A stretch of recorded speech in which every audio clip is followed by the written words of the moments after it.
Phoenix Wright, Ace Attorney. We were very close to doing stuff yesterday. This looks like it. Investigation. 10:45, that looks about right. Yep, that was probably when we stopped.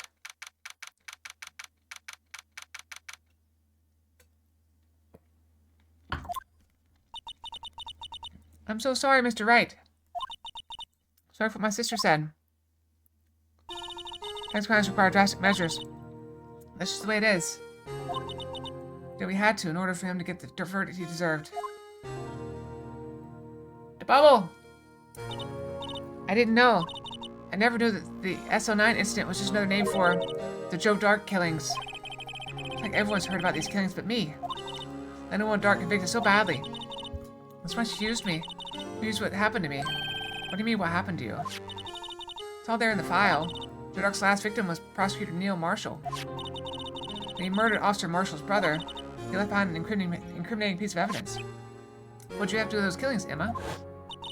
The night Prosecutor Neil Marshall was murdered, Joe Dark tried to kill me. What? Tried to kill you? Officer Marshall's brother Neil was only trying to save me. So that means you. Yes, I was a witness in the Joe Dark trial. I didn't see that one coming. Hold it! Tell me more about it. Happened 2 years ago. It was right about this time of year, too. She would have been 14, I guess? There was a terrible thunderstorm that day, unusual for the season. I was alone in my sister's office. We were planning to eat dinner together when she finished her work. And suddenly, this terrifying man came bursting into the office. Joe Dark. Seemed like he was running from someone. He pulled out a knife and screamed at me. I didn't know what was going on. Just then, Prosecutor Marshall showed up. Take Marshall's brother. Joe Dark tried to take me hostage. But before he could, Mr. Marshall tackled him. Then, what happened? I'll never forget it. Lightning struck and the lights went out suddenly. Old lightning flashed outside the window, lighting up the office for an instant.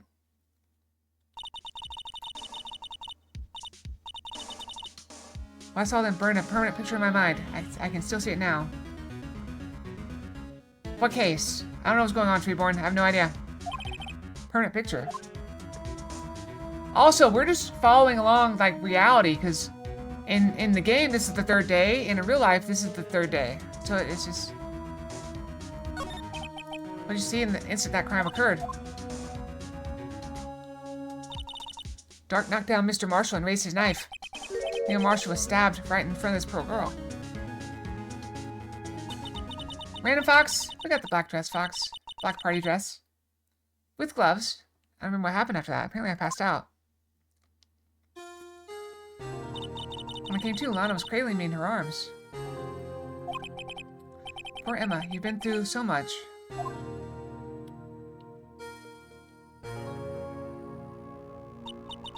I couldn't bring myself to testify about that incident.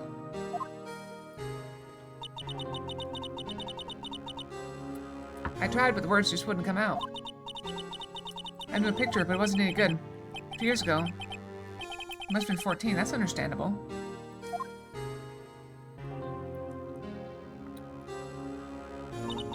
Once it was all over, I made up my mind. I said when I grew up, I'd become a scientific investigator. I want to be able to fight crime with my testimonies and find the evidence to make an airtight case. That way Lana would never have to forge any. I see. I finally started to understand what makes Emma tick. There's still something that bothers me about that crime. I don't remember the moment when Dark stabbed Mr. Marshall. So you weren't able to testify about that? No, I was only asked about when I was attacked. That must be why she made up the crime. Made it up? You mean provided bogus evidence? Prosecutors always wanted that guilty verdict so badly.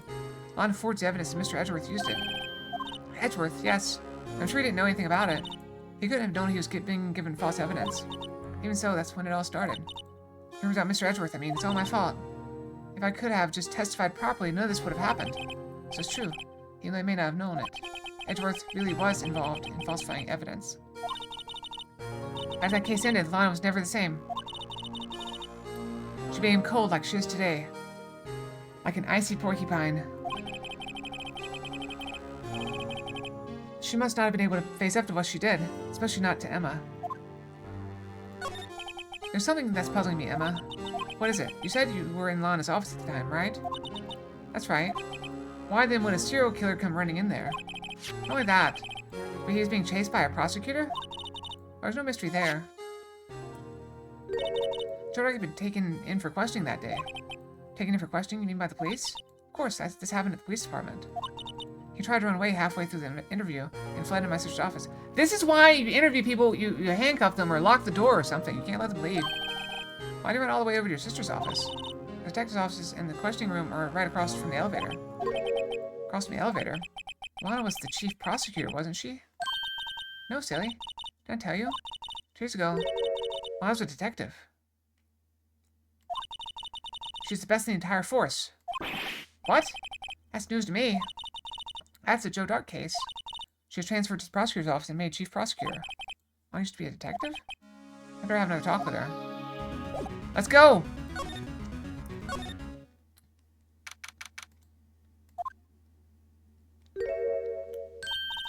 Lana? Mr. Wright, it seems I keep causing you trouble. Falsifying evidence. I didn't think you were the type. Criminals don't mind playing foul. Why should we? Lana, if you're wrong, an innocent person might be found guilty. Believe me. I understand the risks. Do you like that badge for her? Lana, Emma told me about you. Oh? About how you were a detective 2 years ago. How the SL9 incident was the reason for your transfer to the prosecutor's office. That's right. Could you fill me in on the details? Especially about that unusual change of jobs. I suppose you have a right to know, Mr. Wright. A lot of revelations were uncovered at the trial today, not the least of which was the fact that this case was largely connected to another one 2 years ago. Evidence from that case was stolen as well, though I expected as much. No, obsessive Officer Marshall can be. That trial, it wasn't really fair, was it? I believed in you, Lana. I believed that no matter what happened, you'd always stick to the truth. Couldn't be helped, Emma. That trial 2 years ago, I sold my soul. Well, all drama aside, the fact of the matter is, at 5:15 there was no murder at the police department. Tell me it's not true, Lana. What the witness, Miss Starr, said. Aren't you stabbing Mr. Goodman with a knife? Lana, I don't understand. Why won't you tell us? Emma. It doesn't involve just me. I don't think I'd ever seen Lana look so fazed before. It's true, I was a member of the police force 2 years ago. It was amazing. They still talk about all the cases she and Chief Gant cracked together. Can't talk. Chief Gant. He was the deputy chief of police back then, but he still worked the crime scenes. Damon Gant. I keep wanting to read that as Demon. He was everything I aspired to be. This really reminds me, like, I can't, like, it makes me feel like an anime, like this guy's, like, a secret agent, that, you know, in charge, and she's, like, an assassin. I don't know. They're the best team ever. They solve crimes before the reports could even be filed. They really idolizes her big sister. It is now, but I'm talking about, like, another, like, not... I'm talking about, like, the anime genre, you know, where... I don't know. There's, like, supernatural stuff, and ninjas, and pirates, and explosions. And now you're chief prosecutor. What happened? I always planned on becoming a prosecutor. The reason I became a detective was to gain experience investigating crime scenes so you could use that experience in court, right? Gant's help in the SL9 case was crucial to its solution. After that, I became chief of police and arranged my transfer to the prosecutor's office. There's always gotta be a Fox anime. At least a good anime. Exactly. Maybe I should ask more about this investigation of theirs 2 years ago. Alright, 2 years ago I was second in command of the detectives, investigating dark. Second in command, that means the investigation lead was Damon Gant, right? Yes. Deputy Chief Gant, or I won't read that as Grant. I don't know. I shared the same office and the same investigations. In that same office. We had a team of the best detectives on the force. The Goodman whose case it was, Jake Marshall and Angel Starr. His first time Marshall worked with his brother, he was quite gung-ho. Without doubt, Joe Dark was the serial killer. We asked him to come in for questioning. We were desperate for evidence. That's when his final murder took place. We tried to murder Emma. Mr. Marshall was trying to save me from Dark. How do you have a knife also? See, the first person who happened upon the scene of the crime was me. Now you tell us. Damon Gant and Neil Marshall were the ones questioning Dark that day. The investigation was in final stages, and Dark must suddenly panicked. So he waited until Gant and Marshall let their guards down, then he fled the room. From there, he ran straight to the office shared by Deputy Chief Gant and myself. That's where he found me. So you were the first person to run to the scene, Lana. It appears so. I was filing some papers while Gant and Marshall were questioning Dark.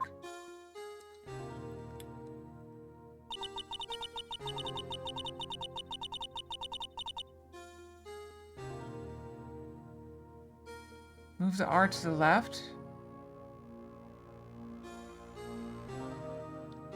Argant? Argant? I returned to my office. I saw 3 bodies on the floor and smelled blood. 3 bodies. That's your Marshall, the victim, Emma, who had passed out. And the suspect, Joe Dark. In a struggle, it seems Mr. Marshall struck a final blow before he died.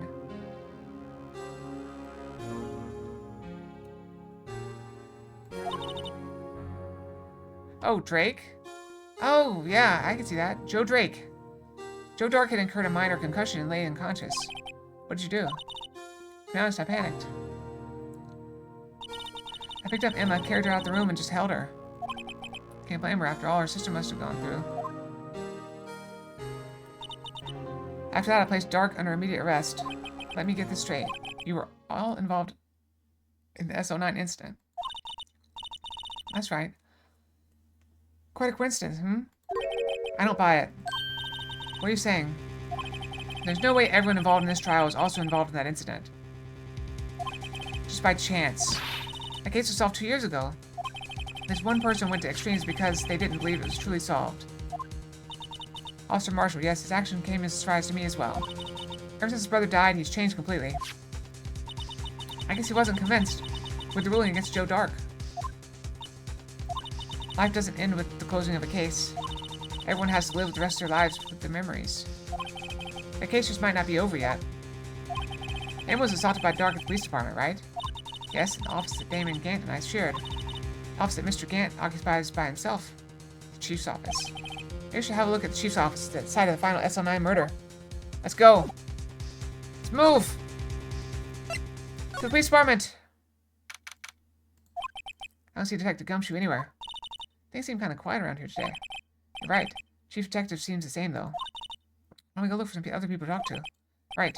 Come, we can come back here later. Police department.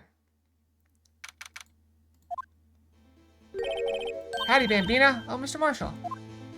I never thought things would turn out this way when I woke up this morning. Okay, survive. You never know where life will lead you. Hey, Bambina. I should have known my luck had run out when old Billy dried up this morning. Which guy? Who's not in jail? This guy? He has to go to trial for that. Billy? Must be his pet cactus. Say, where are you headed? Just over to the prosecutor's office for a little interrogation. It's a voluntary appearance. We all know I won't be coming back. Perhaps you can't go in the evidence room today, partner. See, they're about to go interrogating for that. Mr. Marshall, why did you do it? Why do prospectors head west? If ever there was a case I needed to know the truth about, it was that one. Before you turn yourself in, Mr. Marshall, would you mind telling us exactly what happened? Humph. Looks like I won't be getting a steak lunch today. Something was fishy about that trial from the beginning. It wasn't just me either. All detectives thought so. What do you mean, fishy? Some of the facts reported were inconsistent with the evidence we found. For example, the murder weapon. Murder weapon? You mean that switchblade knife with the broken tip? That was Joe Dark's, alright. But, initial autopsy report, a question was raised. Question? The blade of the knife was not a perfect match with the wound the victim sustained. What does that mean? It means there's a good chance that knife was not the murder weapon. However, in the report that was finally submitted, that possibility had been erased. Facts have been concealed with forged evidence. That case left behind scars on all of us. Scars the SO9 incident left behind.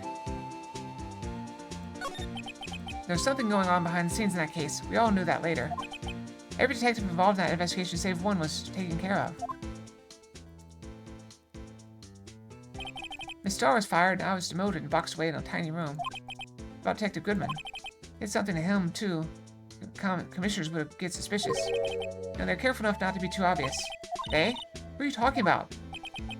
Don't get upset, Bambina. I mean Damon Gant and Lana Skye. Investigation lead, Damon Gant, and second-in-command, Lana Skye. There wasn't a person on the force who hadn't heard of that duo. That case was the biggest step in both their careers. After the case ended, Lana transferred to the prosecutor's office, right? Yeah.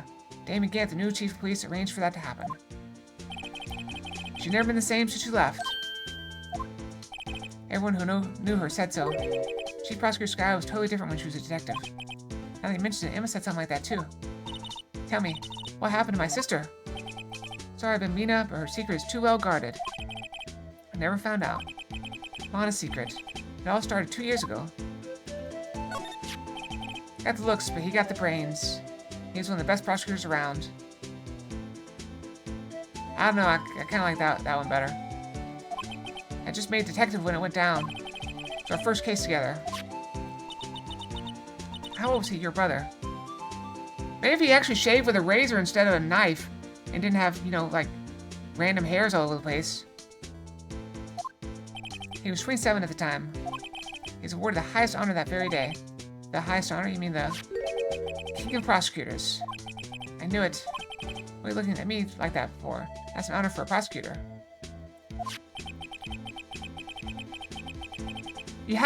Okay, here's the thing. Okay, my opinion of this is like most things, okay? You can have a beard. You can have a mustache. You can be clean shaven. But don't, shave half. He's always shaving over here. Like, look, you have, like, half a beard here and then, like, random hairs all over the place. It's not good. Anyway, Mr. Marshall must have been really close with his brother. Haven't you ever heard, I think it's Karate Kid. Remember, if you do this, you go all the way. Karate little bit. Karate lot, good. No karate, good. Little bit karate, bad. Like crossing the street. You either don't cross or cross all the way. Don't stand in the middle. Hey, the SO9 incident took place. That wasn't the same day as... That's right. Hi, Frosty. Running Peach Fudge? Well, he keeps shaving. Like, look, there's patches up here, but he shaved right here. That's right. It was the day of the evidence transferal. Interesting. It was drizzling that morning, and by nightfall there was thunder. Can't believe 2 years have gone by already. Tried to steal the evidence so the case wouldn't die. Apparently someone tried to stop you. Detective Goodman was murdered, and the evidence locker was empty. So there you have it. That's my story. Did you enjoy it, partner? It's really enlightening. Ah, been hit by nuts. Again. There's one thing for sure I found out in court today. That boy Edgeworth isn't my enemy. He's the one who used falsified evidence to get a guilty verdict. But someone else was the one who gave him that evidence and planned everything. And someone is Damon Gant. Don't believe me? Well, I don't blame you. I won't even be a patrolman after today. Too bad I won't be around to work with you when you become a real scientific investigator. Adios, Bambina. Alright, let's go.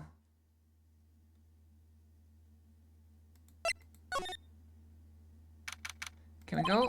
It's always pretty empty, but today it's deserted. I mean, everyone's busy solving crimes. Looking for the others, they're all in the conference room. Got a picture of me from this angle? What angle? I'm confused. What happened? Ah! Another nut! Coming out of the woodwork. Oh, thanks. Wow, he actually talked to us. The chief prosecutor saying what she did about a decision about what to do about Mr. Edgeworth, not to mention our statement to the media in tomorrow's trial. There's more chaos going on than Thanksgiving and Christmas put together. I think festive is the word usually used for those. No, chaos fits. Sir, we'd like to have a look around Chief Gant's office. Just use a connecting hallway into the other building and take the elevator to the top floor. Really? You think it's okay for us to go in there? You're a police officer or anything. Hey, you're right. You can't go in there. It's off limits. Now see where Detective Gumshoe gets his unique charm. What are we waiting for? Let's head to the chief's office. Alright, let's go. Not allowed? Too bad.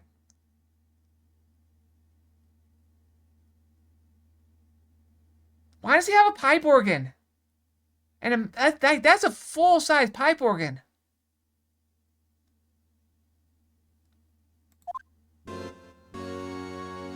Just now we know where the music comes from. They're playing on the pipe organ. Well, where am I? Chief's office, silly. At least that's what it said on the door. Check out that pipe organ. That's real, isn't it? Look how much space it takes up. That's like a whole room. How much did pipe organ even cost? Let me look. Much is a pipe organ?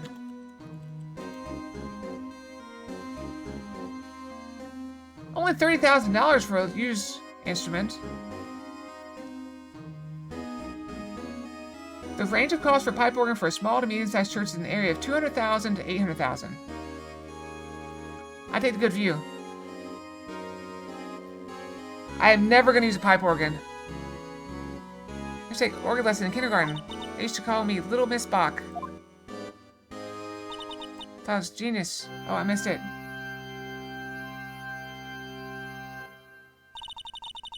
I never could remember where C was. Hmm? Oh, it's you two. Chief Gant. For the paper he was reading in his desk. So, Rido, have you been swimming lately? No, I haven't. Been kind of busy lately.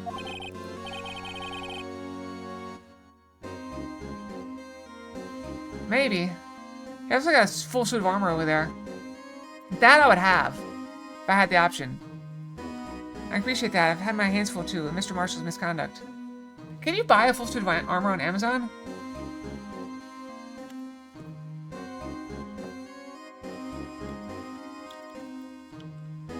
Armor.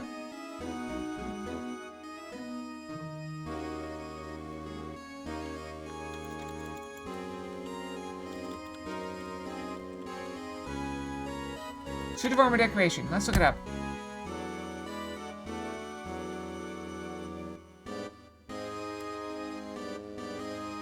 Like, even just a cutout costs like $30.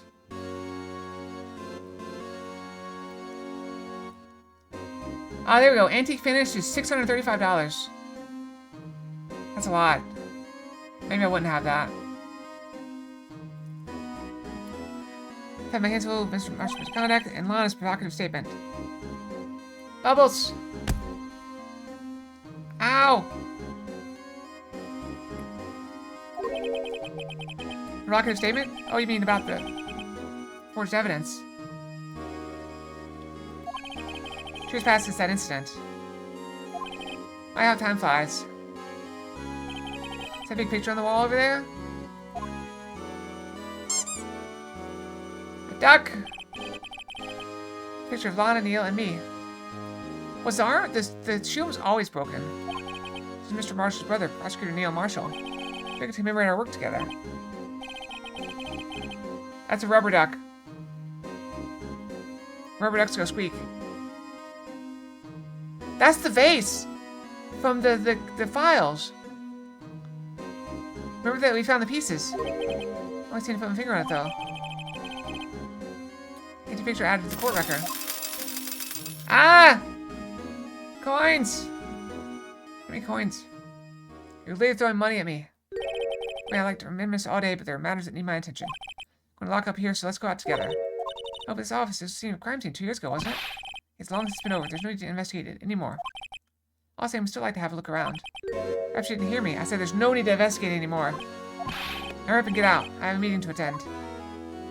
Alright, we just got kicked out. So we weren't welcome. Seems the case isn't over with yet, after all. What do you mean? You can't deny our request to search the crime scene. Hydrate, you got it. Oh, that one's empty. Hold on. Hold on. Okay. That one there. Put this one back here. Okay. Hydrating.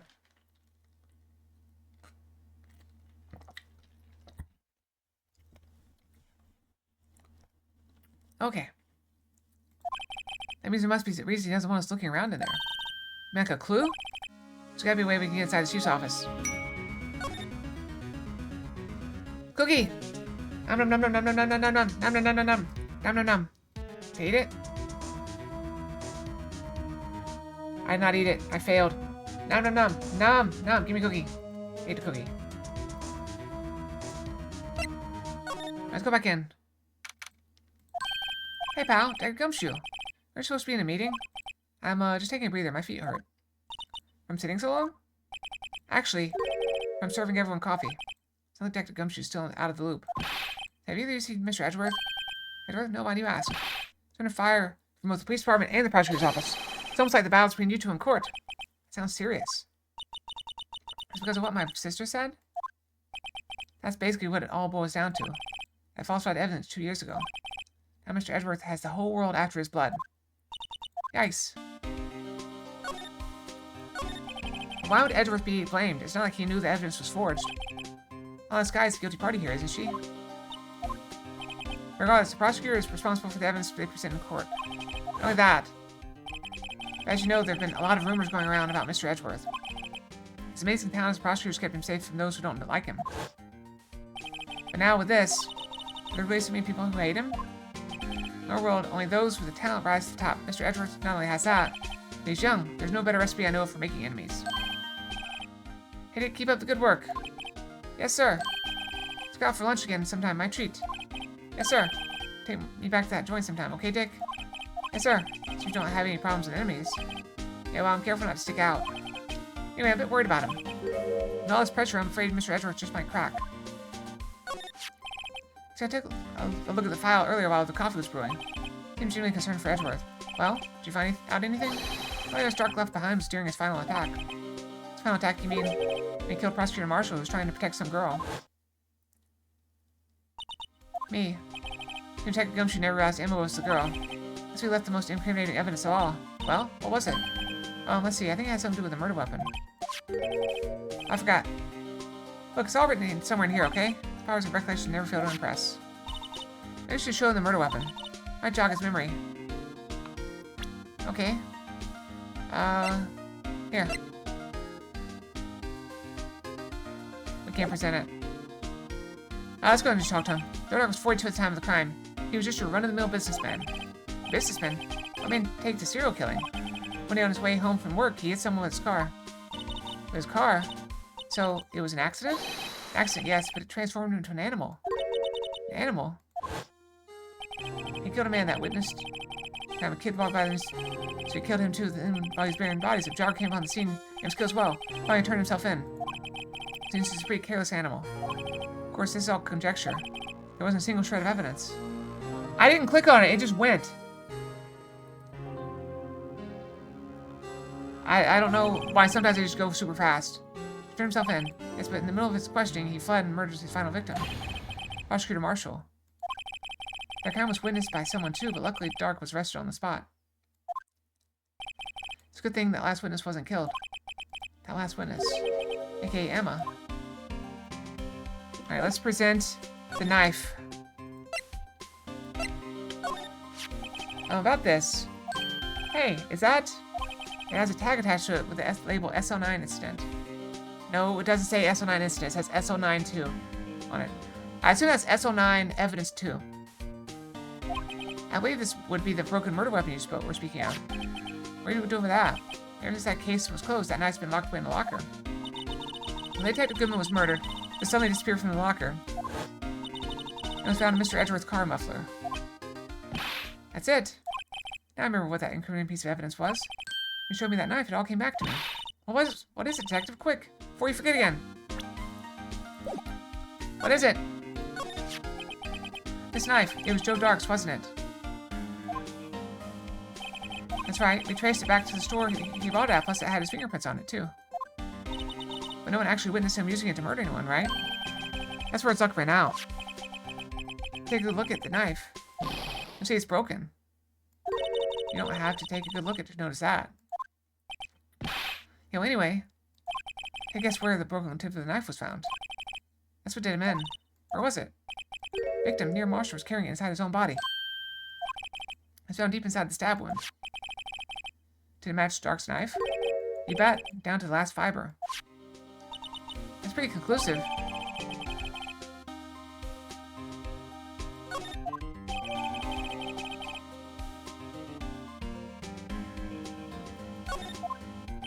Well, there you have it in a nutshell. That's all I know. Can I ask you one more thing? What is it? It's money you need. You should ask Chief Gant. It's not money, but it does concern the chief. His office is a crime scene, right? Sure, Prosecutor Marshall was murdered. Chief's out now, and his office is locked. We'd like to have a look around if that's okay. The detective's ID card can unlock the door. What? Really?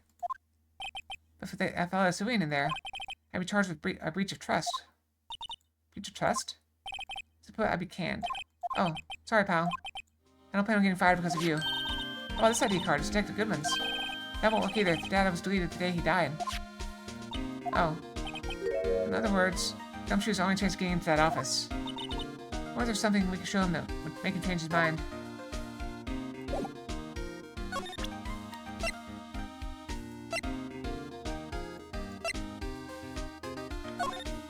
I'll share a little advice with you, Detective. Keep your trap shut. I'll keep that in mind. About that jar, I think I've seen it before somewhere. Somewhere. Or maybe it's one of those memories people have from previous lives. Must be the most uninformed detective I've ever met. Something about it makes me feel uneasy. Like I'm the one that she's often yelling at me. Chief Gant? Where could I have seen that before? I'm sure. It's in the picture!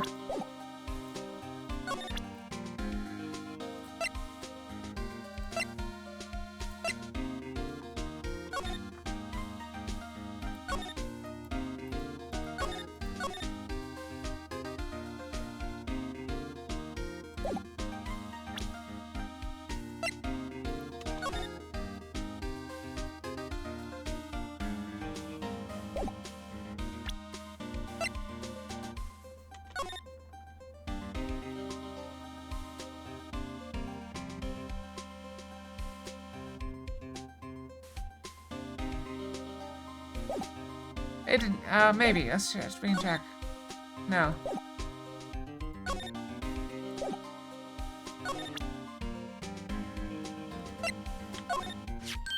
Hey, that's it. That's the King of Prosecutor Awards. Yeah. Okay, yeah, we already did that. Okay,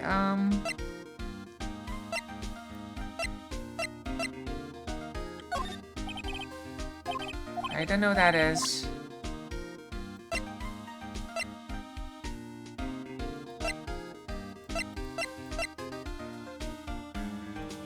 He's the one that gave us that, so that's not gonna help.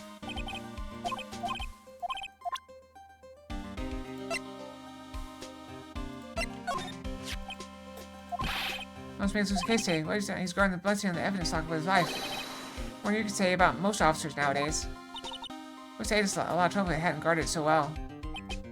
He's right though. Thanks to Blue Badger, we were able to prove another possibility today. Possibly that another murder took place prior to Fab 15.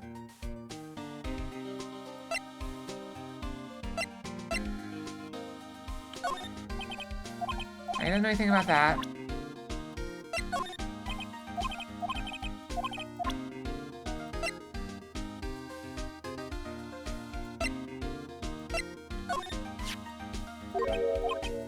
Okay, that doesn't help. Why can't we connect it together?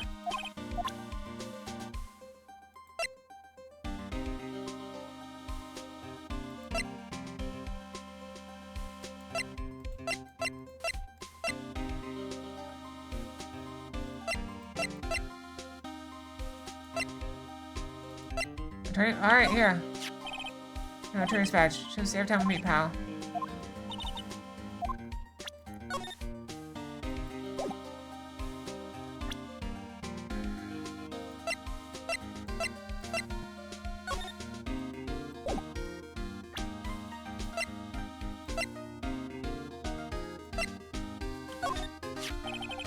Studying up on those files, there's nothing wrong with Mr. Edwards' presentation. Think people are accusing him of injustice. F1 ain't buying it, pal. Looking into the case for Mr. Edwards? Yeah. Pretty big deal while it's going on, you know. After all, a serial killer was on the loose. Well, that's pretty clear in her confession. She forged evidence in order to prove Joe Dart guilty.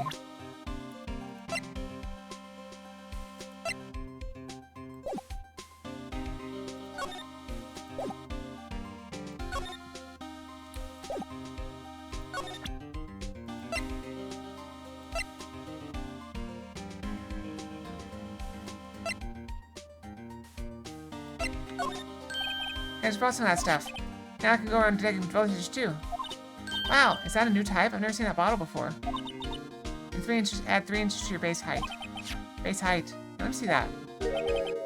Looming tall. New and improved growth formula. I mean, this can't detect any blood traces? Oh, well, it's not quite the same thing as luminol. So that's why the lady at the counter had that smirk on her face.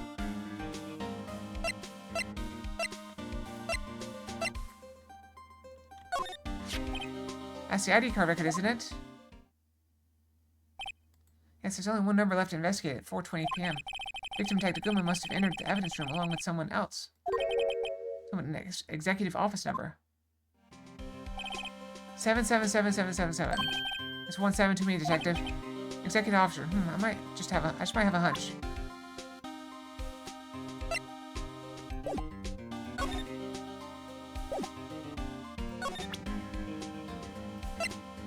I feel like this picture needs to do something.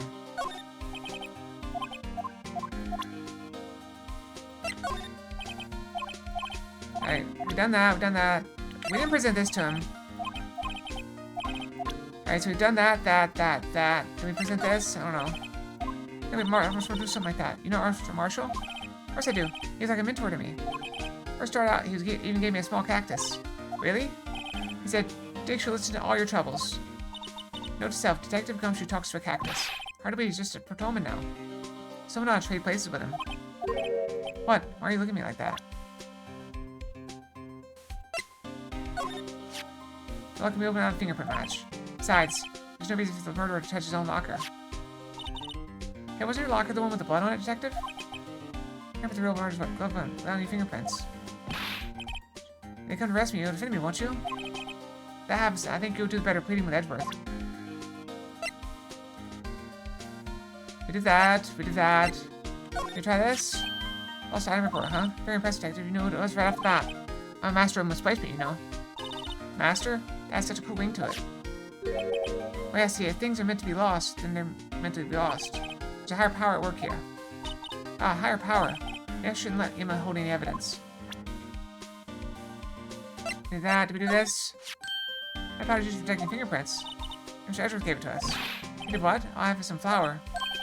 You okay, Detective? Quick, run! At you!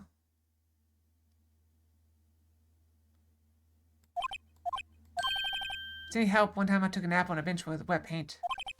I'm not comforted. We did that. That's what Miss Starr took. Think you can tell us about it? Miss Starr is quite the lady. No never got me to talk about what happened. Okay, we already did that one.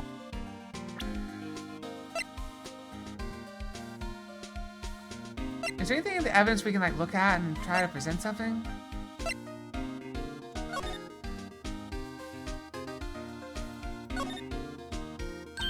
I don't think they have a bottom.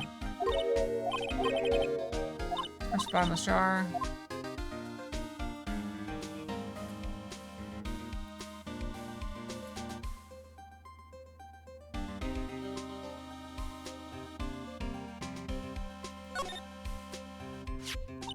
Hey look, it's hard to make out, but there's some dark red stains here. It's like blood. You can take a Goodman's blood somehow got on this when he was stabbed? Not likely. So it looks like it's been here for months, maybe longer. Evidence from SMI incident, maybe when the blood got on it.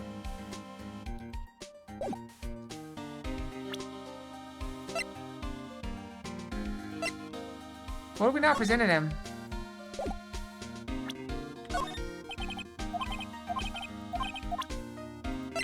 Have a look at the phone.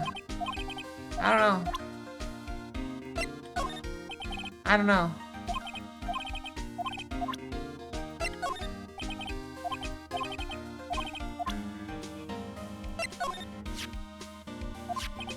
already did this.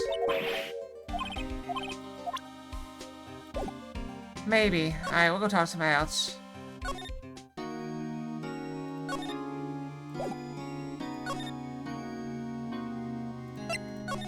We haven't been here yet. Don't you deny Miss Starr? Everyone's probably busy looking at what exactly went down in the evidence room. This is where the detectives are. We put in court today that on the day of the crime, no one was murdered in the evidence room at 5:15. Yeah, I thought we were finally making some headway in the case. But instead, it looks like we just ended up making Lana look even more guilty. Hang in there, Lana. Gotta find all the answers by tomorrow. I don't see anything new here. I go check out his office. What if Edward's back yet? There he is. Looks like he's writing something. What? What are you doing here? Sure was quick to throw that paper on the floor. Tough day in court, huh? Had to live with the past 2 years with rumors flying around. That's another allegation to me. Sure, Mr. Edgeworth. I'm rooting for you. That's Edgeworth for you. Always trying to hide his real feelings. What do you want? Unlike some people, I don't have all day. There's no excuse for what I've done. 2 years ago, I used false evidence to obtain a guilty verdict. That's what it all breaks down to, and nothing I can do can erase that fact. But you didn't know, did you? I mean, the evidence was falsified. The police department and the prosecutor's office share a bond of trust. That bond is broken, we stand to lose everything. The police department's error is my error. My responsibility is the prosecutor in charge. That fact remains the same no matter what excuses I might have. Mr. Edgeworth, I take pride in my work.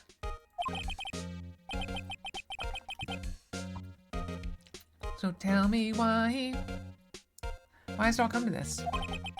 Even Edgeworth can't keep this kind of emotion bottled up. Are you up for the trial tomorrow? First last year's trial. Now this one, it seems all you do is worry about me. To be honest, you're getting on my nerves. Mr. Edgeworth, you can't just walk out on the trial. Tomorrow's the last day. It's too late to change prosecutors. I'll bet that's what my superiors are banking on. Never thought that case would come back to haunt me like this. What do you mean? List of evidence, it seems too short.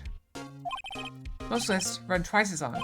It's only half as long as most lists? That is odd. After Neil Marshall was murdered, I became prosecutor for that case. I may not have been part of the investigation, but I knew what I had to do. Use evidence I was given to prove the suspect guilty. That was really the only thing on my mind at the time. Say, we saw a picture taken around that time. That picture, something seems strange about it. Can you tell us again about what happened that day? Like that Goodman was murdered? You're participating in a ceremony over at the station, right? Never cared for ceremonies, but I had to attend that one. Because you were awarded this? Those receiving awards can't exactly skip out on the ceremony. Funny story, I apparently got, I don't want to call it an award, but there's a plaque for me being at the company for 5 years. I didn't show up to the thing they gave it at, so there's a plaque somewhere floating around for me. Yep. I don't know. Also, they gave me $100, or they're going to give me $100. I finished up at the office in the morning, then drove over to the police department. Finished up at the office? Yes, just odds and ends clerical stuff. I didn't plan on returning to the office that day. As until I was asked to take something back. Take something back? A screwdriver, yeah. Oh yeah, Chief Gant asked you to hold on to that, didn't he? Yes, it was a piece of evidence of a case that was closed half a year ago. He asked me to bring it back to the prosecutor's office. That's the story we heard yesterday. You came back here to the prosecutor's office because the chief asked you to? That's right.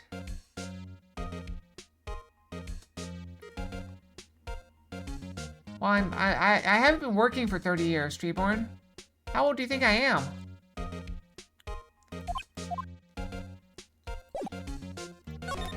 I'm gonna present this.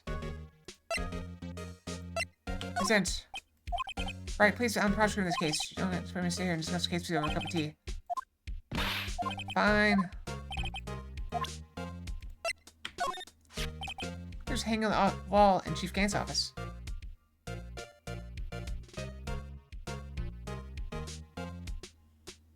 Why is there a different name on it? What, on what, the screwdriver? It's from a different case. I think it was just an excuse to get Edward to come back here. Can we hire a fresh grad to be manager instead of promoting old-timers? Oh, yeah. It's cheaper that way.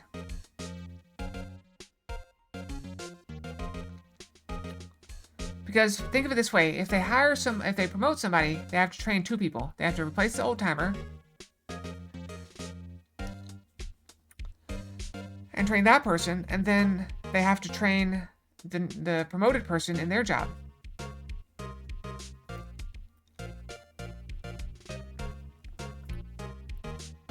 Oh, Chief Gaines' office. Prosecutor Neil Marshall. He just started making a name for himself. Looks like this was taken when he received the King of Prosecutors trophy. Look at that, there's something that bothers me. Yes? The trophy Mr. Marshall is holding. It's a little different than yours. Yes, you're right.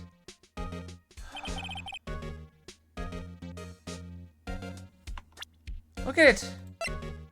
You look at it? There's no sword!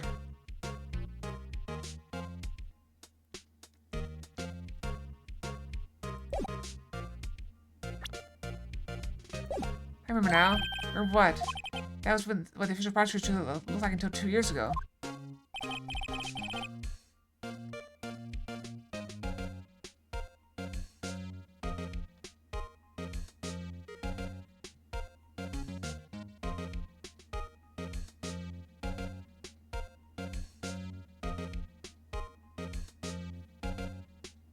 This was the murder weapon.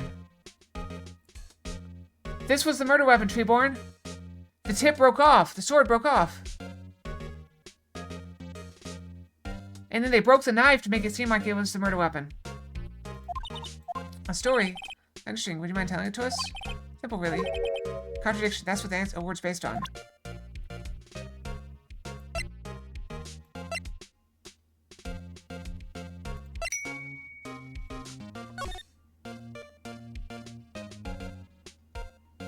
I'll thank you for the bets. I wish I could put them side by side.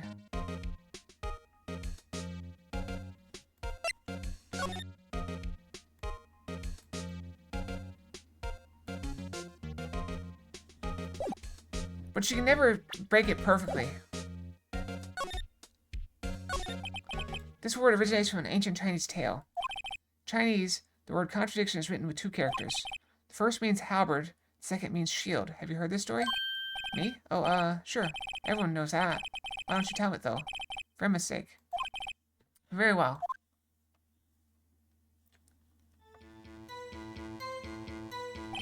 Long ago in the kingdom of Chu, there was an arms merchant. One day he presented the king with 2 items. The first was a halberd he claimed could slice through any shield or armor.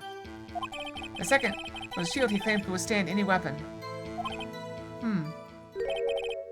Wait a minute. Objection, those claims contradict each other. Very perceptive. Then again, you've heard this story before, right? Anyway, as you mentioned, the very descriptions of these items just discredit them both. When the king pointed this out, the merchant was left speechless. And thus the Chinese word for contradiction was born. Oh, I see.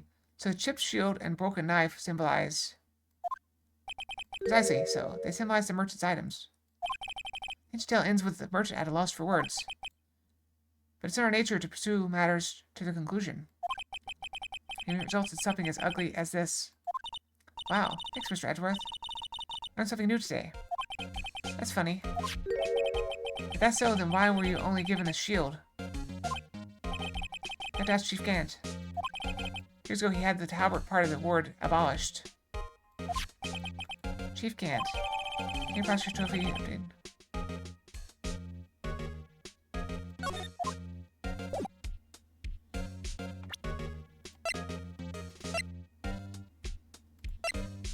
I wish I could see the knife. Piece of knife.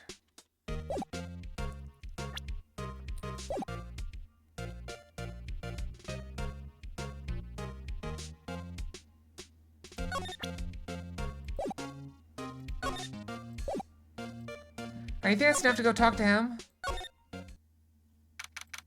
Wait, we're back. More stuff here. Excuse me. Oh, fish lady's back. Or sorry, lunch lady. Either of you care for a quarter-pound of roast beef? Miss Star, I guess she's out of lunches. Certainly are the curious sort, aren't you? Kinda like the first person who sucked a cow's nipple just to get her milk. That's not how that works. Or not how that worked. They already knew about milk. Never thought you'd go digging up that case from 2 years ago. Then when this trial was involved in the SL9 incident. Like that, murder occurred on the very day the evidence for that case was due for transferal. This can't be all attributed to mere coincidence. Aren't you forgetting something? You know that little scene I happened to witness? Isn't Lana stabbed Detective Goodman with a knife? No matter how much of the past you dig up, it won't change what I saw. Roast beef is meant to be savored when eaten. It starts hatred toward Lana. It all dates back to 2 years ago. Joe Dark. That's a name I'll not soon forget. We trailed him for half a year. Oh, the pressure. So I don't think I was ever more alive than I was then. Those days were steamier than a bowl of hot gravy. Poor old Jake Marshall. Though must have been going through hell. Maybe because of his brother's death? They were close, those two. After Neil died, something took over Jake. He became obsessed. Seeing Jake like that made her all the more desperate. Her, Lana Skye. My sister? The best of the best were put on that SL9 case. Of course, they were led by that legendary duo. Lana and Chief Gant. Damon Gant and Lana Skye. Gant led the investigation with Lana's second in command. They were the best. They solved all kinds of cases together, didn't they? Damon Gant's magnetism in particular was almost unreal. His magnetism? By that I mean his ability to attract evidence. He produced the most incredible evidence in this case he handled. Incredible evidence, you mean? Oh yes, there were rumors about him even back then. No one dared confront him, though. I guess she's talking about forged evidence. Back then, everyone looked up to Lana. All the detectives wanted to be like her. Really? Oh yes, myself included. I was a fool, really.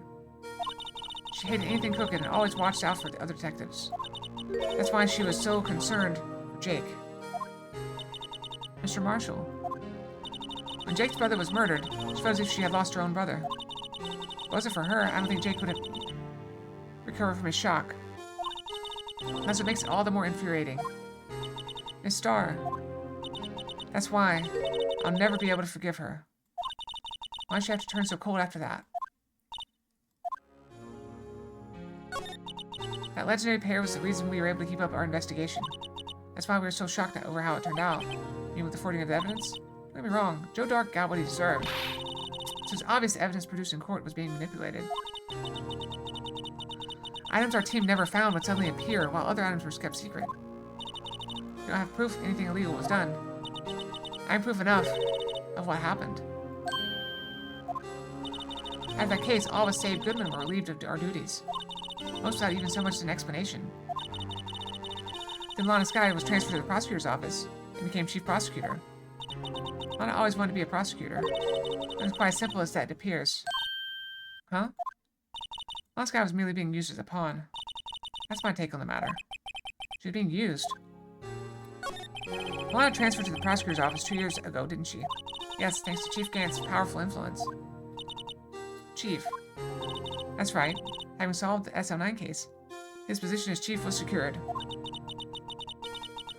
There's only one thing left for him to control, and then no one could stand in his way. The prosecutor's office. What, you mean that's why Lana was transferred? If he controlled the chief prosecutor, he controlled the prosecutor's office. That must have been his goal all along. How can he control Lana? I don't know, but one thing's for sure. Ever since that case ended, she's never been the same. It's quite logical to conclude. There must have been a reason for her change. At last, I'm finally getting close to the bottom of this ugly mess. Thank you, Miss Starr. You listen to me, rookie. It takes more than just ingredients to create fine cuisine. I hope you turn out to be a better chef than I've been. Alright, we gotta go back to police department, maybe?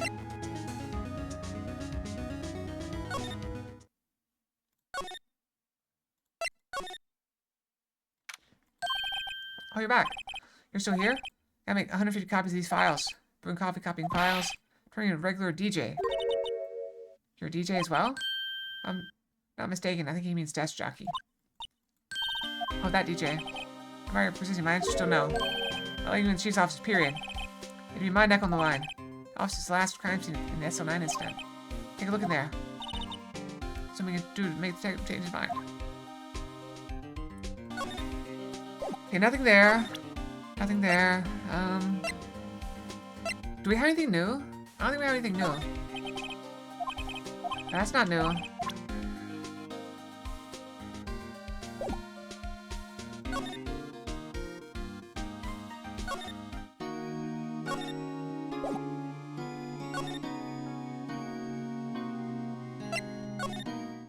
I gotta brush my tail again.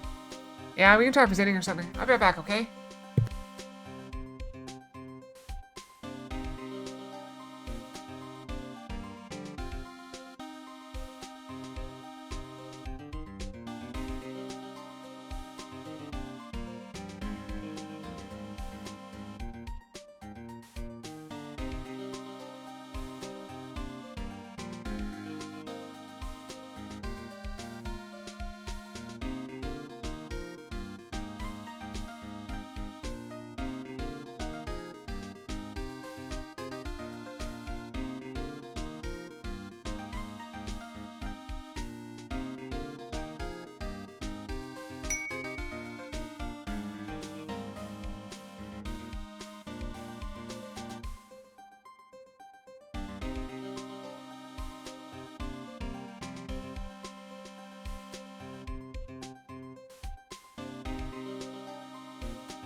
I'm back. Oh, did I miss a hydrate and random fox? Oh, go back to classic. Or sorry, casual. Not. Went back to normal fox. Back to fox.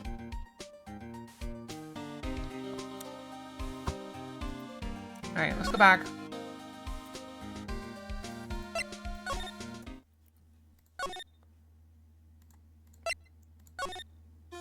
I think so. Let's preserve some evidence. Let's see here. Have anything else to tell you? The star. Only thing I can give you now is a poppy seed rice set. Come on, cheap. Eat this and maybe you'll be able to tell black from white in court tomorrow.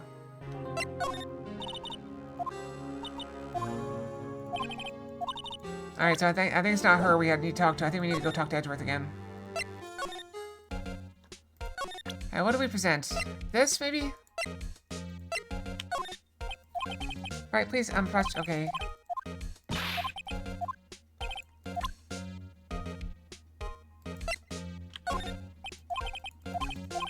Alright. No.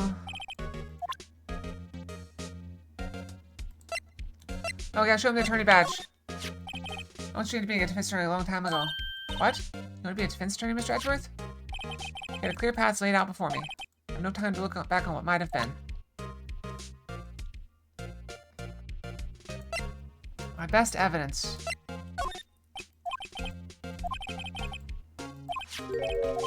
In the case. Oh, wait. He has to bring it here from the police department. He's a very competent man, but sometimes his things don't make any sense. It's better than being incompetent doing things that don't make sense. Detective comes to mind. I'm gonna present it again because I didn't realize he was saying something different. Oh no, right, you keep saying You can't seriously expect me to just... See, that's the same line he did before. I chatted you about this over case. But this isn't related to the case, remember? You said so yourself. So I did. She gave this to you that day, didn't he? Okay, yeah, wait, let me do. Okay. Okay,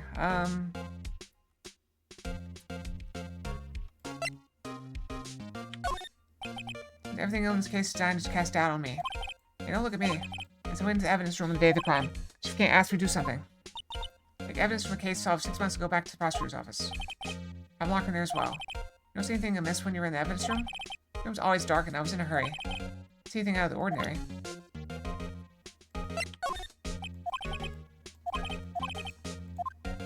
Okay, I can't do that.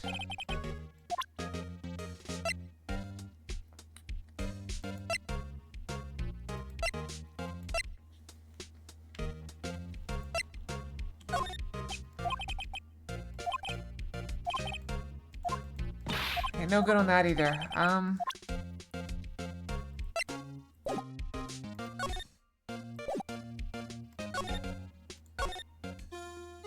I mean, try presenting her more stuff.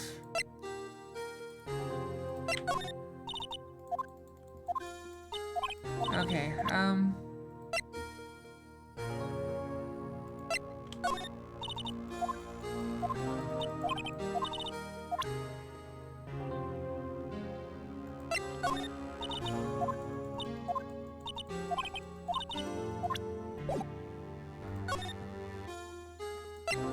maybe go back to here, talk to her.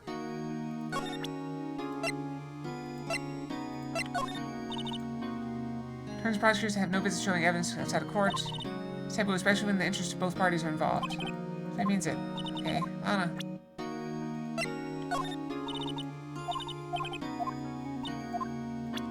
Okay,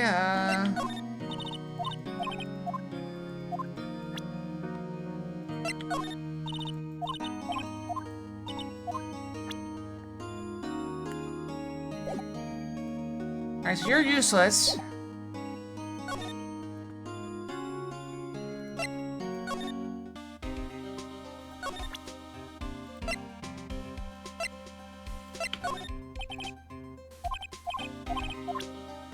So he knows about this.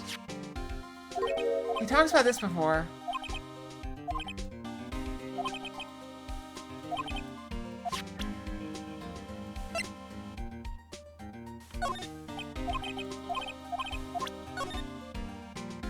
It's right there.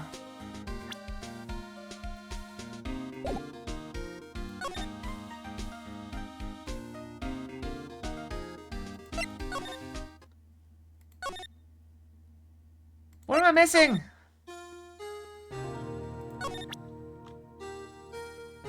Oh, it's right.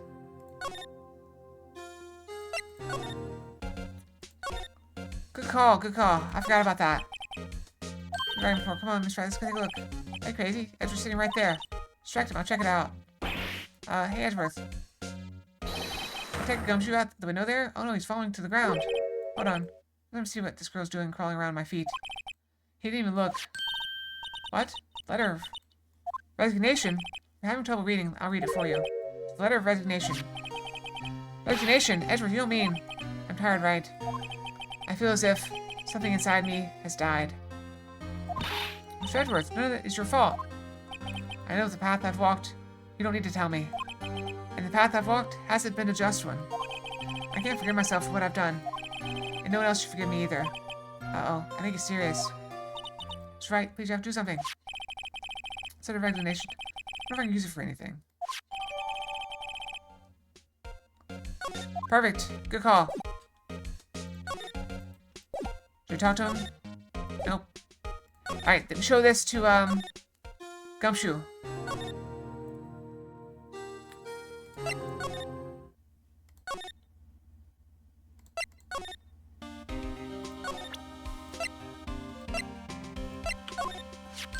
What's this crumpled up piece of paper? No way! Mr. Edgeworth can't be serious. Is he ever not serious? Can't believe they pushed him this far. Mr. Edgeworth really feels responsible. When I first met him, I thought he was as cold as ice, too. But I know different now. He trusts his detectives to provide him with sound evidence. We betrayed him. Detective. That's it. I've made up my mind. But here, take my ID card. Can't do that. If someone found out, they wouldn't let you off the hook for another lost item report. Look at me. It's no secret I'm already out of the loop. After all, I'm friends with Mr. Edgeworth. Depending on how this case turns out, I may already be as good as terminated. What? At least let me do this for Mr. Edgeworth's sake. Alright, detective, thank you. I took an ID. Alright, let's go. To the office. Now we actually look at it. Here goes Mr. Wright. We're in.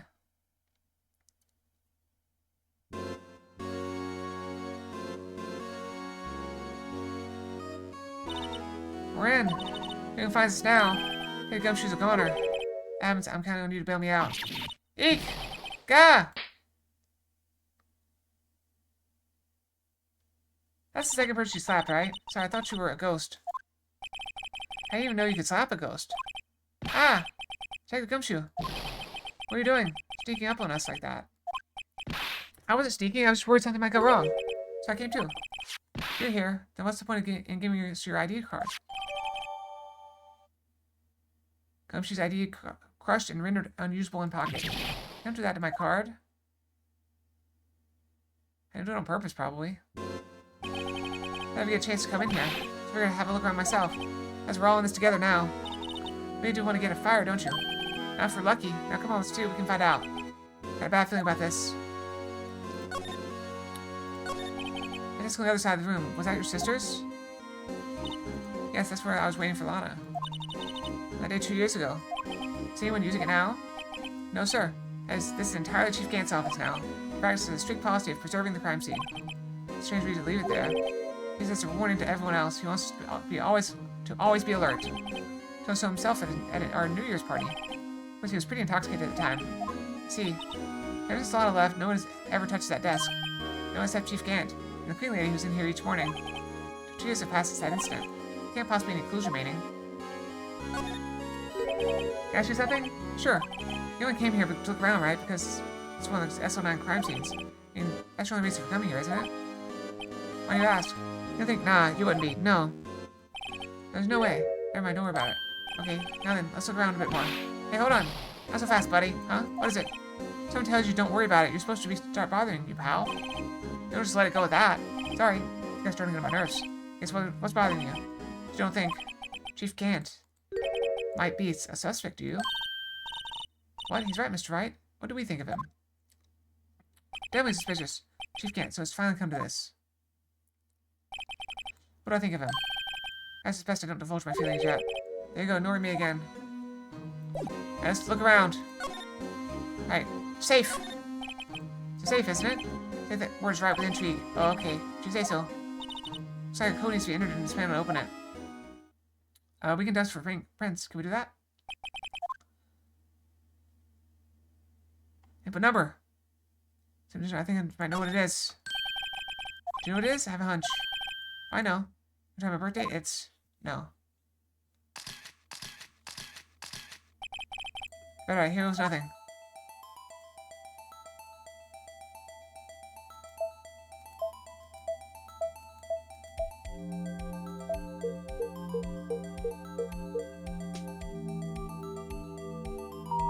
We're in!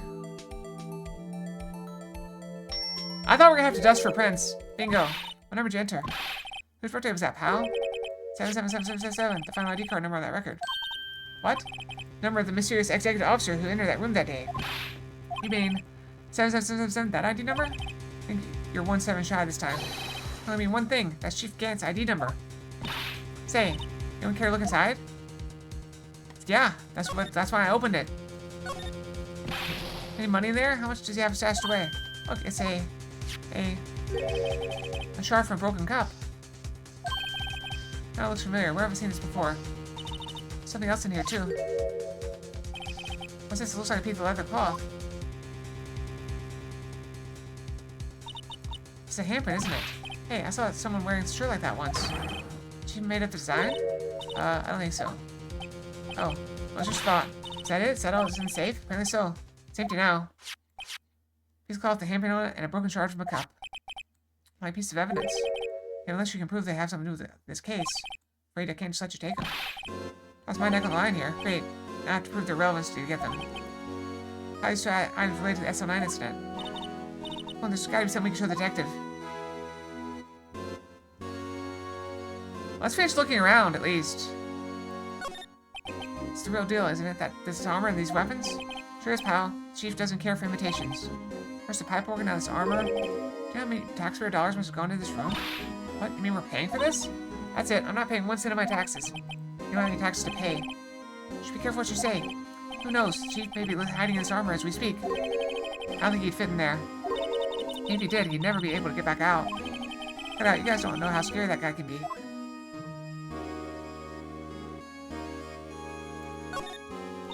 Oh, look at the size of Chief Gant's desk. Speaking of that, we were here earlier. You two, Chief Gant. He put that paper he was reading in his desk. I wonder what he was reading. It's just like a list of evidence. List of evidence. In most cases, the list runs twice as long as this, though. Look at his case name. Huh? SO9 incident. I wonder what this is doing here.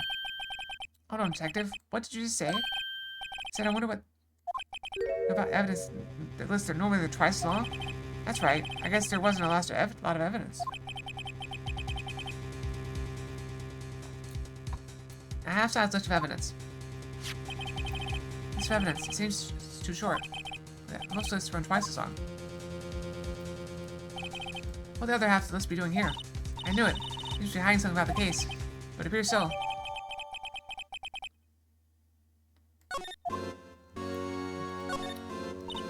I'll look inside the desk. Found this inside the drawer. List of evidence from this one. Jonathan had the other half of the list. What's this list be doing here? Better look a little more into this list. Alright, let's look at it. We got a lot of evidence.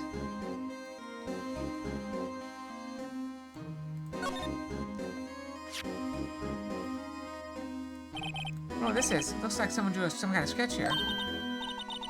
What, did you find something? Can't make it out. I better keep quiet about it for now. Huh? Oh, no, it's nothing. Why are your eyes moving about that, Mr. Wright? Better not forget about this picture.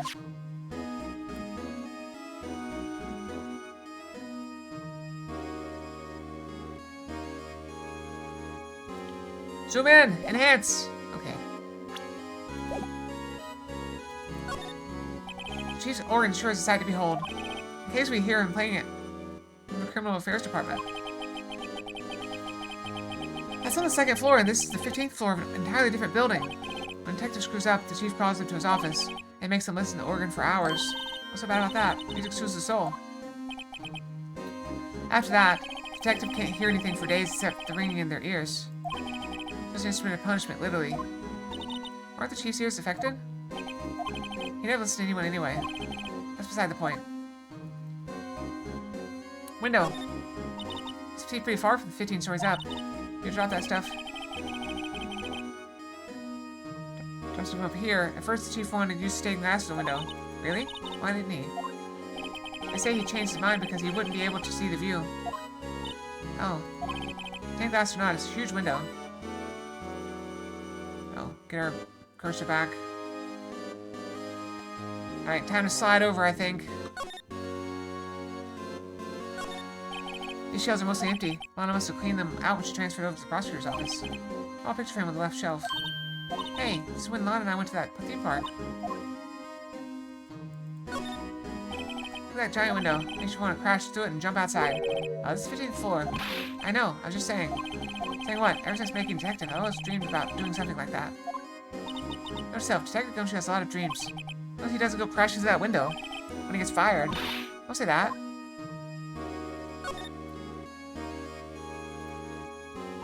It was taken on the day 2 years ago. Joe Dark ran out of the questioning room and tried to kill Emma. They're saving his war trophy. Mr. Marshall took a picture here. Then went along with Chief Gant to question Dark. But he never knew he'd be dead just a few hours later. Gee, you think? This is Lana's desk. It sure is tidy. Lana's always been a meticulous cleaner. There's not even any dust on it. Looks like someone's still keeping it clean. Does Lana ever come back here? No. Chief Gant must still keep it clean in memory of their partnership. They're the stuff legends are made of. Does he keep it in memory of her or in memory of the crime? I think we're good. Okay, let's, Present. Well, first, let's present this.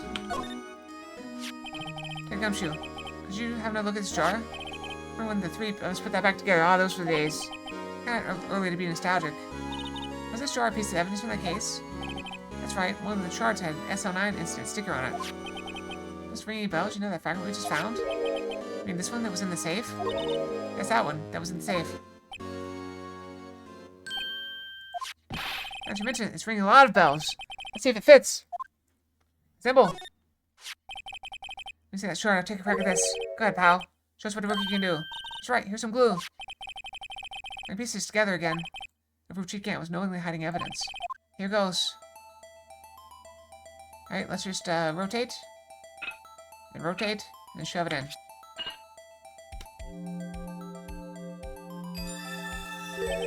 There, it fits like a charm. That, of course, means Chief Gant willingly and knowingly hid a piece of jar in a safe. In other words, he concealed a piece of evidence from the SL9 incident. But, hey guys, get a load of this. What is it? The piece you just attached. It's different from the others.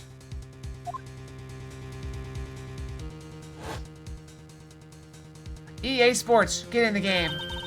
Reddish line on it. A reddish line. That's blood. I don't get it. Why don't Chief Gant hide this in his safe? Okay. Also, I want to do something before we do anything. Let's spray it down.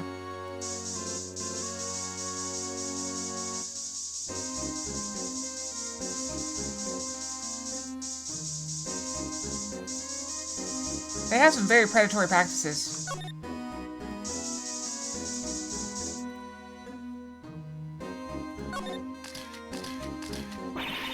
Oh, this area must have been covered in blood. This from that incident? Must be, when Prosecutor Neil Marshall was murdered. 2 years have passed, so the record's got it dull. The murder really did take place here.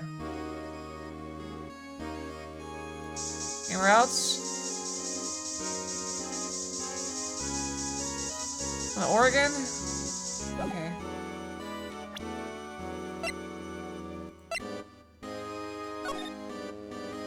Can we use it? Can we can't seem to use this, okay. That's my next idea.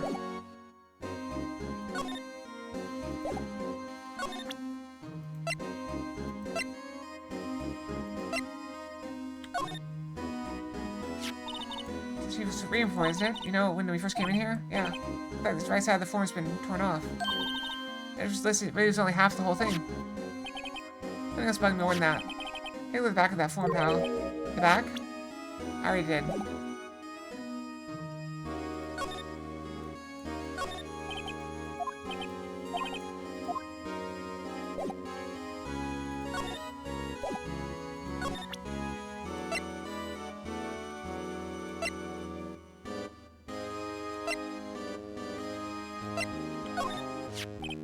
I feel a lot better now that this jar is complete.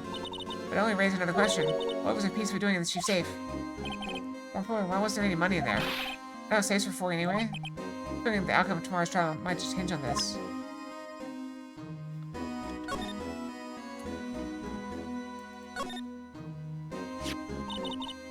Look here, it's hard to make out, but there's a dark red stain here. Looks like blood. The piece the chief has is different, though. Most days the other pieces are just spots. This one's a line. That's odd.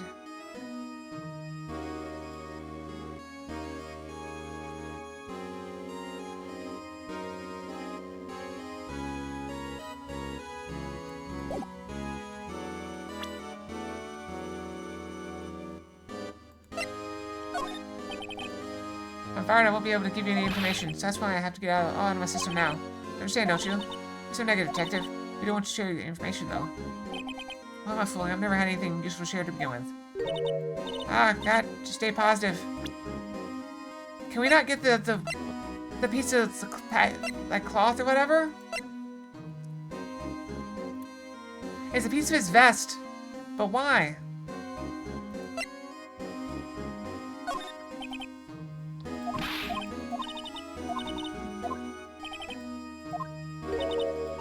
There are 2 things in the safe. We got the thing. But where's the piece of leather or whatever? I think it's a piece from his vest. With fingerprints on it.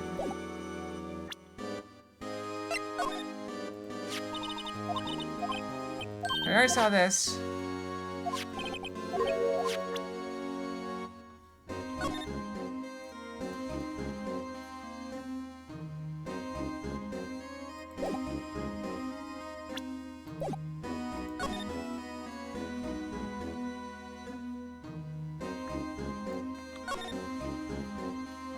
What are we missing?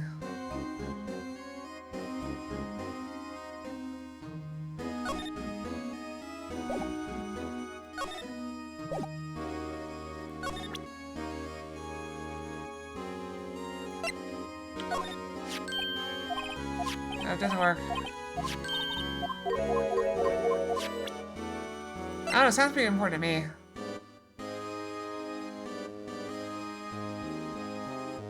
Oh, maybe.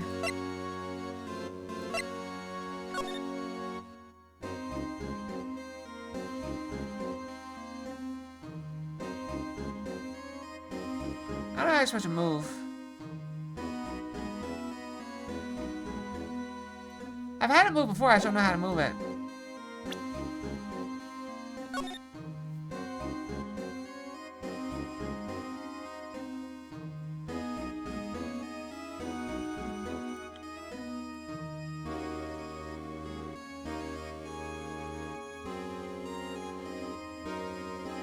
Yeah, I think it's the trophy.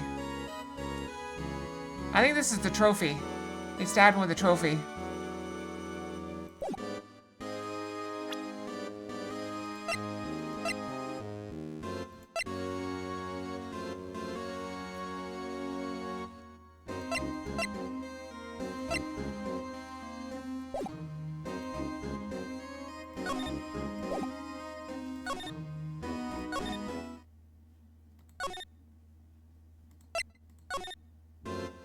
There's gotta be something here.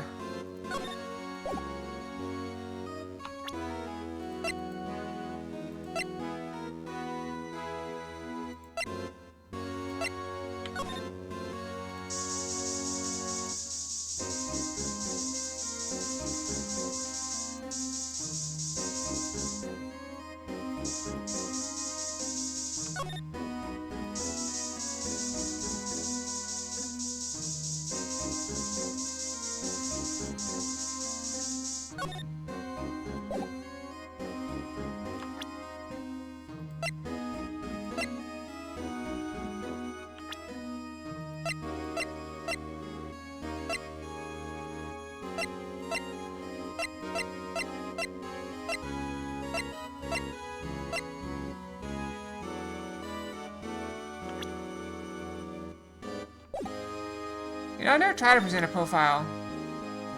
No, I guess you can't present a profile. What do we do?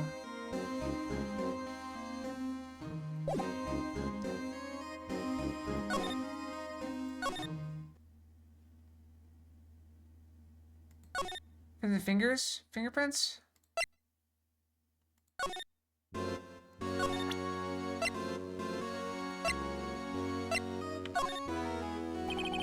Officer Marshall do something like that.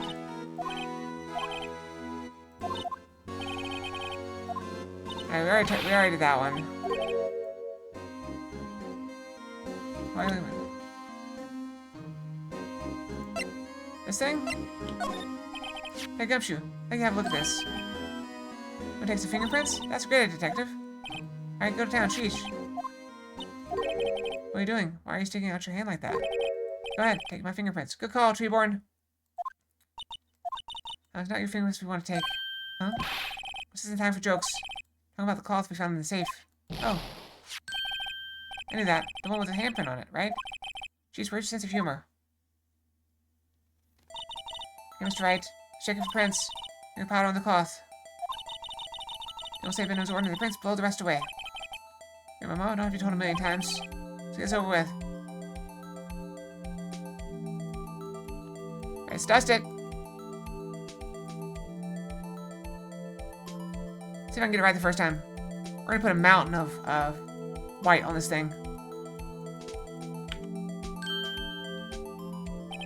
Huh, I gave it my best shot. High result, we need a good one for matching prints. Well, it looks like we got a clear result from this print. A different finger then. Next finger. How about this one?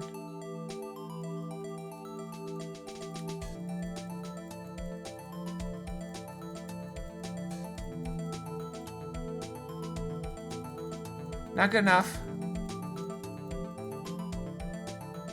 Really?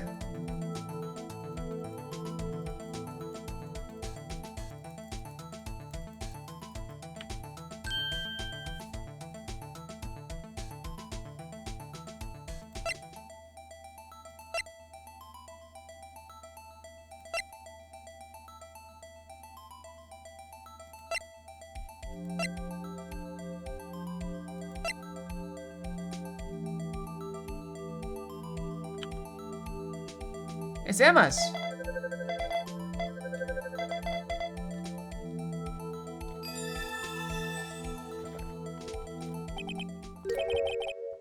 No, how can this be? What are Emma's fingerprints doing here? Hey, you found a match? Whose fingerprints were they? Huh? Oh, it seems the prints are too old. They ain't clear enough to get a match. Oh.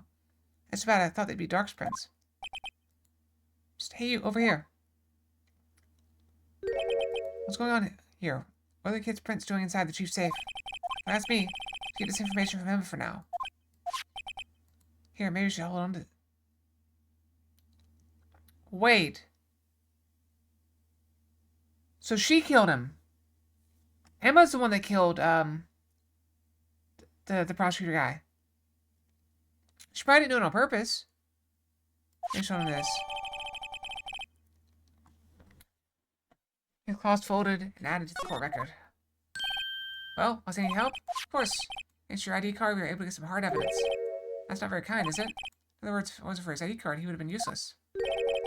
Isn't that right? You in the coat. Eek. Chief Gant. We didn't think you'd be back so soon. Fortunately, I'm a man who believes in signs. I was over my meeting. I happened to look out a window and saw a stray dog run right into a pole. I thought of a certain detective.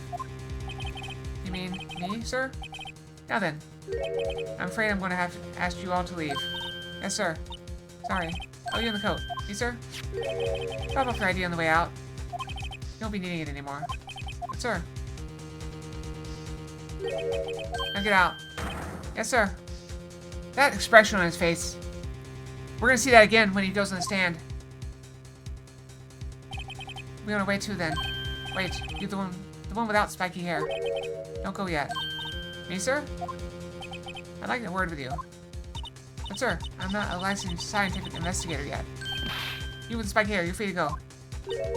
Mr. Wright. I'm not leaving Emma. Never mind, I am leaving Emma. Look, pal. Told you once, I've told you 1,000 times. Chief's office is off limits. But no, you just had to go sneak in there like that, didn't you? I said you didn't care anymore if you were fired. If I knew it'd be like this, I never would have said it. Now I've seen the evidence Chief Gant was hiding in his office. I think I'm finally starting to get the picture. But why has she kept eerily silent about it all this time? Hi, Rowan! How's it going? Anyway, you listen to me? I'm going to try to smooth things over with the Chief again. Later, pal. After that, I heard from Emma she said the police wanted to ask her some questions. Oh, I'm sorry to hear that. Eat some chicken noodle soup, drink lots of fluids, and get some rest. She'll be busy for the rest of the day.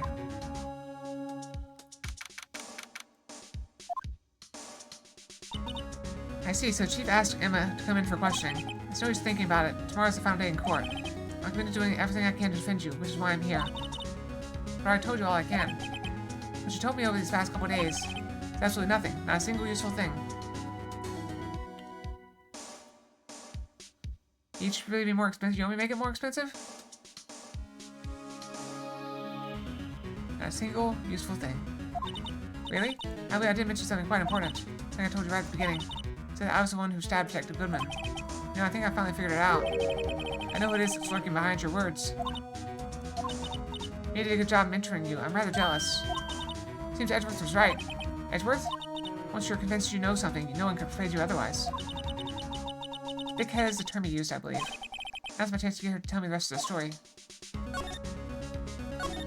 I have to admit, I was more than a little perplexed at first. You insisted you did it, yet there was no incriminating evidence. That's when it hit me. It's not you're unwilling to tell the truth. It's that you're incapable of doing so because of a certain individual. What an intriguing notion. A certain individual, you say? You think I'm protecting this person? Protecting? No. I think afraid of is more like it. If I'm not mistaken, the person in question may have persuaded you to silence. For argument's sake, Mr. Wright, whom may I ask this person you're speaking of? One I'm supposedly so frightened of. What is this person's name? Take that! Well, Miss Guy? Mr. Wright, you're addressing the Chief Prosecutor. Do not forget your place. Hey, she's not ready to spill the beans. My apologies. Please tell me a bit more about what you think you know. You can't? Why not?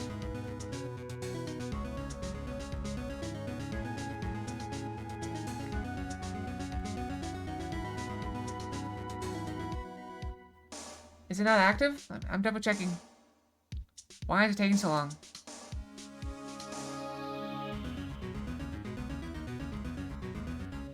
It might be broke. I'm looking at it now. It's acting like it's not working.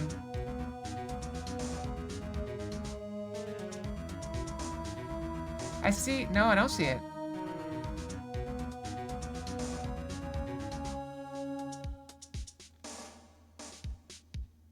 There it is. Okay, is it not active? It's active. That's weird. I'm not seeing it either. On mine.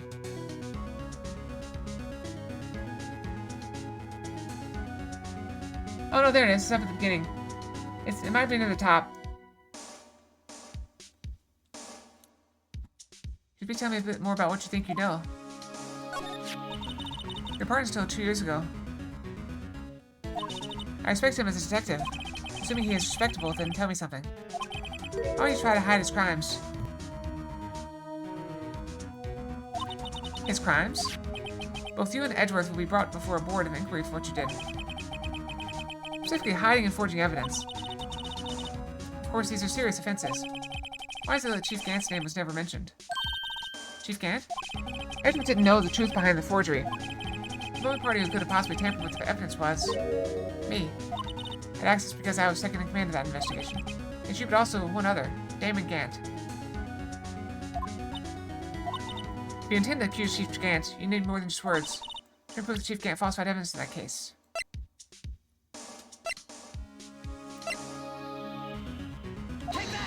Present this! I just found this in a safe in the Chief's office. This jar piece, and this piece of cloth. Do you know what these are? They're pieces of evidence from the SO9 incident. The person concealing evidence was none other than Chief Gant himself. What's up? I'm here. Is something wrong? Hello? Test, test, test. Microphone's still working. Oh, there's... Miku? Which Miku?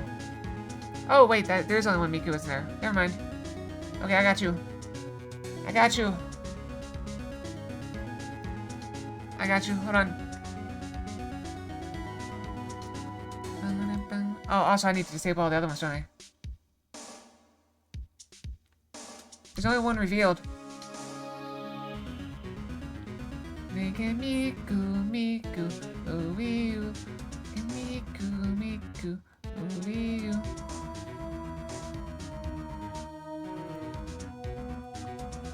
Miku, Miku, ooh.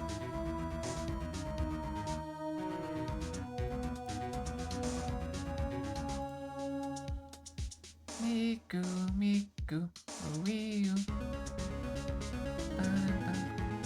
I think the other one hasn't been revealed yet.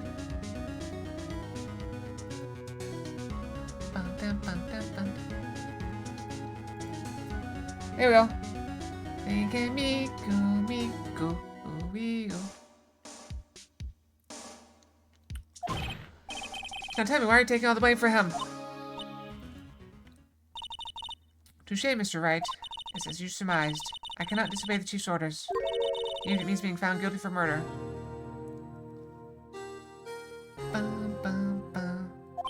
Why not? Come now, Mr. Wright. You can't possibly expect me to be able to tell you that. 3 days ago, I had no choice but to cooperate in the murder of Detective Goodman. Perhaps I should say, follow orders. Yes, that's more accurate than cooperate. Although I can't tell you the details. I can say I was given an order that day, and to dispose of Bruce Goodman's body. 7 months, 12 days, 3 hours. Find it inside the trunk of Miles Edwards' car. Just as I suspected. Despite what everyone believes, you were not the one who murdered Detective Goodman. Correct. Yep. Time flies when you're having fun. I was trying to take the body out of Edward's car. The trunk's lock was broken. I discovered the murder weapon while inspecting the body. Murder weapon? You mean Edward's knife? No. When I found the body, this knife was the knife stuck in it. I told you! Hi, Catsis. Welcome, welcome! Tell me about Chili. How's it going? How you been? Welcome to the channel. We're playing some Phoenix Wright Ace Attorney. I told you, this is a knife. She took it out of there and shoved this into the tailpipe and then took that knife from Edgeworth's car and stabbed it in there. I couldn't just leave that knife in him. So I took it out and stabbed him with another knife. That would be Edgeworth's knife. This is the level 5, I think. I don't know. That's right. Even though he was already dead, my hands were shaking at the thought of stabbing him. That's why I ended up cutting my hand. That is the reason for the bandage on your right hand? Yes. See, I got some blood on the victim's shoes as well. And then she saw me just as I plunged the knife in. Miss Starr, huh? Why did you need to hide Drake's dark? I keep saying, now you got me saying Drake. Why did you need to hide Dark's knife so badly? It took a lot of work to finally close the Dark case 2 years ago. It was over with. I didn't ever want it to be opened again. My intent was to prevent that by whatever means possible. So, you hid Dark's knife. The weapon used to stab the detective was evidence in Joe Dark case. If word got out, which it would, reporters would have a field day with that. So you wrapped the knife in your scarf and hid it. Edward's exhaust pipe. Right, then I called my sister. Tell her what happened and ask her to hide the knife that was inside my muffler. Yes, Emma? I don't want anyone on the force to know about this. That would explain why Emma is so confident. Outline is innocent. Speaking of phone calls, I had a bad feeling about one of them that day. Bad feeling? The truth is, after I received those orders from Chief Gant, first thing I did was make a phone call. Phone call to Patrolman Jake Marshall. Marshall? Why on earth did you call him? Lead investigator for the SO9 incident had been murdered.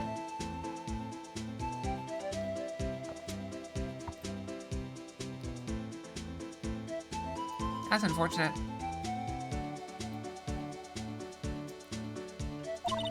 I wanted the fact to be kept hidden, and I needed help.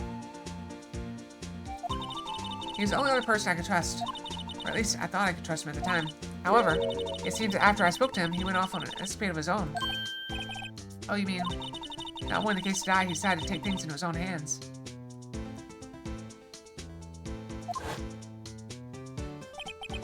He disguised himself as Detective Goodman and tried to steal the evidence.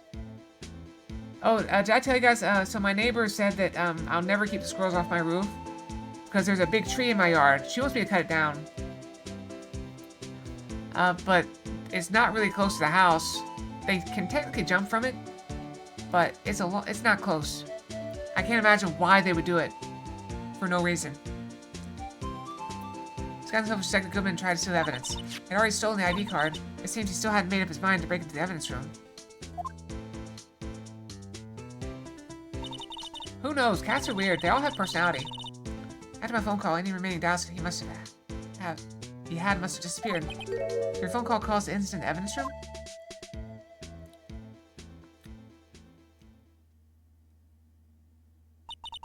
I'm afraid that's all I can tell you. Alana, you've earned my respect, Mr. Wright, both as a defense attorney and as an investigator. Now please, don't push this any further in court tomorrow. Tomorrow's trial is only one way to drive off Alana's demons. Gotta get to the bottom of everything. Okay, Goodman's real murderer is right there. And what went down in the chief's office 2 years ago?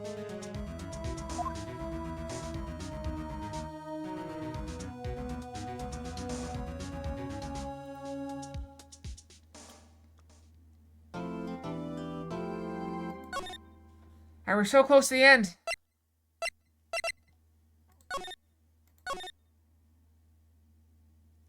Final day. Trial 4. That means there's more pieces. No. Okay, Okay, I'm gonna go ahead and do it. I'm going to brush my tail because this is gonna be exciting, I think. I'm gonna go and brush a little bit early. I'll be right back. Boop.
Okay, yeah, it needs a little bit more brushing in the wintertime because it gets so fluffy.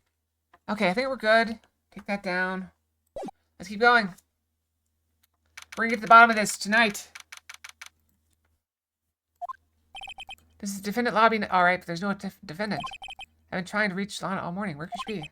Where's Emma, for that matter? It almost seems as if something's been happening behind the scenes. Edgeworth! Oh, wow. Knowing you, you've already figured it out. Who's the owner of the 77777 ID number, that is? It is 7 sevens. It's 7 sevens! Well, I have a pretty strong hunch. Yeah, Drake, one thing I learned from having a dog is that if you have to clean up properly. If you don't clean up properly, they'll go in the same area again. So, make sure you get some of the spray that cleans urine and go to town with that. I have a pretty strong hunch. Looks like I'm not the only one who's figured it out. And the only reason this trial didn't reach a verdict yesterday is because there were still room for doubt regarding this ID record. If that number's belong to whom you suspect, then no doubt will remain. After all, he hasn't been officially charged with anything. True, not yet. In any event, once all doubt has been removed from that list, I can call for a ruling. 5 minutes, right? And Chief Prosecutor Skye will be found guilty. She didn't do it. I figured you'd say this much. That's why I came here, to hear what you have to say. It's the first time he's ever done something like this. Lana's hiding something, and the only way we'll ever know the truth is to draw it out of her. The truth? Everything goes back to the SO9 incident. Don't be stupid, today's the last day of the trial. We don't have time to reminisce about the past. That depends on you. If she's found guilty, you'll lose your only chance to find out what really happened. I'll think about it. See you in court, right? This is where we turn from enemies to friends and possibly even lovers. Maybe not that last one, but possibly friends. That's it. If I'm ever going to find out what Chief Ganton has on her, it's now. Do we have a defendant?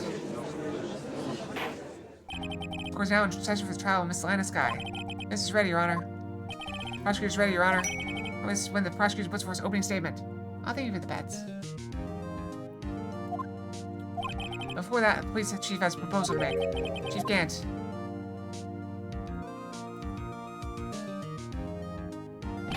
He always waits so long to talk. It drives me crazy. Morning, folks. How's everyone doing? Hey, Yudgy. Been back to the pool yet? No, I've been drowning enough as it is in my work. Well, that's a good one. Don't think I can top that. If you don't mind me asking, Chief, exactly what is this proposal of yours?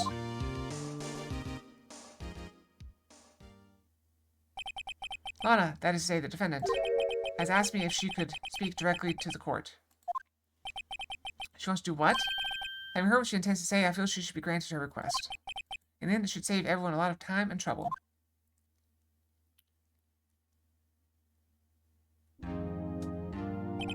What's this all about, defendant? I'd just like to make one simple request and I'll be finished. Well then, what's your request? Your Honor, I'd like you to put an immediate end to this trial. Huh? I confess to all charges against me. On February 21st this year, I murdered Detective Bruce Goodman in the underground parking lot of the prosecutor's office. No, Lana. She's got her fingers crossed behind her back. Look at that. I see it. You can't. Your Honor, the defendant's claim does not change the defense's plea. In that case, Mr. Wright, no longer require your services. Lana, Your Honor, I hereby forfeit my right to an attorney. Prosecution may lack direct evidence against me. It has successfully proven its case through testimony and circumstantial evidence. I would like you to render your verdict now, if you please. The defendant certainly has the right to self-representation. Request legally valid, although it's an unprecedented situation. It appears there's no further need to continue this trial. Even Mr. Wright may feel otherwise. This can't be happening. Edgeworth! You're gonna come through for me, right? Here's the time for this verdict to arrive. This court finds this defendant. Objection! One moment, Your Honor. Mr. Edgeworth? The prosecution has not proven the defendant guilty beyond reasonable doubt. Any rule at this stage would certainly be premature. Come now, Worthy. I understand this is a difficult time for you, but why don't you just be a good little boy and keep your mouth shut, Okay. Anytime someone says, be a good little boy or be a good little girl, they're being condescending. There's a big difference between that and calling somebody a good boy or good girl. That's a big difference. Not close, not the same thing at all, okay? Big difference.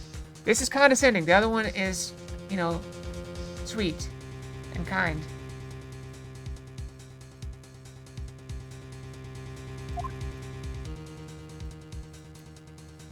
Humph. I don't think I care for your tone, Chief Gant. Oh, I'm starting to like Edgeworth. Look at his expression, too. He's got the smug. I like it. What? Creating another fabrication to cover up your past mistakes. Sorry, but I'm no longer the naive little boy you would have me be. You tell him, Edgeworth! With this sudden confession from the defendant, it's obvious to me some kind of deal was struck behind the scenes. Some kind of deal, Not everyone operates as you do, Worthy. Humph. I thought so. Your Honor, the prosecution would like to change his first witness. Oh? To whom? As first witness, the prosecution would like to call Miss Emma Skye. Yeah, he's going to join us. We're going to perform the Wright and Edgeworth the defense attorney. Agency. I don't know. Name still in progress. I request the court hears her testimony. Hold it. Mr. Edgeworth, I am exercising my right to self-representation. I don't think we need to I don't care what you think, Miss Skye. Exposure of truth sometimes results in tragedy. However, no matter how tragic the truth may be, it would be an even greater tragedy to avert one's eyes from it. That's a nice saying. Very well, the court shall grant the prosecution's request. That's okay with you, right, Chief Gant? Worthy. You'll live to regret this. Mark my words. But you won't after you're convicted of murder and sent to jail and executed. Miss Emma Skye, please take the stand. Looks like Edgeworth has decided to take the horse by the reins.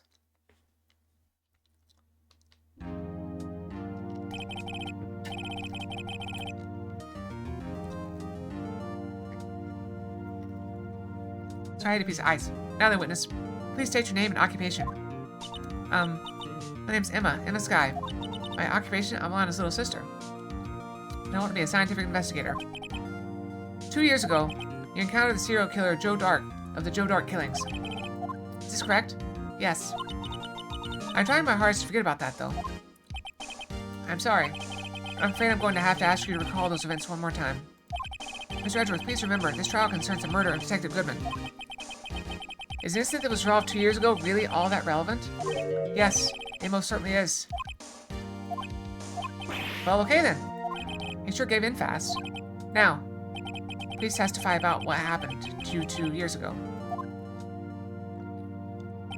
The trip to yesteryear has finally begun.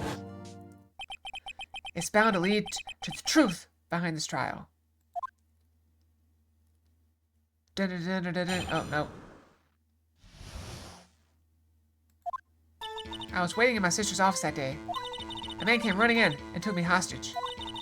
Neil Marshall rescued me, but I'll never forget what I saw in that instant. The man raised up his knife and stabbed Mr. Marshall in the chest. That's wrong. Good thing you weren't harmed. I passed out. I don't remember much. It's understandable. However, please tell me, Mr. Edgeworth, what does this testimony have to do with Detective Goodman's murder? That will soon become apparent, Your Honor. You had to admire him for his courage, considering he has no evidence. Very well. Defense may begin its cross-examination. I don't think we need to hold up. But let's do it anyway. 2 years ago, the defendant was a detective at the police department, correct? Yes. She was second in command of the then Deputy Chief of Police, Gant. My sister, she's the best detective ever. As I remember, Deputy Chief Gant and Miss Skye used to be quite the pair. I believe they shared the same office. That's right. I'd always sit at my sister's desk and dream about playing that organ. I wanted to play it that day, too. The police department and the prosecutor's office held a ceremony that day. Lana promised to take me to dinner after she finished her work. A man came running in and took me hostage. A man? Yes, Joe Dark. He was a serial killer. Joe Dark was brought in for questioning on the day of that ceremony. We were desperate to get anything on him that would lead to an arrest. When he saw his chance, he fled the room, right? Upon fleeing the room, Dark proceeded to take the elevator. He must have been in a panic because the elevator was going up. Then he ran into Skye and Gant's office. There was a lot of noise coming from outside, so I opened up the door to have a look. That's when I saw him. Neil Marshall rescued me. What was the prosecutor doing there? That day, there were 2 people present during Dark's questioning. Deputy Chief Damon Gant and Prosecutor Neil Marshall. I almost forgot about Gant. Neil Marshall had just received the King of Prosecutors Award. Young and dedicated, he went straight to his questioning room after the ceremony. I assumed that would also be why he was first to run after Dark. When Dark grabbed me, I thought I was as good as dead. And that's when Prosecutor Marshall came running in? I don't clearly remember what happened then, but I'll never forget what I saw in that instant. What did you see? Can you tell us about that? Marshall jumped on Dark, and just then the light went out. The lights. It was just about this time of year. There was a terrible storm going on, and lightning struck nearby. The electricity went out. Wait a minute. It was pitch dark in that room. Shouldn't have been able to see anything, right? Right, but just then the lightning flashed again outside. That sudden flash left an unforgettable image of the scene in my mind. I see. Tell Detective about what I saw then. Detective? Yes, Detective Goodman. He was in charge of the case. Detective Bruce Goodman, the victim. So you spoke with Detective Goodman about this 2 years ago? Yes, that's what's so scary about this trial. Told Detective Goodman about what you saw? Yes, but at the end of the time, the words just wouldn't come out. That's why I drew a picture. A picture, yes, I think she mentioned that before. Right, have you heard enough? Ask about the picture.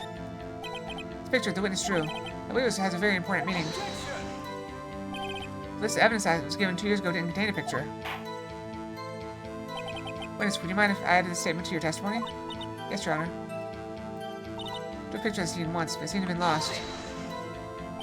Drew a picture of the scene, you witness, right? Yes, I wanted to do everything I could to help the investigation. Still see it now whenever I close my eyes. That's strange. I took over the case after Prosecutor Marshall died. He had never received any picture. That's witness is mistaken. I did draw it, I swear. I'm not imagining it. Picture, the image, that reminds me. Let's just check the evidence again. Wait, let's continue. An image on your mind. Can you please describe it to us? Man raised up his eyes and stabbed Mr. Marshall in the chest. Alright, we got 2 contradictions here. This is a real shock.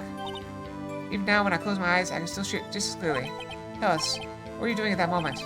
You testified that Joe Dark was holding you hostage. When the lightning struck and the lights went out, Mr. Marshall jumped on Dark.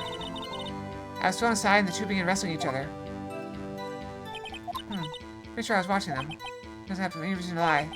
Well, Anna sure does. Maybe get Emma to tell me as much about this as she can.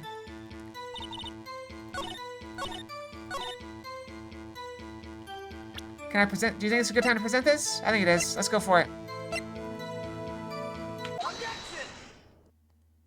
Mr. Edgeworth. Mr. Edgeworth, this little girl put all her heart into drawing that picture. And yet you would insist on denying its existence? Huh? Hey, I'm not the bad guy. All I'm saying is that, as the prosecutor for that case, I wasn't handed such a picture. That may well be. But that doesn't mean it doesn't exist. Behold! This is the evidence list for the SO9 incident. Please turn it over, Your Honor. Turn it over? Turn it. Ah, what's this? Yes, what is that? Hey, that's it. That's the picture I drew. Indeed. Two men appear to be wrestling here. What's the meaning of this? What are you doing with that list? Me? Only prosecutor in charge should have access to that list. Huh? These lists. They're different from each other. What? It would appear, Mr. Edgeworth, that the evidence list you were handed 2 years ago was incomplete. These two lists fit together to form one. You can see the marks here where they were torn apart from each other. See, Mr. Edgeworth, it's quite obvious what happened. 2 years ago, only half the evidence in the case ever reached you. What? What? Order! Order! But Miss Skye, why did you draw your picture on the back of such an important list? Because that's what Detective Goodman handed me in the questioning room, Your Honor. Wait a minute. If this list was torn in half, then that means... Your Honor, are you alright, Mr. Wright? Your eyes are bulging from your head. Evidence list was torn in half. There might be more of the drawing on the back of Mr. Edgeworth's list. Yes, that's quite conceivable, Mr. Edgeworth. It's possible. Let's see. Is something wrong? Do you even have to ask? Sorry, Your Honor. There is indeed something drawn on the back of my list. It's that thing.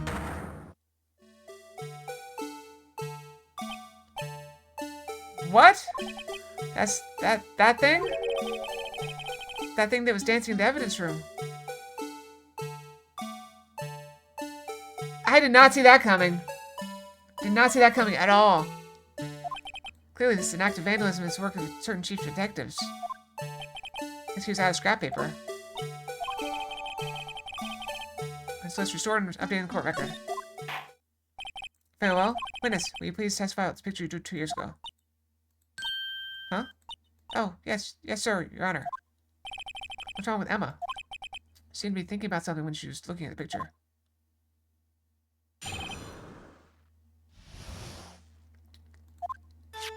This picture I drew 2 years ago. Flash lightning was so bright, all I could see were shadows. I thought I must have fainted. It shows exactly what I saw in that instant. If flash lightning could burn such an image in your mind. Thanks to that, though, she was able to show us exactly what she saw. Well, I don't see any contradictions here. It shows Joe Dark about to murder Prosecutor Neil Marshall. This may now begin its cross-examination. But there was a contradiction before. Which I drew 2 years ago. Did you draw this picture right after the incident?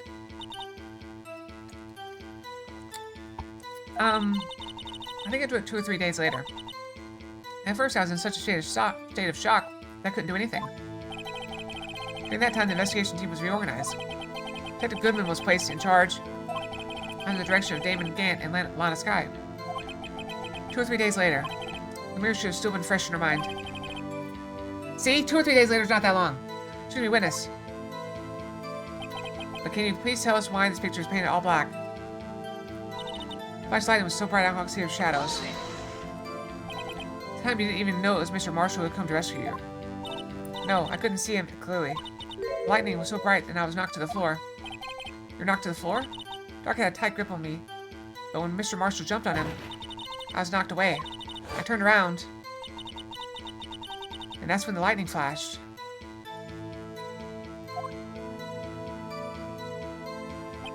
Poor Emma, I'm just glad she wasn't hurt. What happened after the lightning flashed? I must have fainted. You mean you didn't see the actual murder take place? No, I'm sorry. The flash lightning only drove off the darkness for a split second. Not only that, The trauma of the situation understandably caused the witness to faint. Do we need to torture this girl any further? What? You're not the bad guy here. Anyway, this picture. It shows exactly what I saw in that instant. Sorry for asking you so many times, but are you sure you drew exactly what you saw? Of course, this exact scene. Wasn't influenced in any way from your talks with the detectives? Are you insinuating that we somehow manipulated her memory, Mr. Wright? No, of course not. I better watch out or he might find some way to cut my salary. I drew the picture before I heard anything from the detectives. I don't think anyone's story would have influenced me. Mr. Wright, there's something that's bothering you about this picture? Huh? Oh, well... That's strange. She claims exactly the scene that's imprinted in her mind. And yet, there's clearly a contradiction here. This picture I drew 2 years ago.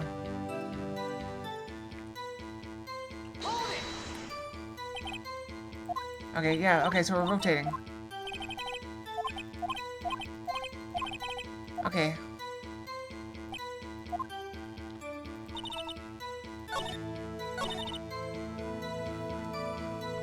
Okay, do we present the knife? I think we present the knife.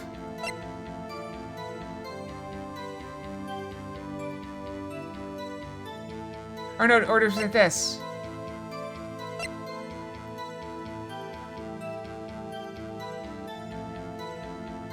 Do we present this? A knife tip, or do we present the knife? The picture... Okay, hold on. The picture...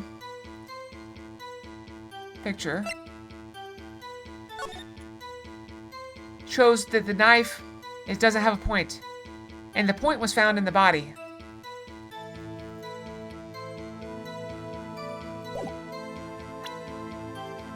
So either present this that shows the knife tip was in the wound, or we present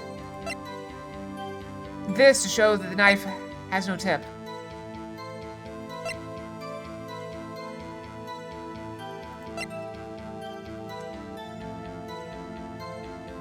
Present. Hate to be the bearer of bad news, but this picture the witness drew contains a blatant contradiction. What? But I still remember it just like it was yesterday. Mr. Wright? Perhaps it would be faster if you simply point out the contradiction for us. Which part of this picture contradicts the autopsy report? Take that! The contradiction, of course, lies here. Take a look at the knife the man is holding. Look closer, you can see his tip is broken. Even I don't have to look closer to see that, Mr. Wright.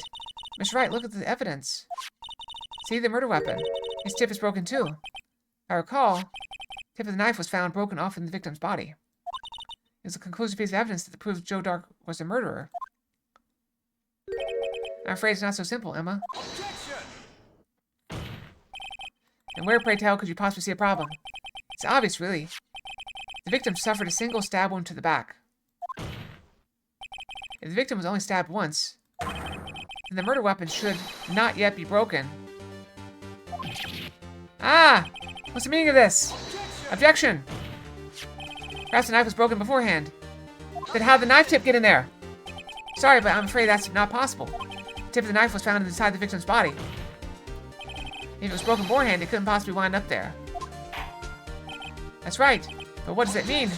Objection! The tip of the knife was undeniably discovered within the victim's body. One possible explanation is the witness's memory is mistaken. Objection! A lot of objections. That's why I asked her so many times she was sure she remembered correctly. I believe you were annoyed at the time, but she was sure she remembered correctly. But there's no other way to explain this inconsistency. Not so fast, Mr. Edgeworth. There is another explanation. Have you forgotten already? About a little something called falsified evidence?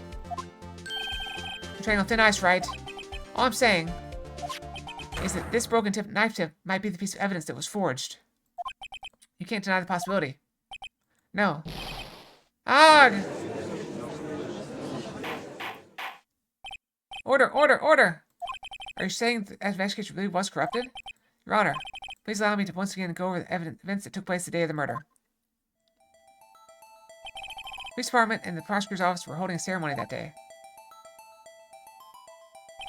After receiving the King of Prosecutors Award at the ceremony, Neil Marshall questioned Joe Dark, along with Damon Gant. During his questioning, Joe Dark fled the room. Prosecutor Marshall chased after him and was killed by Dark. It is my belief that somewhere in the story there's a lie. I'm not lying. Man really was holding up a broken knife. That's true. Then there's no other way around it. This could not have been the actual murder weapon. There must have been another broken knife. What are the chances of there being two broken knives? Another broken knife besides Joe Dark's? Could there have been one? There is another one. Yes, the witness is this adamant about actually what she saw. Can't be explained away by a simple observational error. Mr. Wright. In that instant, Emma really did see a broken knife. I assume then that you have some other information about this other broken knife? So please feel free to enlighten us. The murder weapon was already broken prior to the murder. There's only one way. Hey Liz, here's a real murder weapon. Do I do the picture or the thing? I think we use the picture. Take that. The answer lies in the past. 2 years in the past. Right here, inside this picture. This picture of the award ceremony. Ah! What is it, Mr. Edgeworth? It's the broken murder weapon. Notice the award Prosecutor Marshall is holding. That's a broken knife. As we earlier concluded, the knife in the drawing was not Joe Dark's knife. That being the case, the knife the witness saw was in all likelihood from this award. Order, order, order! Neil Marshall was awarded the King of Prosecutors that day. As a award, he was given this broken shield and knife. When he chased after Joe Dark, he pulled out this knife. Being a prosecutor, he did not carry a pistol. This broken knife is the only weapon he had in this dangerous situation. But that can't be. Oh, and why not, Mr. Edgeworth? If the King of Prosecutors' award knife was the murder weapon, then murderer and the victim would be reversed. What do you mean? I mean, then raising a knife would have been Prosecutor Neil Marshall. Oh. Oh. But prosecutor was the one who actually died. That's true. What's going on here? They both died. It seems Mr. Wright has been a bit too eager to jump to conclusions. Wait. Oh no. The prosecutor killed Dark, and then Gant came in and killed the prosecutor to make sure he got or something. I don't know. Mr. Wright's been a bit too eager to jump to conclusions. Wait, I remember now. I remember everything. Witness, Mr. Edgeworth, what is it?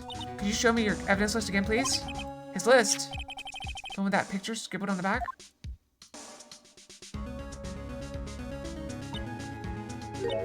I knew it.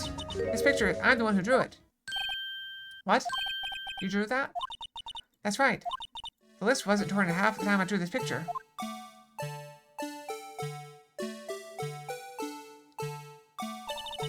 Last time I've been trying so hard to forget. Must lock this part deep away inside me. That would be best if we added this to witness testimony. Please tell us what you've recalled, Miss Guy. Yes, Your Honor. First knife mix-up, now the blue badger. Should be interesting.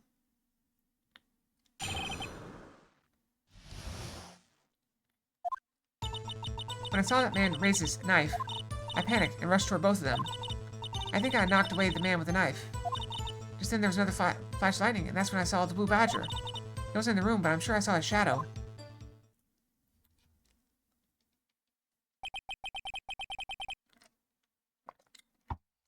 This is certainly most unusual. Try impossible.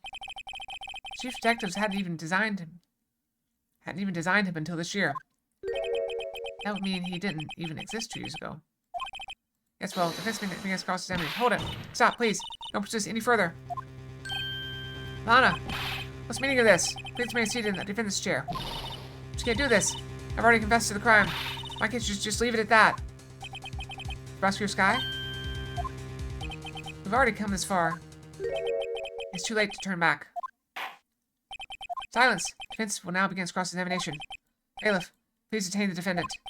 Seems we're finally getting to the core of the matter. Did she kill someone? I saw that man raise his knife.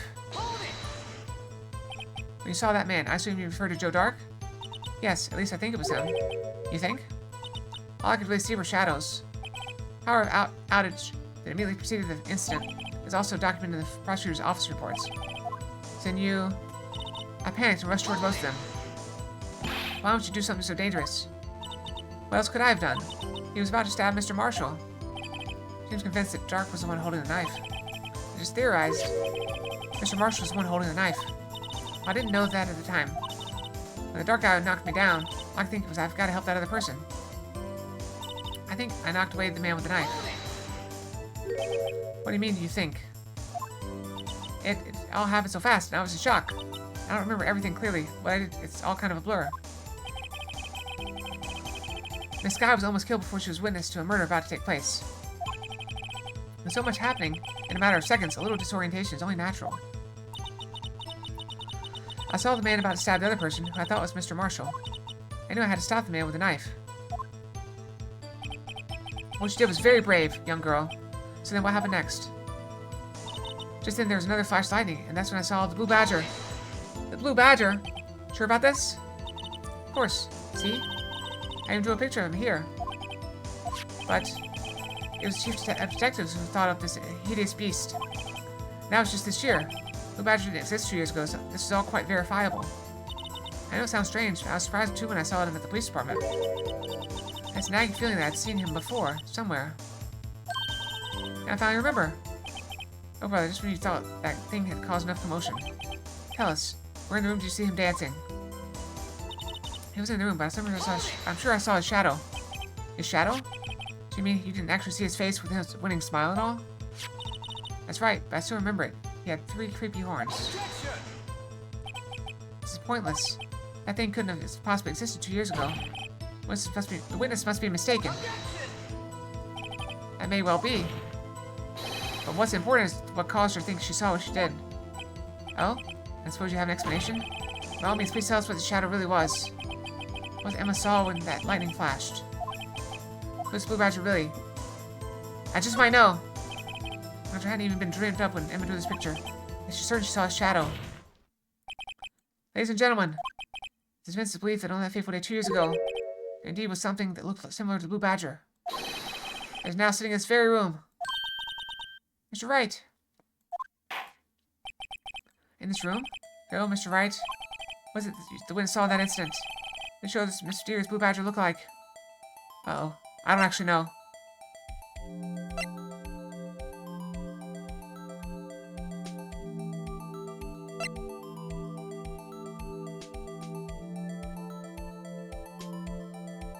This is it.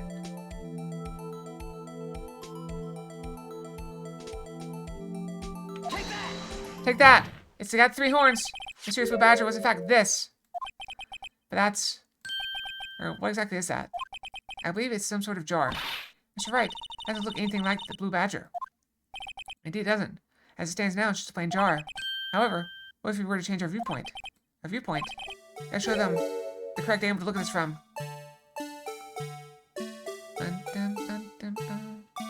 Okay, rotate.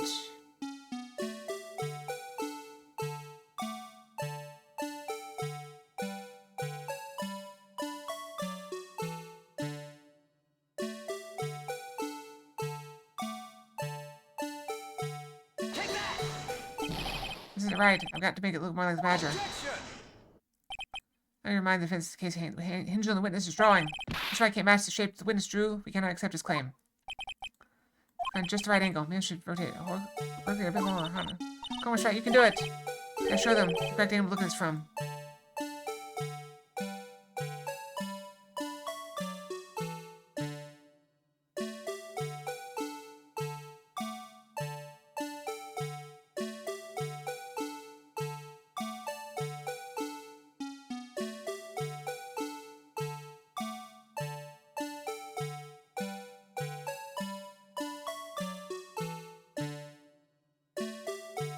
How's that look?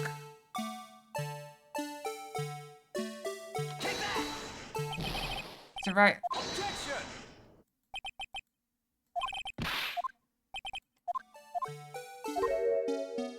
This is hard. From the bottom?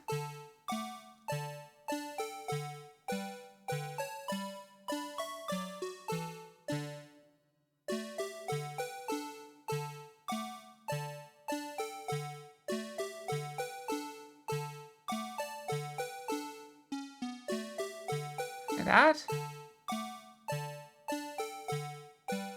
Doesn't look like it.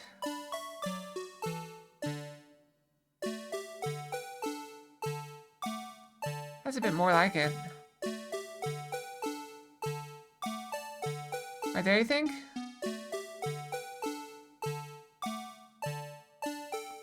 The tape? What tape? Oh, I think like this?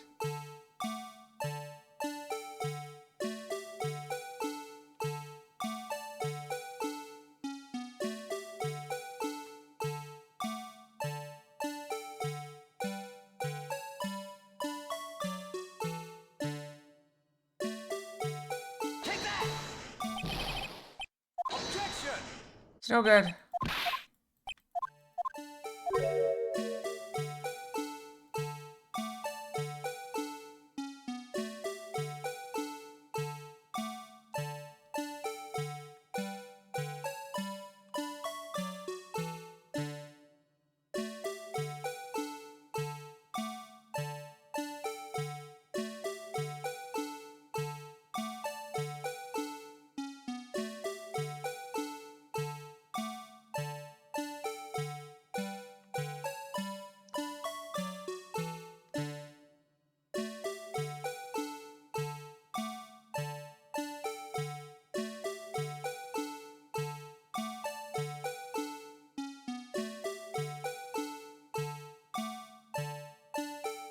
I think this is the best.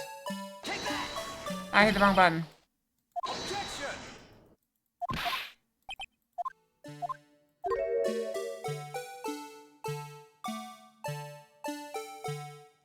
This is hard.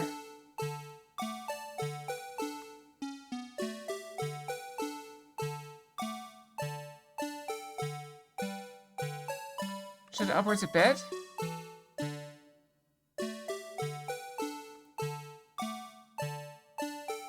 Is this right side up tilted upwards a bit? Like this?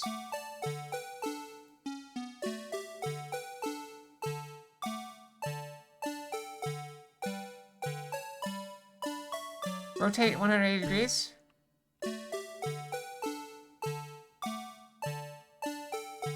Which axis?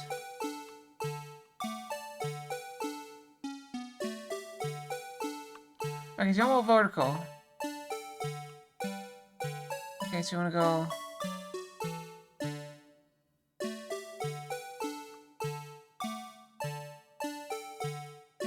Okay.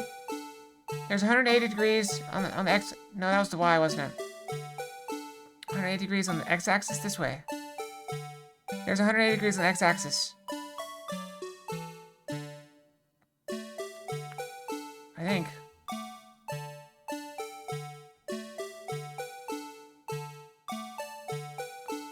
Show you rotating.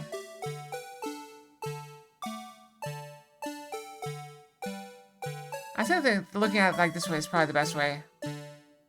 It doesn't have a nose.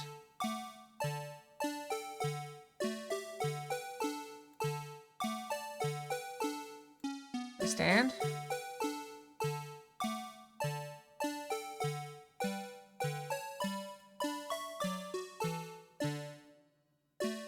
This is the stand, I think. Let's go this way. I don't know.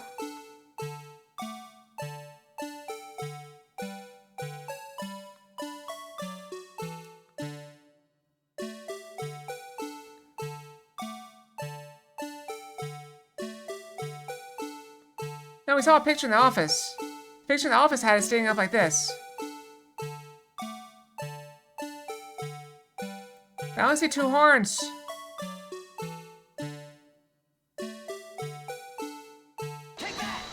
I hit the wrong button again.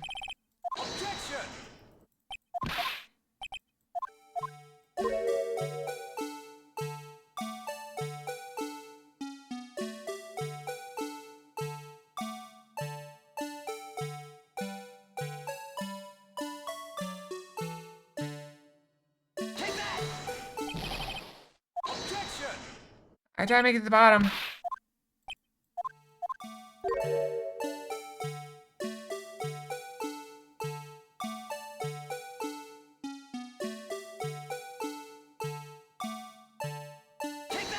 I hit the wrong button again.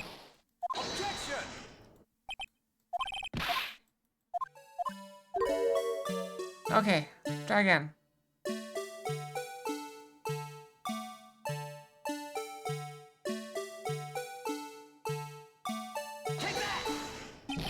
Nope, not right. Flip the other way around.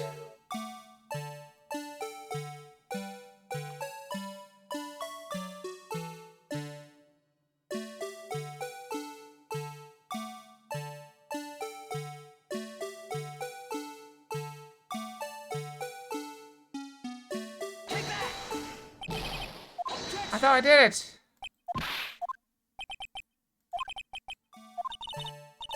How close does it have to be?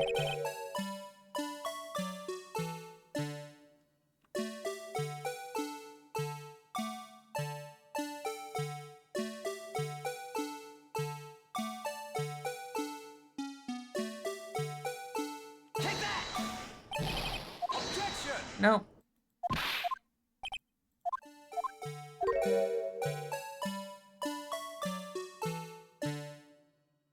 See, I already tried this one.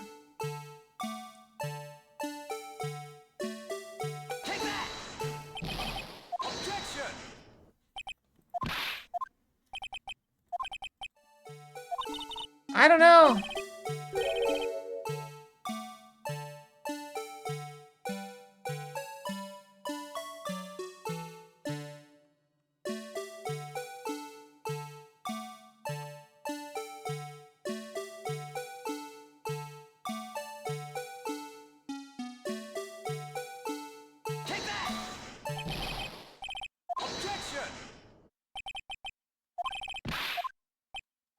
At least I'm not losing points for this.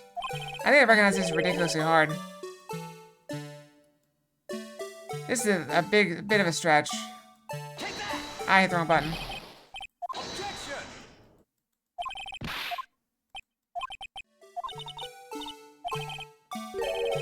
Okay, okay.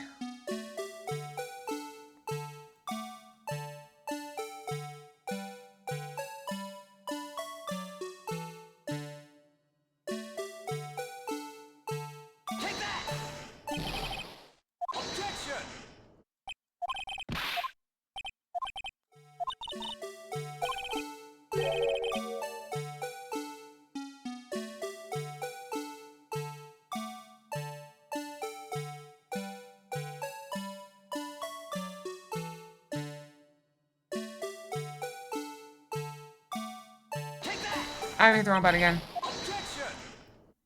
I'm so used to, like, Q and E being the rotation, but it's Q and R.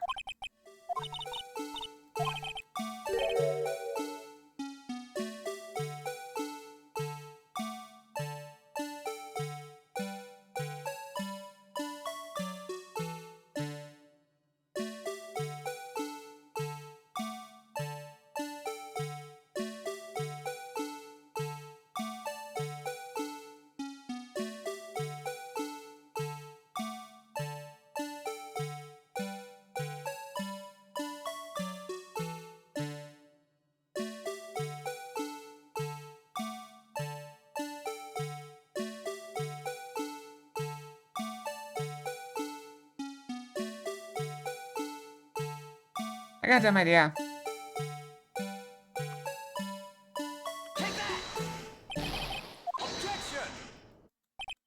I remember her picture had it kind of turned sideways.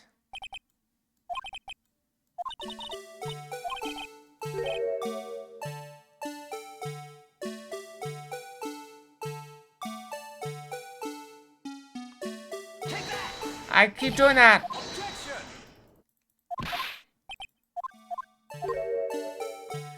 Because I'm looking at the broken one. What if the broken one actually matters?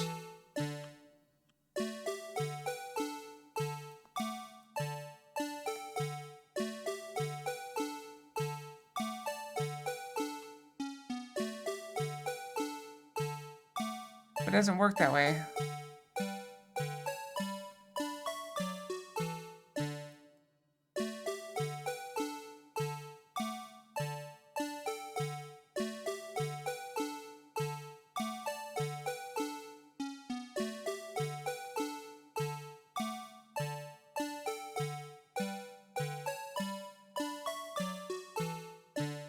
See the curve. What curve? Which curve?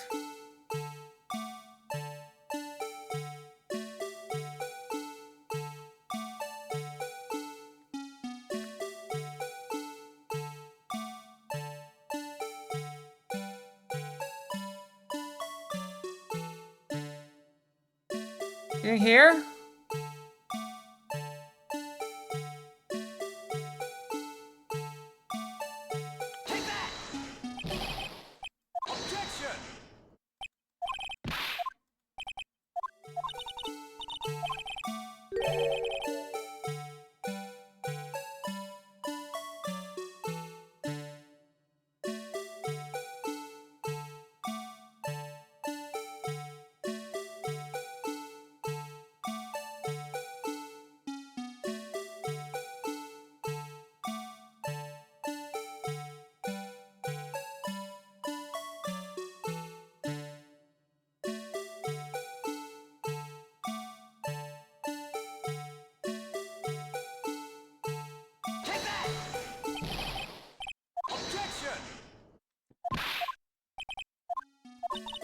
I have no idea. Why it's not working?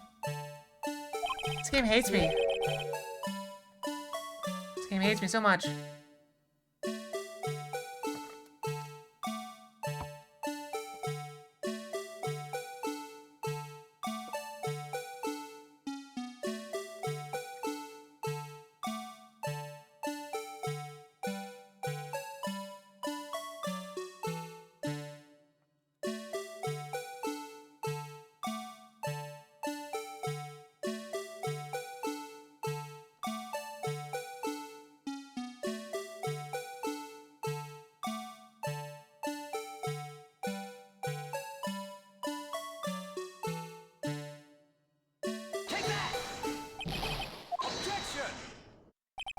Anybody got any ideas? Treeborn, you got auto-modded.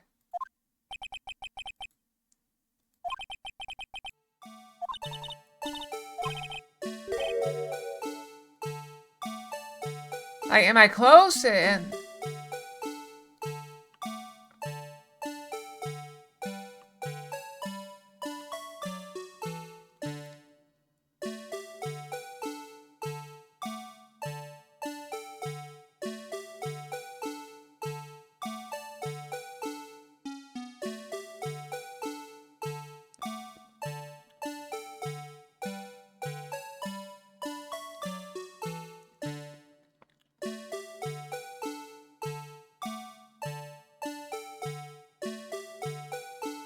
here's said and done.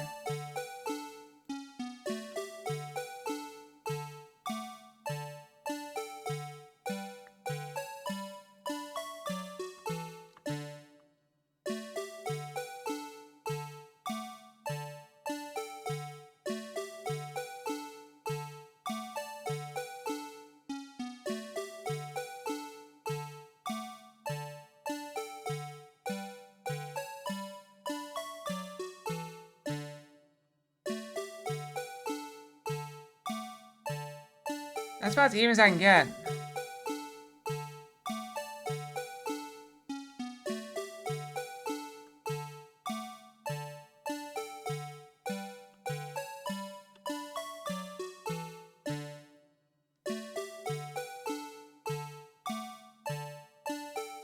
Alright, everybody good? Right there?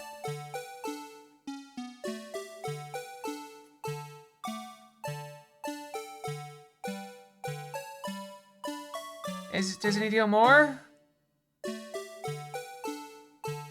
Does it look good? Does everybody think it looks good? Or do I need to move it more?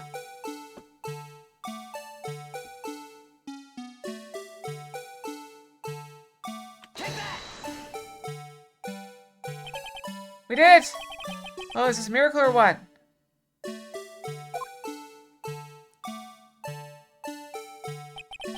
No one could possibly deny this jar's resemblance to the blue badger.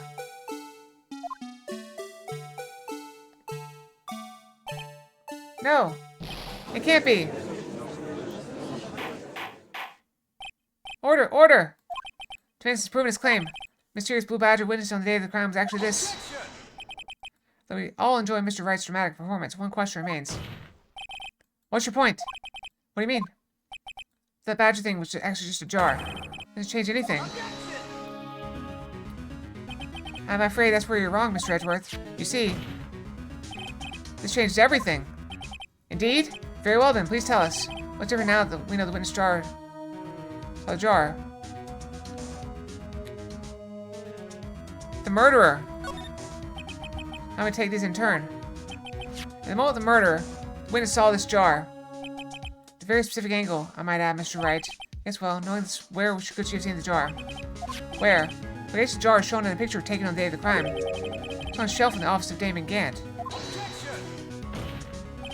The body was found lying near Lana Sky's desk.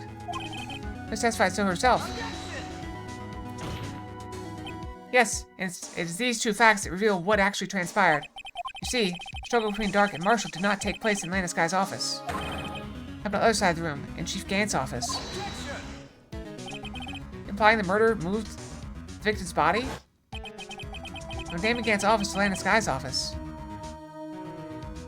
Yes, why would he do that? There's no reason.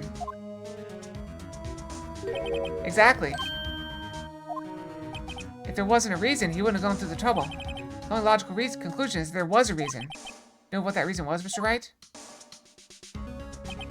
Finally figured it out. So this is why Lana tried to stop the trial. It's too late to quit now, though.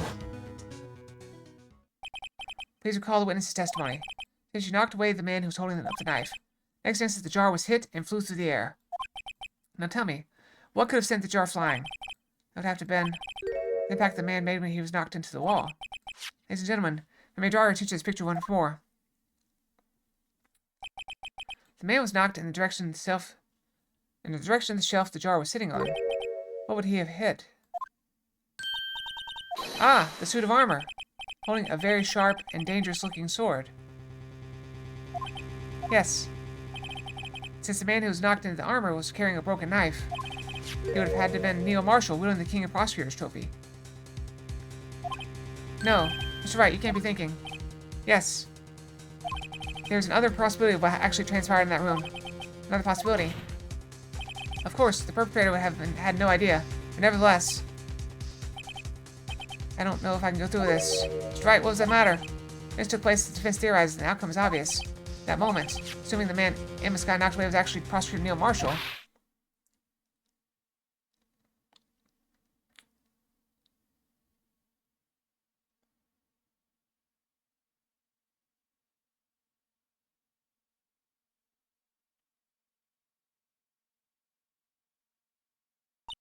You mean Mr. Marshall died because of me?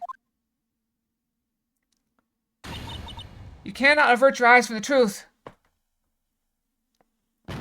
No, thud. Emma's out.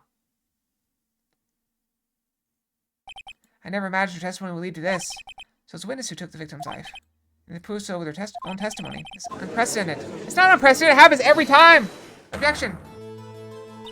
What? What are you saying? I'm sorry, Miss Sky, but it's an accident. Given the circumstances, Joe Dark murdered Prosecutor Marshall. How can you think it was Emma? How dare you try to pin the crime on her? Imagine that coming from you.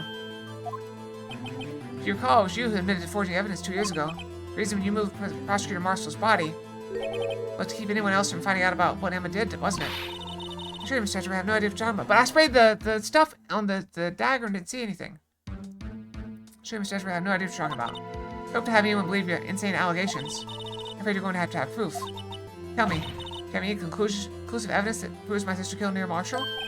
Evidence? I'm willing to bet you don't. Yes, certainly would be difficult to prove this with evidence. If we don't have evidence, then we'll have to rely on testimony. I'm afraid that won't work in this case. Both parties involved in the incident are dead. We certainly can't get dead people to testify. That's all been a wild duplicate from the beginning. No, it hasn't. We got to pick the cloth. Humph. Touché, Miss Sky. Of course, that only leaves us with one possibility. You mean there's still another possibility? What do you mean, Mr. Edgeworth? I mean the possibility that the victim has left us a message. For better or worse, Mr. Marshall did not die instantly. He may have left behind the name of the person who took his life, in one manner or another. That's impossible. Well, Mr. Wright? It's the only possibility left to you. A message from the deceased. Does such a message exist? Back to the court record.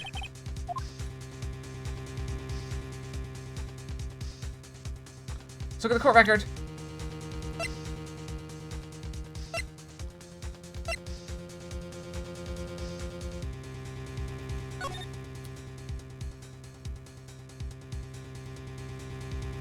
Is that a letter? Oh, it is. It is a letter. Rotate. Rotate. Where's my rotate? It's not rotating. H. Rotate. Nope, wrong button. N. Rotate. B. Nope. It's not working. I see it. I see it. E. M. A.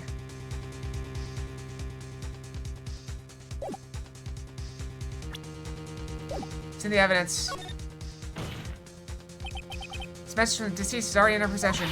Mr. Wright, will you stop at nothing to prove my sister a murderer?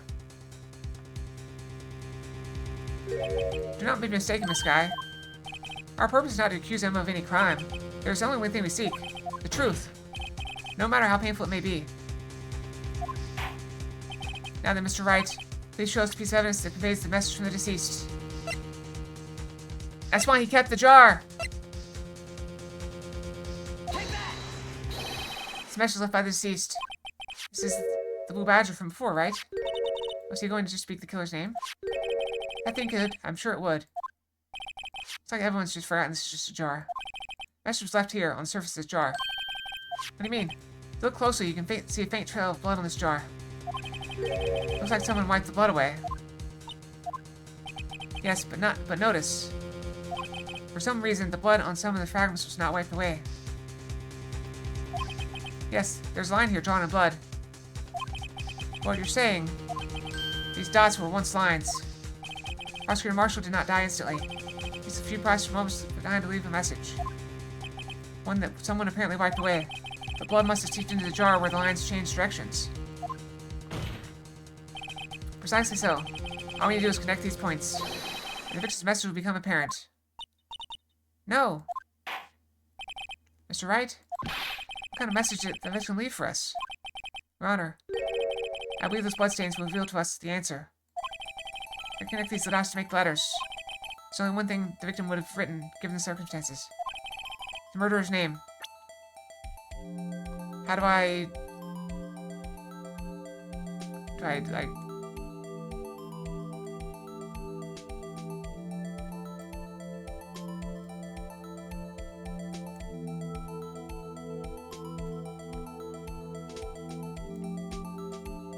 How do I make it stick?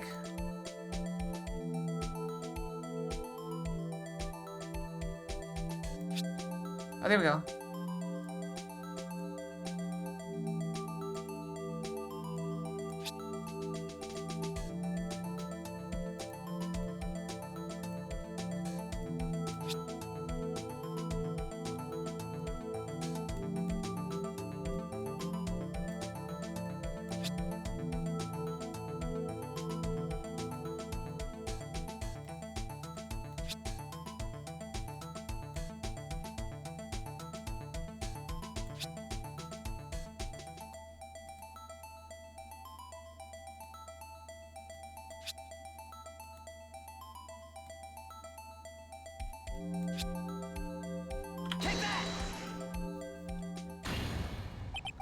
It's the defense attorney's duty to prove their client's innocence.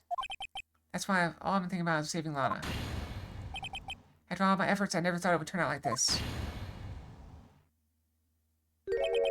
Emma, this is the final message Prosecutor Marshall left behind. It was an accident. Self-defense. All people. She may not have meant it, but in the end, the one who took the victim's life was Emma Skye. It was an accident.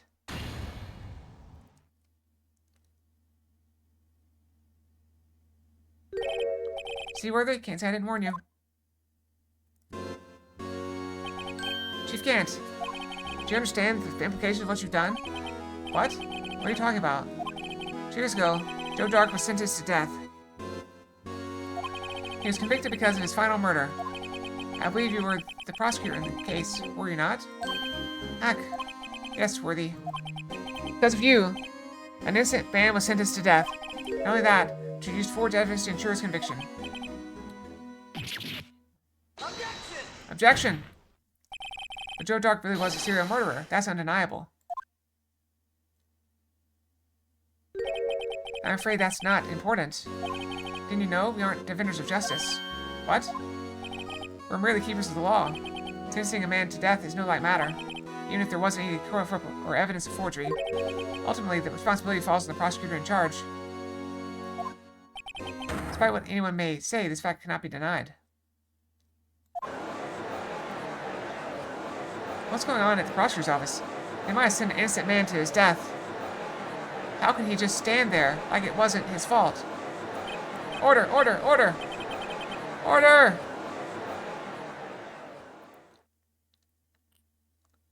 The gavel's pounding fell on deaf ears. Unable to settle the crowd, the judge declared a recess. Where the child headed, no one knows. To be continued!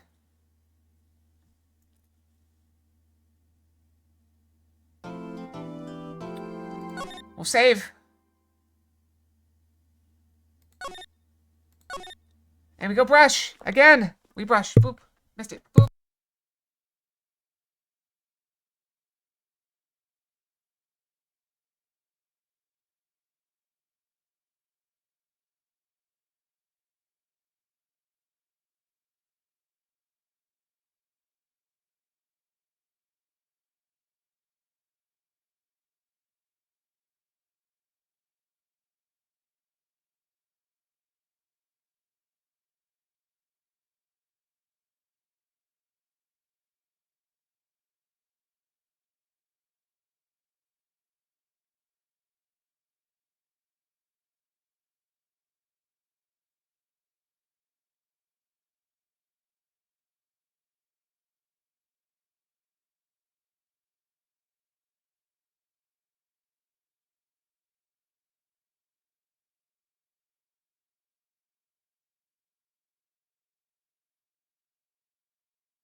Okay, I'm back. Let's get this solved.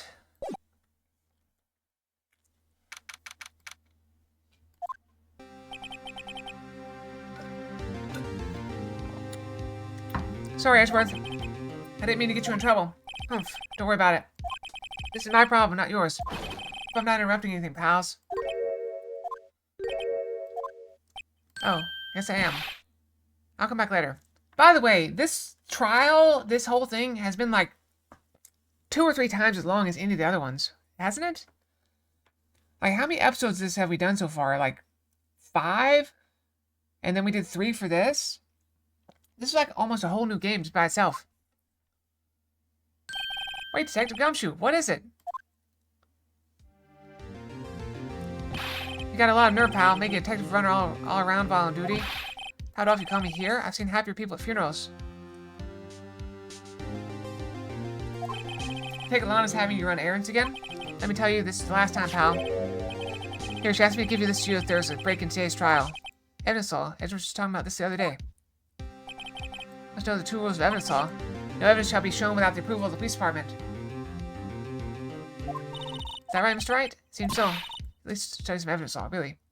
Well, we still got 2 more games, Treeborn. I'm having fun. I don't see any reason to stop this. Might as well finish the trilogy, right? Sarge also wanted me to give you a message. A message said, if you're planning to take him on, you're going to need this book. Him. Guess I'll need to give this book a thorough read. Don't slip in your pocket. We gotta read it. We don't have time. Doesn't look like that book will do you any good now, though. All that's left now is the chief prosecutor's sentence. Do we have time to read it? Let's read. No evidence shall be shown without the approval of the police department. Unregistered evidence presented must be relevant to the case on trial.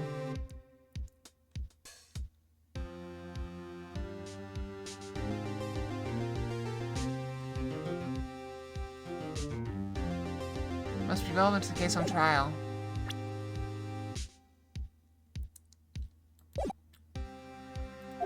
That's where you're wrong, Detective.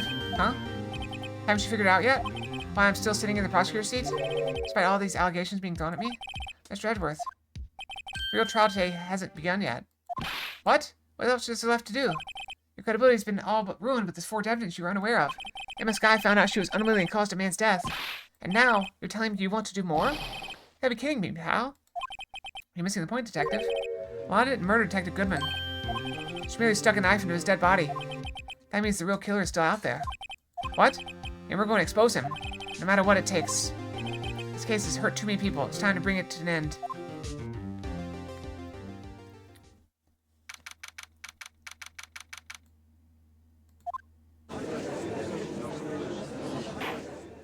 Court will now reconvene for the trial of Miss Lana Skye.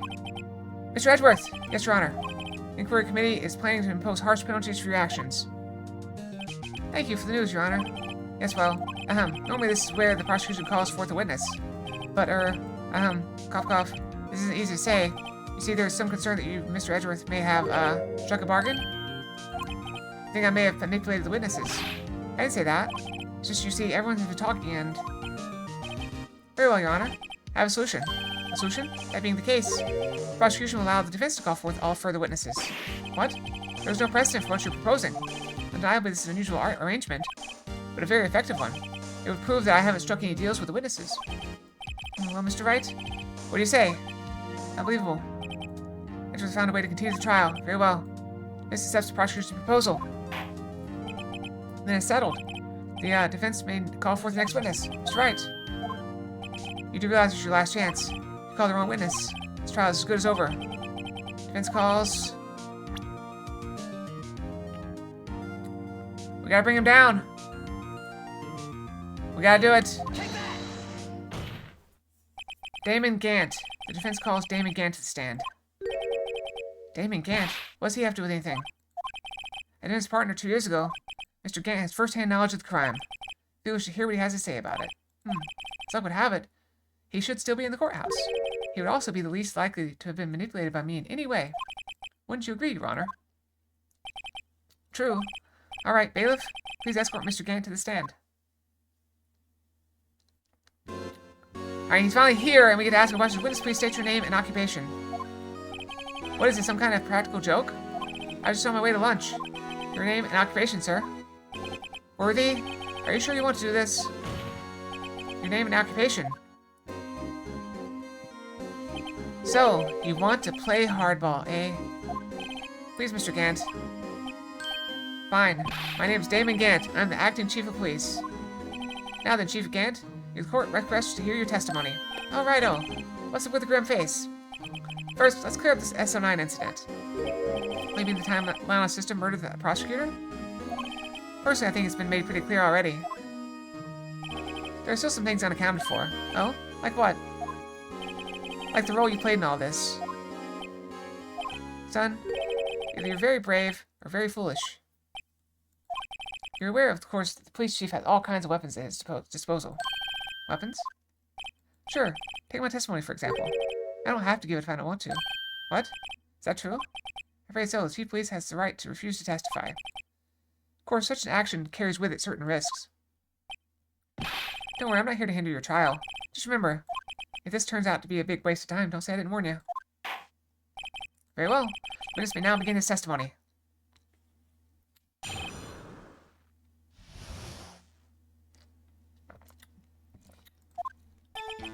As I recall, Neil and I were questioning him that day.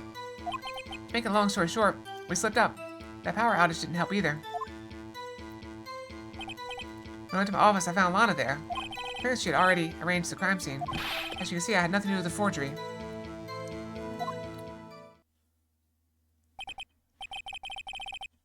Is that when Dark was arrested? Him? He was lying on the floor unconscious.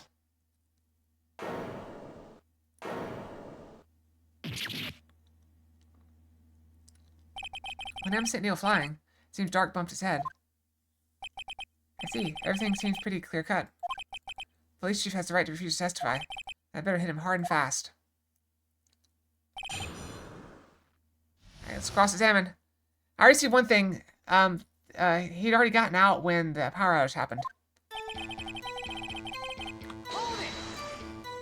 As I recall, a ceremony was held at the police department that day.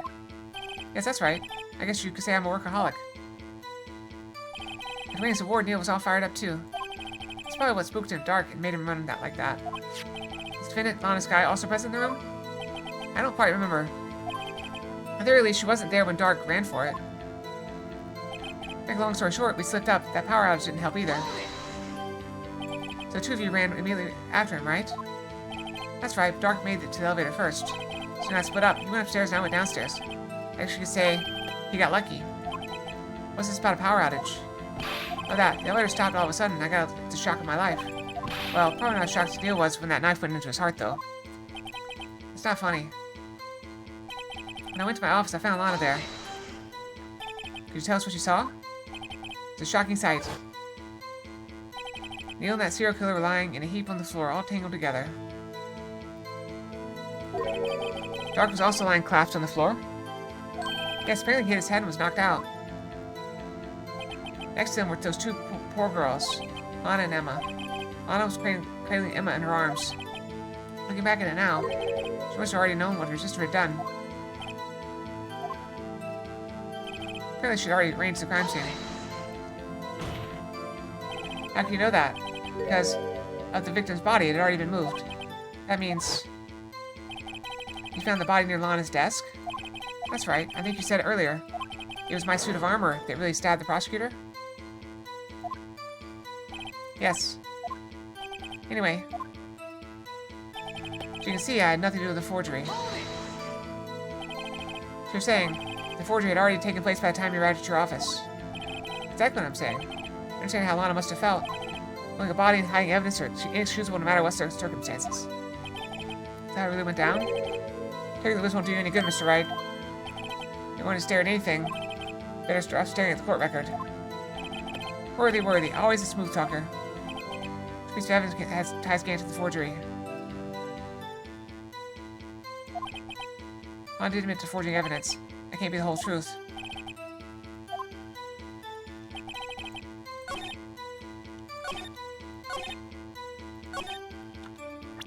I think we go with the cloth. Cloth!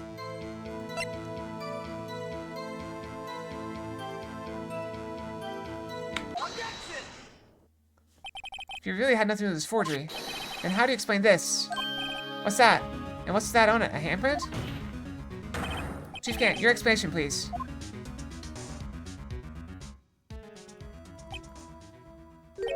I don't know. You tell me, son.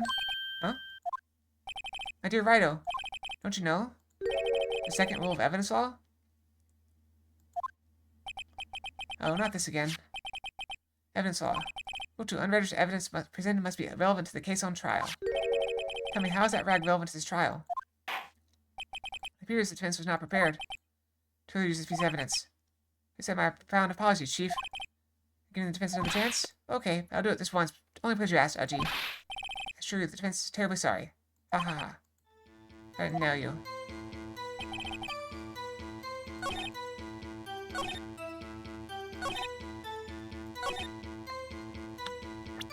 What about this?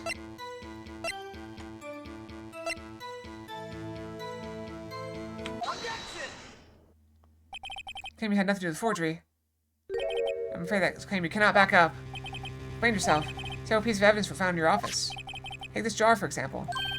That's that blue badge you showed us earlier. This jar was discovered in your safe. Not only that, the evidence list I presented earlier was actually found inside your desk. It's found where? See, Chief Gant, these articles of evidence uncovered in your office are both concrete proof that you also played a part in the legal investigation. Chief Gant, what's the meaning of this? Oh, here's a defense attorney who may even rival Worthy. So you admit to it then, that you were involved in the forgery. Who, me? Or you mean you?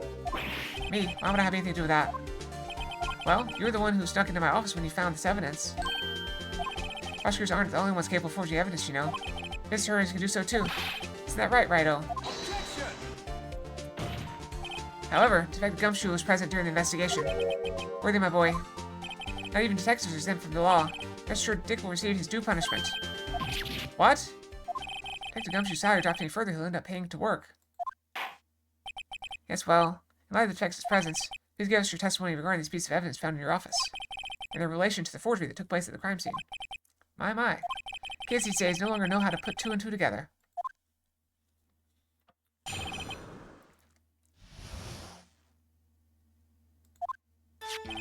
Let's see, what was it now? A jar fragment?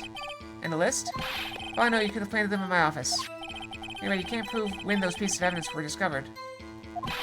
They were found after Dark was convicted, then they're worthless. There's no reason I'd participate in a forgery. Rearranging the crime scene wouldn't help me out in any way. Mr. Wright? Yes, Your Honor? Investigating the crime scene. You should have been more careful to observe protocol. Understand that I'm Chief Police, right? There'll be consequences. Ooh. Indeed, I believe I will press charges, so you won't make the same mistake again. Apologies, Chief. Would you mind waiting for tomorrow for that? Today is, well, you know. Alright, Aji. Alright, in return, though. I know. That place, right? Huh? These guys telepathic?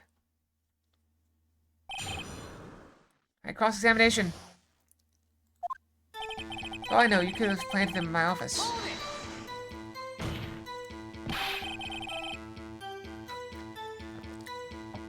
I appreciate if you stop making these ridiculous allegations. Yes, you do have a point. You wouldn't have the guts to do something like that. What? You know, back in the day, I almost broke into a counter-wrench tip. Mr. Wright, what are you saying? Anyway, you can't prove you didn't carry in the evidence, can you? If you have proof to the contrary, you're going to need it later. Later? What are you talking about? What else? Oh, when Righto's prints are found. Yes. They're found inside my safe. They would prove his investigation was illegal.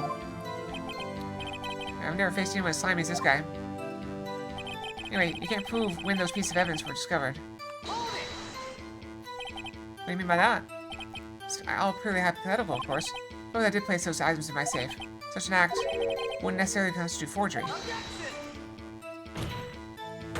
Concealing evidence found in a crime scene isn't forgery.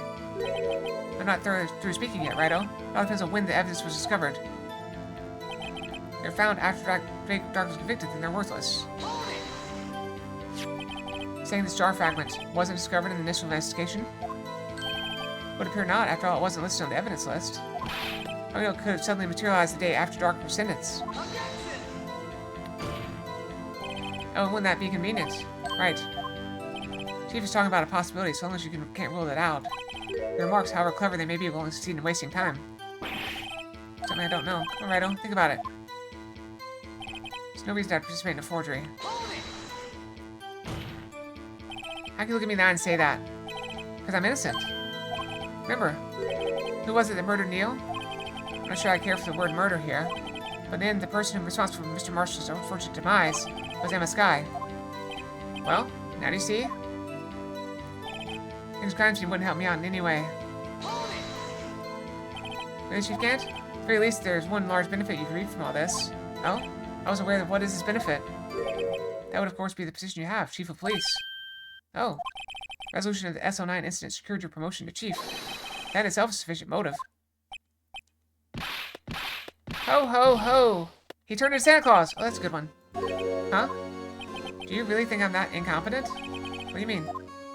Even without the case, I was already next in line to become Chief. Resolution of SO9 merely sped up the inevitable a little. Is that true, Edgeworth? Yes. He's going to be made Chief anyway. Yeah. Be careful when pointing that finger. You might wind up being the one pointed at. That means there's only one possible motivation for you to commit forgery. Don't do it for yourself. Do it for someone else. Don't be silly, Worthy. You know me better than that. There are only 3 people I look out for. Right, me, myself, and I. There's out in the open. Do you mind if I change my testimony a little? By all means, please do. I mean, anyone's accomplice if there's nothing in it for me. Nothing in it for you? Yeah, but the only person I care about is yours truly. That girl, Lana's little sister, was it? If you think I felt sorry for her, you better think again. You're right, you don't feel sorry for anyone. Tough on crime and tough on people, that's how I was raised. You seem to be lax enough on yourself, though. Ho, ho, ho. That's a good one, Worthy. Could there been something in it for him? Your selfishness, what would have helped him out?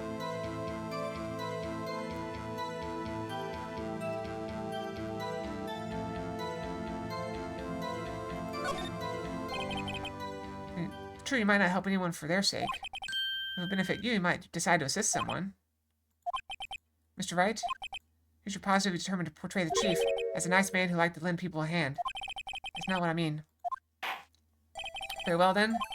Who is this person you believe Chief Gant may have helped forge evidence?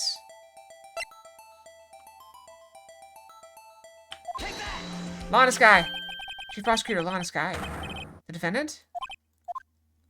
I believe it's quite obvious in light of the circumstances. Emma Skye fell victim to an unfortunate series of events. I gotta sneeze. Maybe. I'm gonna sneeze? Sneeze?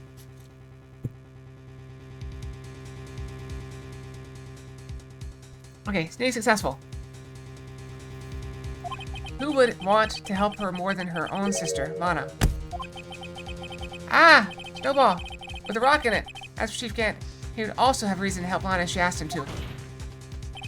That reason, of course, is self-profit. Self-profit? What do you mean? After the SO9 incident was resolved, Lana Skye was appointed Chief Prosecutor of the Prosecutor's Office. The person who arranged the job change was you, Chief Gant. But how would he profit from all this? He'd be able to use the Chief Prosecutor as his puppet. Essentially, he would acquire unchecked authority over all investigations. You mean to tell me that despite the Chief's formidable appearance, he plays with puppets?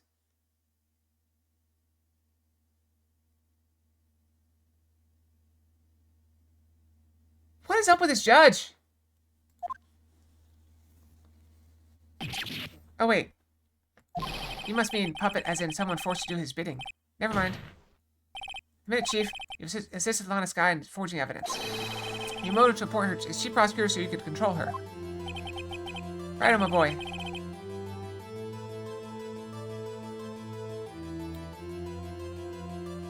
I'm not on trial here, Frosty. That boy, you have quite an imagination. Let me ask you something. What? Do you have any proof of this that I controlled Lana? For example, is Lana testifying that I've done such a thing? Lana. She's keeping quiet to protect Emma. There's no way she'd testify against Gant.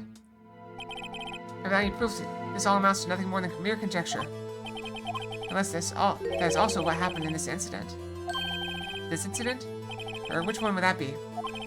I'm talking about the murder of Detective Bruce Goodman. The Chief Prosecutor has been acting strange throughout this entire trial. Almost as if someone had been controlling her. Worthy, you better watch your tongue. I wouldn't want you to get hurt. So what do you mean? What he means, Your Honor, is that Chief Gant is involved in the murder of Detective Goodman. Not only that, but Chief is now making Lana take the rap to cover his involvement. What? What?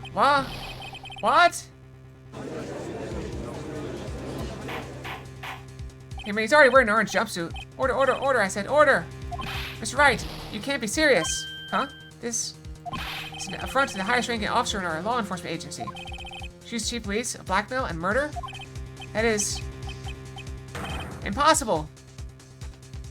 It's inconceivable! Your Honor, I was merely reiterating what Mr. Edgeworth said, and it needs you to understand language.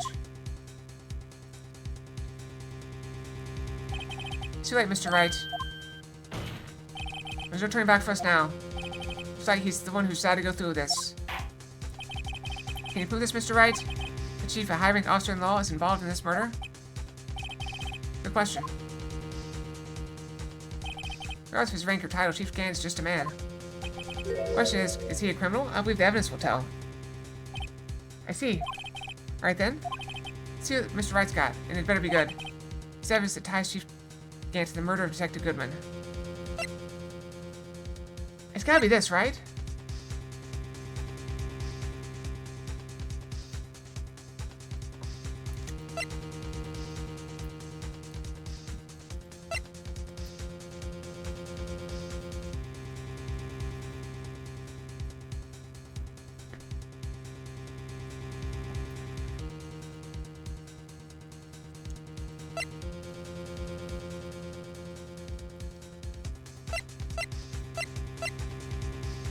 It's gotta be this, right?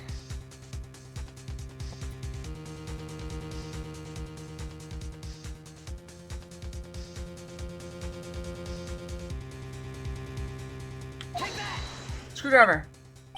Well, Chief, someone's right over here is tossing out things regardless of their relevance.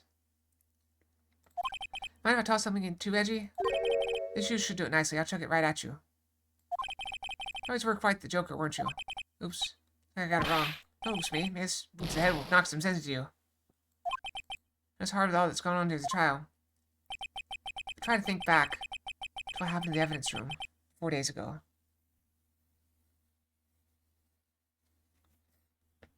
The glove, maybe?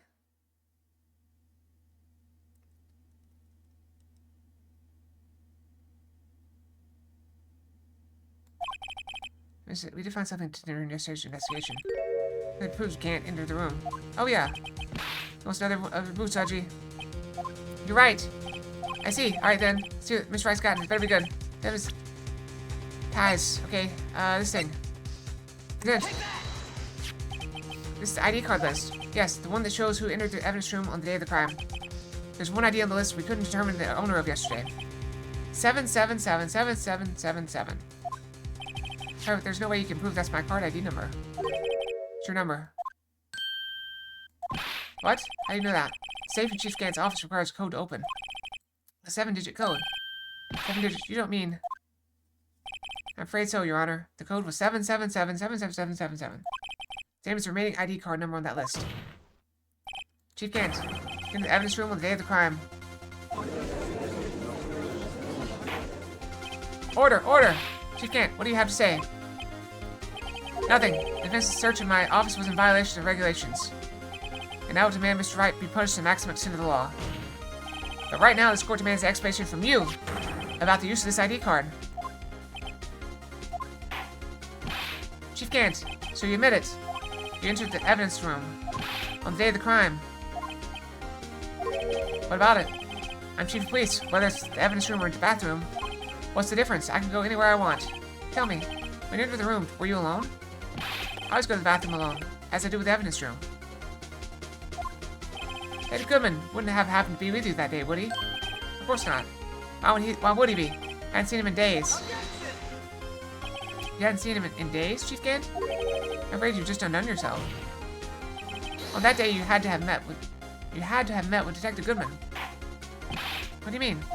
This trial's purpose is to determine Lana Sky's guilt. No, it isn't, Your Honor. This trial's purpose is to determine the truth. If Chief Gant met with the victim on the day of the crime, then we need to determine one thing. What transpired during that meeting? In that case, Mr. Wright, I'm going to have to ask you for evidence. Shows proof that the victim went to meet with Gant on the day of the crime.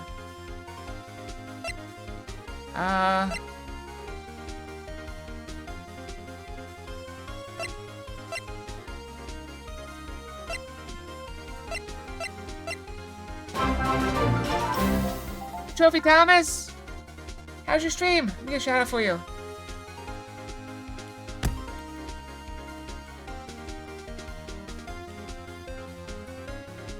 It didn't work. Why did it not work? Hold on. Here. Click. There we go. I get hit by a nut. Did not work? It didn't work. Oh, because I did it wrong. I can't type.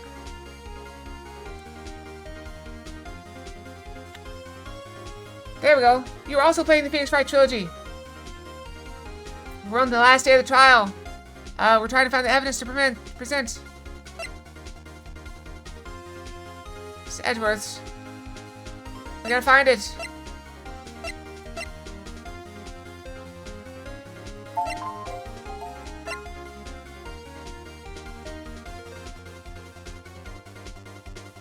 Okay, see you later. Thank you. Thank you for the raid. Have a good night. Guilty of being a fox.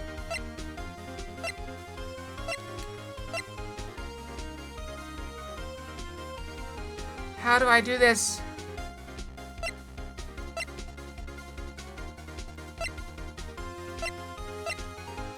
Where is it? It's something. I'm looking for the proof. I'll find it. I'll find it.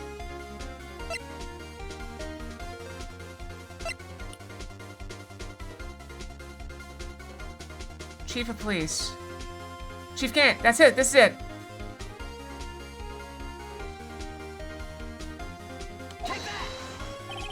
Ted Goodman lost his ID card on the day of the crime. Or to be more accurate, Jake Marshall stole it. So Ted Goodman filled out a lost item report. He would have had to give that report to the Chief of Police. Yet you are possession of the report, which means you can't be sure if you filed it. He filed it.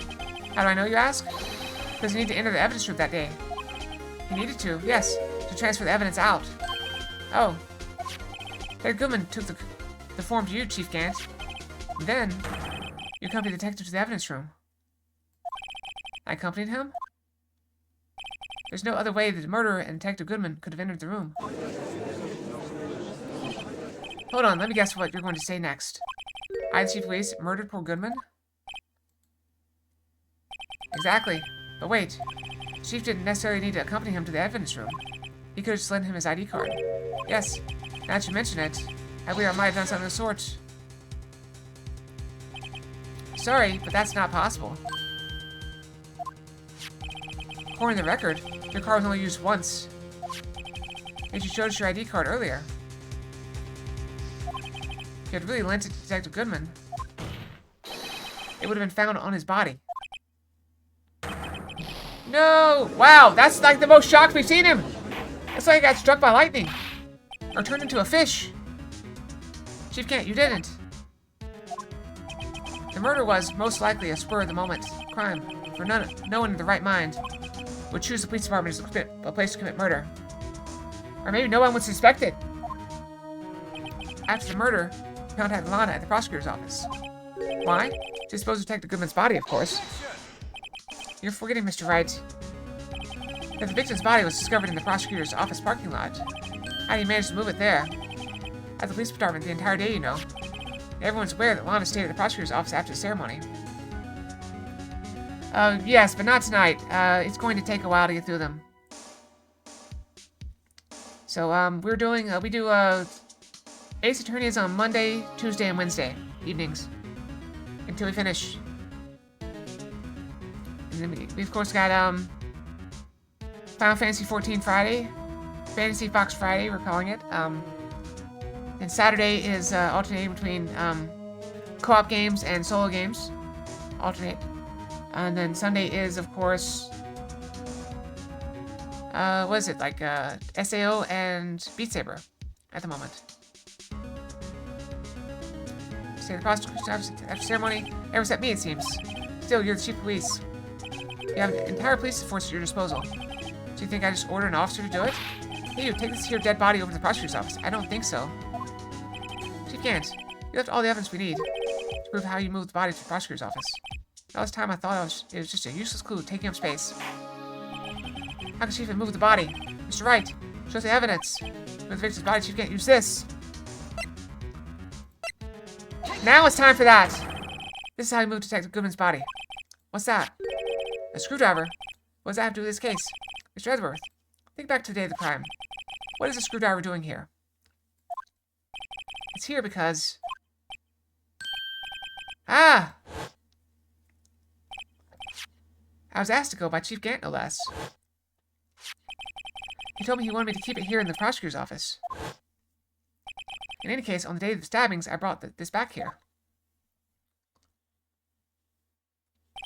After the ceremony ended that day, I didn't plan to return to the prosecutor's office. But you did, because Chief Gant asked you to. You mean I? I? The body was found in the trunk of Mr. Edgeworth's car. I think it's obvious what happened. The body was moved by that car. Detective Goodman's body was carried in the trunk of Mr. Edgeworth's car? Yes, unless of course you have another explanation, Chief. Why else would you have asked Mr. Edgeworth to transport evidence from a closed case?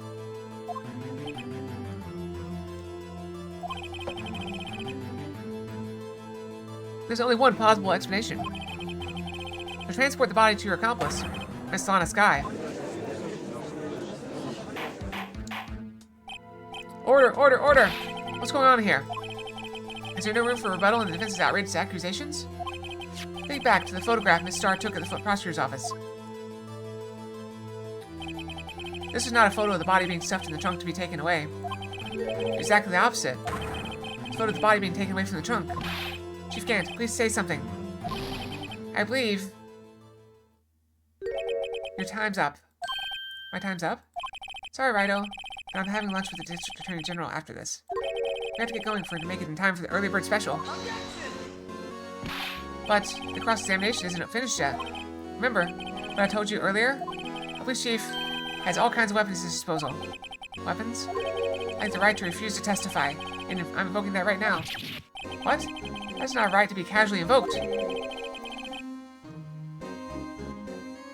Oh yeah, we spent so long with the Badger. That was really annoying. There's certain risks to be considered. So you're going to just run away after all this? Run away? Don't make me laugh, Worthy. He's gonna walk away with style. I stabbed old Goodman. That's what you were saying, right? But if you had any conclusive evidence, you would have presented it by now. Well, I think I had Lana dispose of the body? If so, then show your proof and get it over with.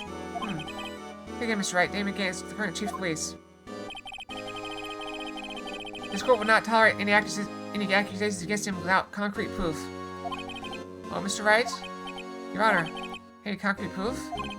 Chief Godwin murdered Detective Goodman and made Miss Skye dispose of the body? Any concrete proof? Present evidence! Can't let him just squirm his way out of this. Gotta keep the pressure on. Yes, Your Honor, I do have such evidence. I don't know!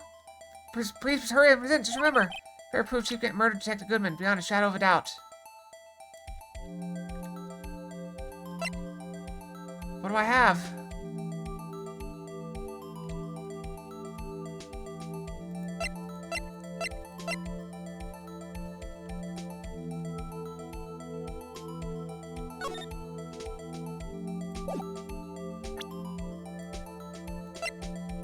I got this. Wait, that's Marshall's locker. You gotta bluff. That's all you can do.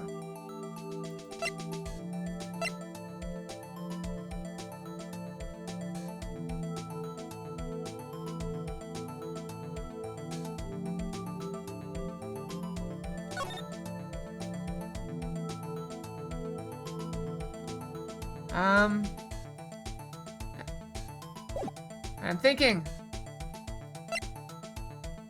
Okay, that's no good. That's no good. That's no good. That's no good. The trophy? I don't think the trophy helps us.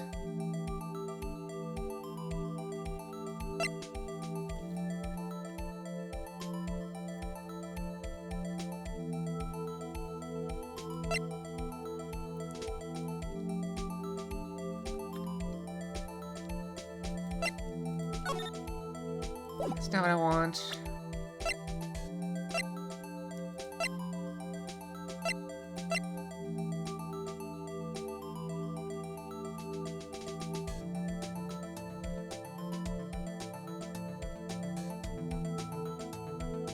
What do I have? What do I have?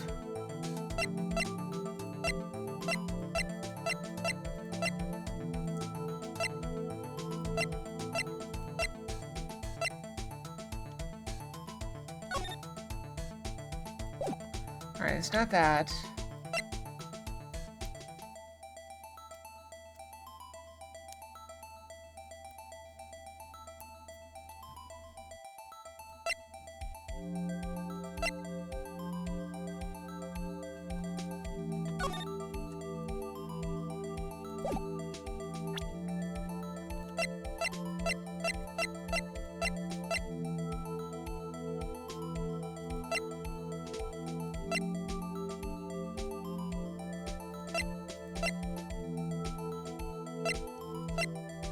And we got the knife.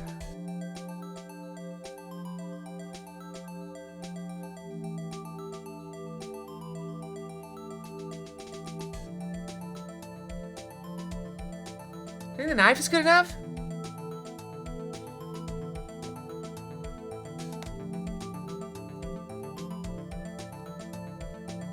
No, I'm not sure.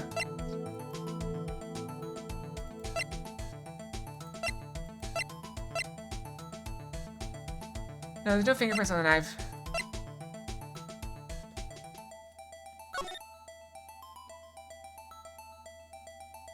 This is as far as I know.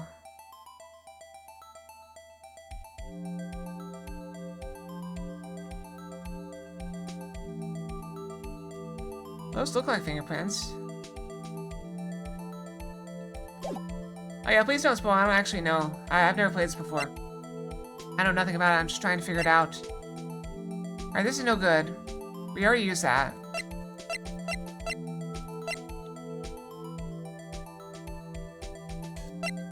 I appreciate it.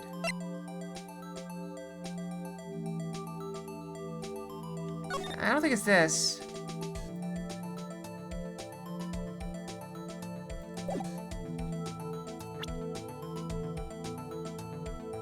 It's no, no.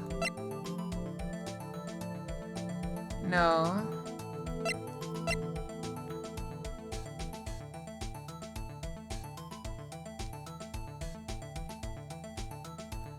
Let's see. Autopsy report.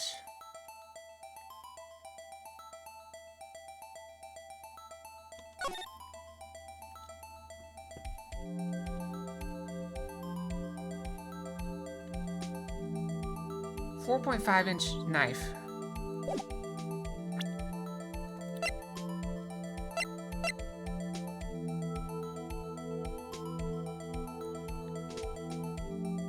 .221 SL9.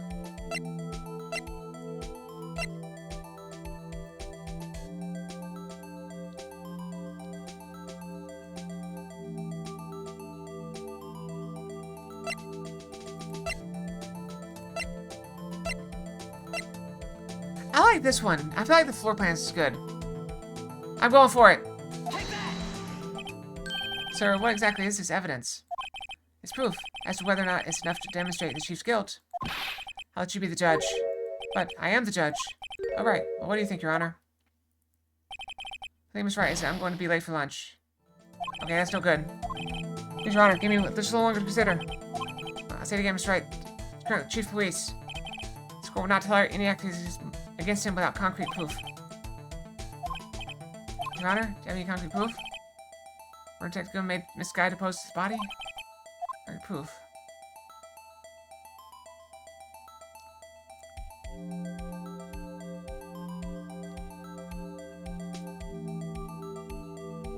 Maybe I don't have proof. But if I split that, don't I just fail?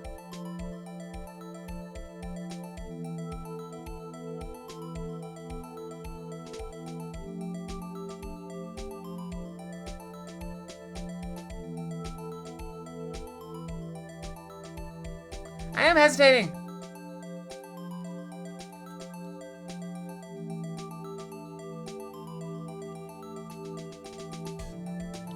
Alright, don't try it. No showing evidence, I'm not even sure of myself. Alright, at present I have no conclusive evidence. Humph. Chiaji? In that case, of course, forced to penalize you for your allegations against the chief. What? You said never gamble what you can't afford to lose, Righto. Seems that Lady Luck was on my side again today. Chiaji, I'll leave the rest to you.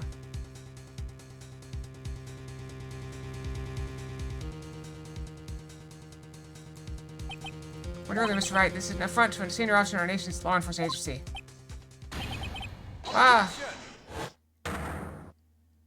Lady Luck? Maybe we should have a word with her. Mr. Edgeworth, what do you think? What do you mean? There's one lady who knows the real truth behind this trial. We haven't yet had the honor of hearing her testimony. A lady who knows the truth, another witness. The absence of conclusive evidence is the only other method of proof is testimony. She invokes his right to refuse to testify. This is someone else. One more witness who can answer all the questions raised in this trial. Someone right in this very room. Mr. Edgeworth, who is this person? Humph. Why are you asking me, Your Honor? Have you forgotten? This is the one calling the witnesses today. Mr. Wright, such a witness exists? May not be willing to tell the truth. We can't just stop now. Yes, Your Honor, the defense calls forth. Miss Sky, defendant. Miss Sky. She's in the underground parking lot at 5:15 on February 21st. Her task is to dispose of the victim's body. She's gonna put it in the old drum, maybe. In accordance with a certain someone's orders. Mr. Edgeworth. Prosecution has no objections, Your Honor. Very well, the court will now take its final recess for the day. In 15 minutes, we'll reconvene to hear the defendant's testimony. Court is now in recess. Hold on. Huh? Chief Gant! I thought you were going to eat. Listen good, Lana. He's talking to Lana. I don't think you need to tell me this, but if you accept Mr. Wright's claims, there will be terrible consequences. That's right. Your sister will be found guilty for Neil Marshall's murder. Ah, this isn't good. Of course, you never support such outrageous claims anyway, right? Just something to think about. Alright then. I got one state to meet. That's clearly witness tampering. Okay, if there aren't any further objections, this court is now in recess.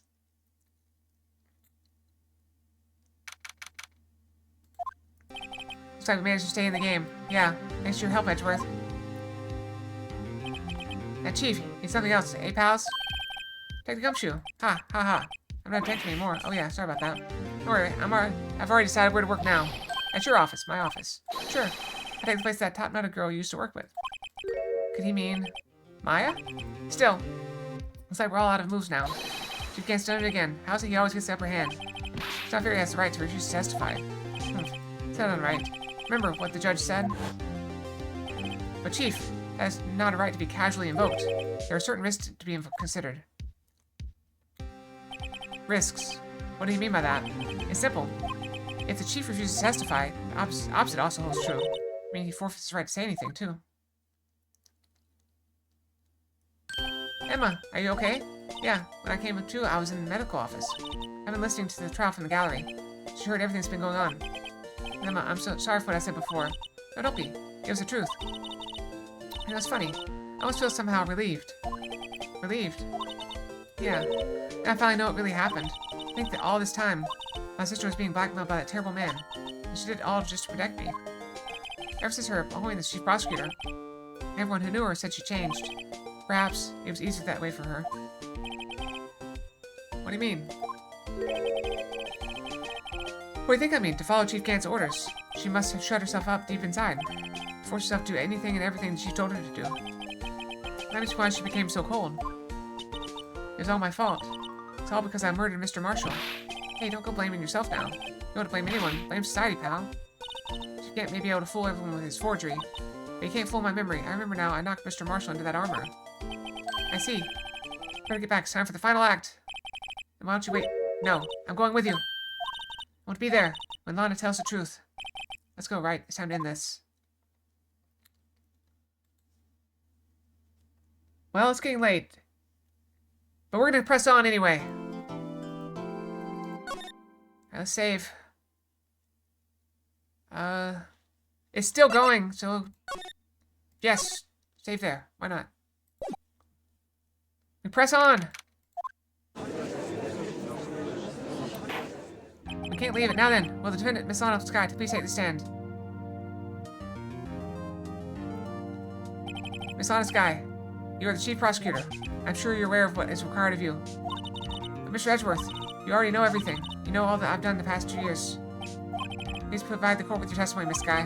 Remember, you're under oath. We want to hear the truth. Of course, the truth. Well, no matter what happens, I'll always be your sister. Now then, your testimony, if you will. First, tell us about your relationship with Chief Gant. Then hinge on your testimony. You're the only chance we have to get at Gant.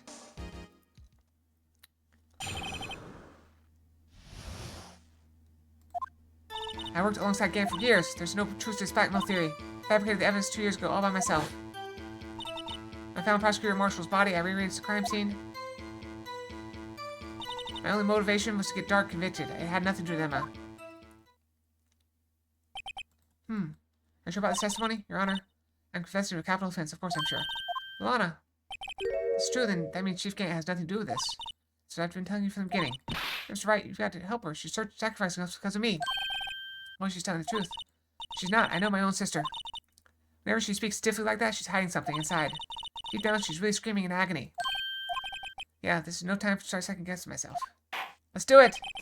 Miss Van now begins cross-examination. He's badgering the witness! It's his witness! I worked alongside Gant for years. How many years exactly? Ever since I made senior detective. Let's see, I was 24 then, so that'd be 5 years. Detective Gant and Detective Sky were legendary partners. I personally saw them testify in numerous cases. She must have been good, coming from the same school as Mia. David Gant was a respectable detective. That's why there's no truth to this blackmail theory. But think about it, Miss Sky. You didn't murder Detective Goodman. You told me as much yesterday in jail. You still don't get it, do you, Mr. Wright? Alright, see you later. And thank you. Any testimony you cannot present in court is as useless as idle gossip. I stabbed Detective Goodman with a knife. And I fabricated all the evidence 2 years ago by myself. Did you do so to help your sister? Joe Dark was a serial killer. My sister almost became his last victim that day. I didn't want that incident to ruin her life. What she did was justifiable self-defense. She wouldn't have been charged with anything. That's not the point. He was traumatized that day, all because of that creep. That's why I couldn't forgive him. Lana, that's why he fabricated the evidence 2 years ago? When I found Prosecutor Marshall's body, I rearranged the crime scene. You did this all by yourself? Yes. Would you mind telling us what you found when you arrived at the crime scene? I was the first person to discover the scene. Broken prosecutor ward knife was stuck in the victim's body. That's wrong. What? Prosecutor Marshall died from an unfortunate accident. It's only a situation you dreamed was possible. The reality is, it was my sister who took the prosecutor's life. As I won't, Mr. Wright, but I'll never change this statement. You mean, Prosecutor Marshall wound up being killed by Dark? Something like that. If that is so, what happened to the other murder weapon? Dark was carrying a switchblade knife. Oh, that was lying on the floor a little distance away. It's probably knocked away in the struggle. That's not how it went down. She's trying to cover up her lies with more lies. All just to protect me. When you found a scene like this, what did you do? After all, this is what everything boils down to. Yes. I broke off the tip of Dark's knife, planted it inside the wound, then moved the body. How'd you break it? You planted the tip of Dark's knife in the victim's wound, and then you moved the body? But why? Why would you do that? You of all people should know, Edgeworth. You've always had a good head on your shoulders. My head isn't that bad, but maybe I ought to ask for the sake of others. Why did you plant the knife? Why'd you do that? I don't know, Mr. Wright. You should be able to figure it out. Very well, let's add this to witness testimony. The reason Miss Sky fabricated the knife. I knew the tip of the weapon found buried in his body would be all the proof we needed. According to your testimony, Prosecutor Marshall's broken knife was the murder weapon, right? Yes, leaving it At that might point the blame away from Dark. Felt the most effective way to get him convicted would be by having the tip of his knife found inside the victim's body. She buried it inside the victim's stab wound.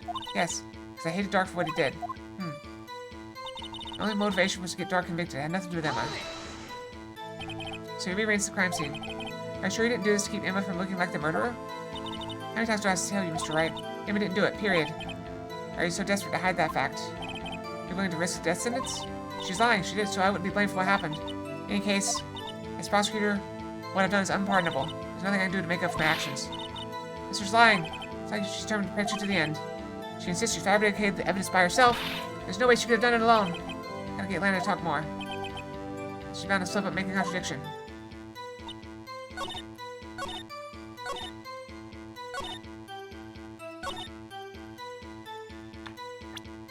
It's time for this! I think it's time!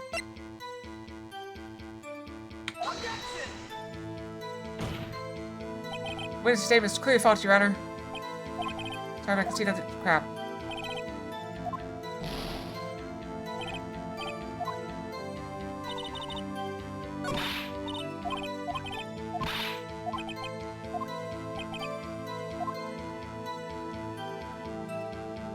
I tried.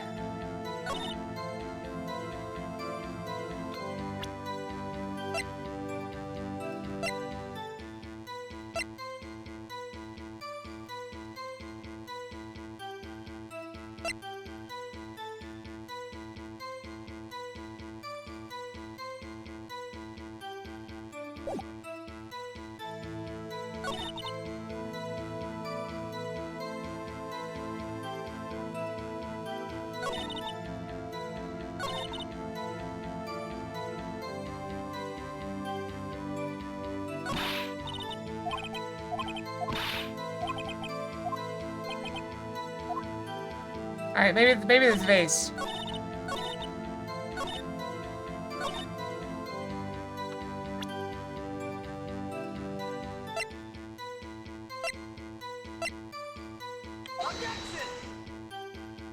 Alright, what do you think? Oh, nope. Why was Emma... But... Motivations to get Jake Dark convicted had nothing to do with Emma. What do we have?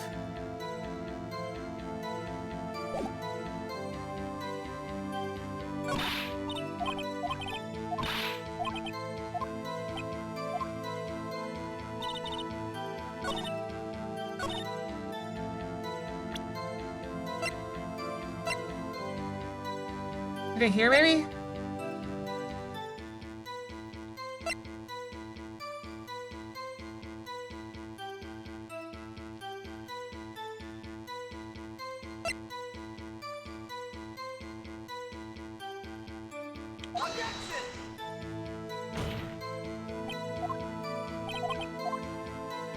I'm gonna fail this badly.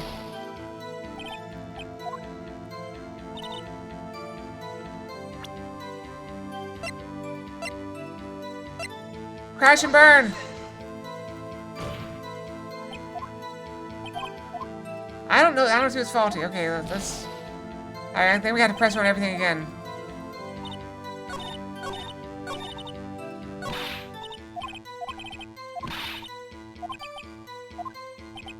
There's no way she could have done it alone.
Wait there.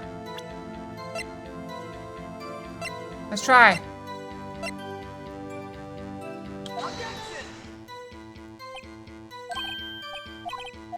Nope, we failed. Ah! Well, we fail.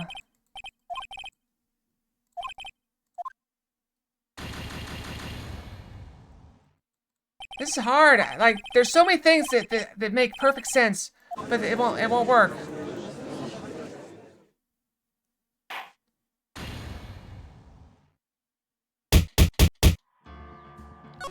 It's not my fault.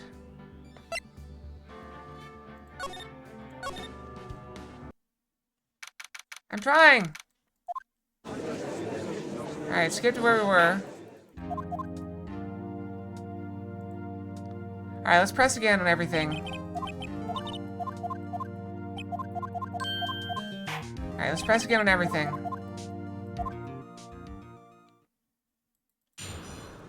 Alright.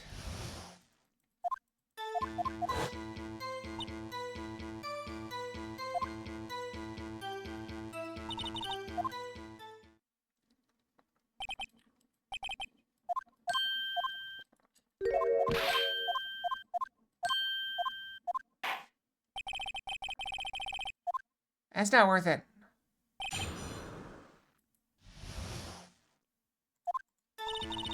How many years? 5 years.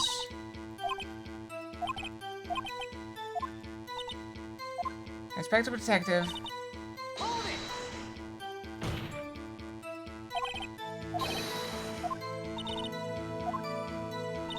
Any testimony you cannot present in court is useless idle gossip. Tab Detective Goodman with a knife. And...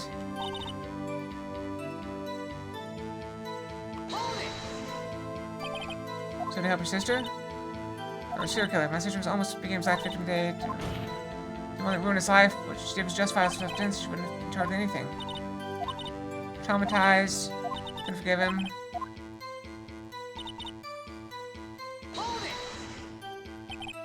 Saw by yourself? Yes. First person to have seen. Broken prosecutor ward was stuck in the victim's body.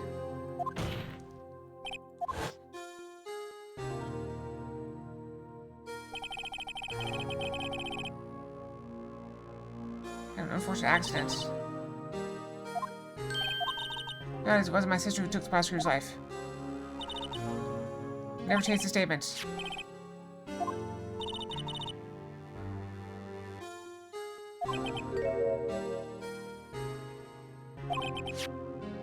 Switch away knife. Oh. Sliding to the floor this way is probably not going to be in the struggle. I was trying to cover up the lies and more lies.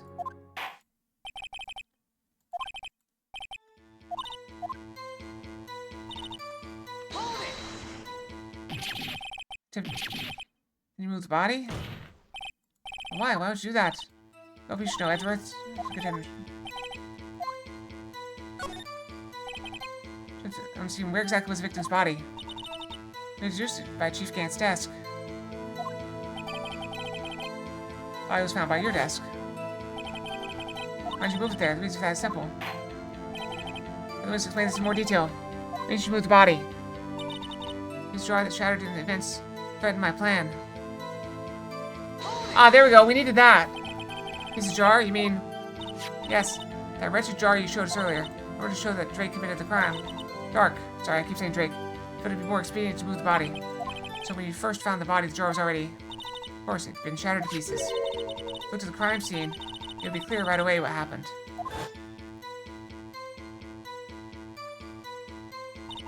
Your Marsh was dead, and Dark was lying unconscious. This jar must have been broken during the struggle. I see. What's the matter, Emma? I think the jar shattered at the time the crime was committed. I have a feeling there's more to it than that. There must be a contradiction here somewhere.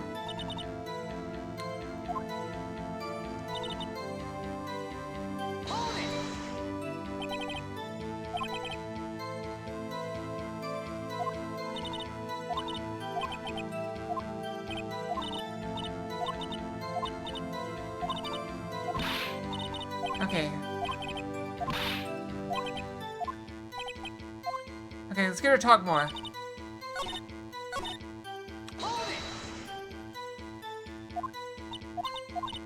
Okay, skip this.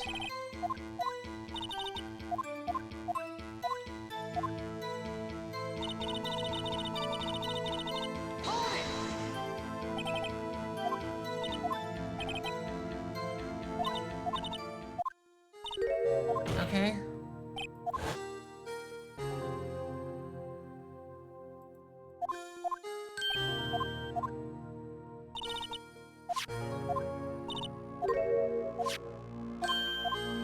Alright, we're skipping, skip.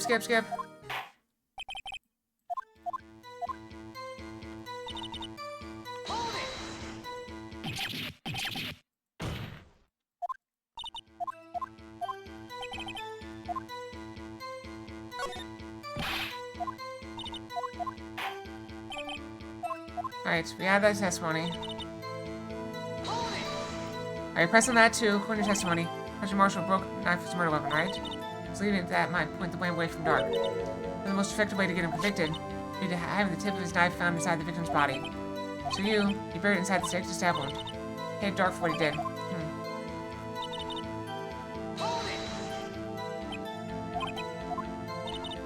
was about to tell you, Emma didn't do it, period.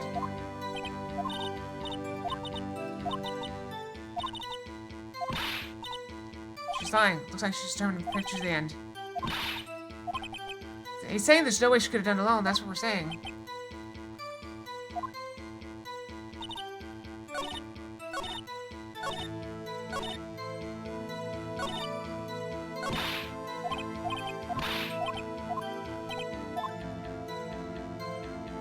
Is the other one better?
Let's explain in more detail.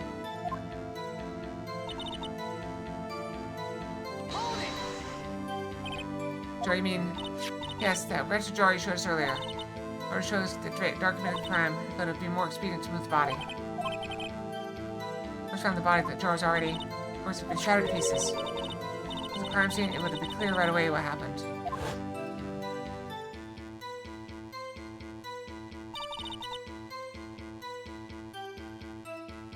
But wait, no.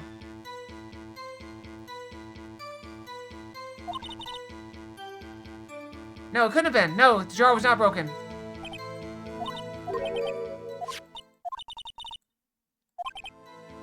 There's a contradiction, yes. Okay, I think we got it. I think I got it.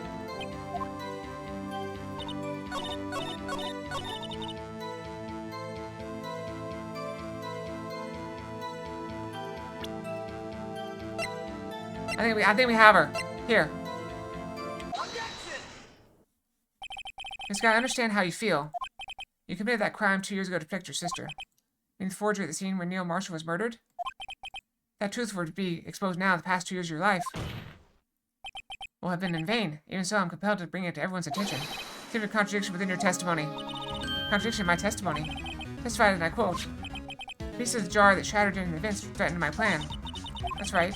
Have a problem with that? Simple oversight, really. See, a message was written on this jar with the victim's blood. This prosecutor must have written it in his final moments. Exactly so. This is where the contradiction lies.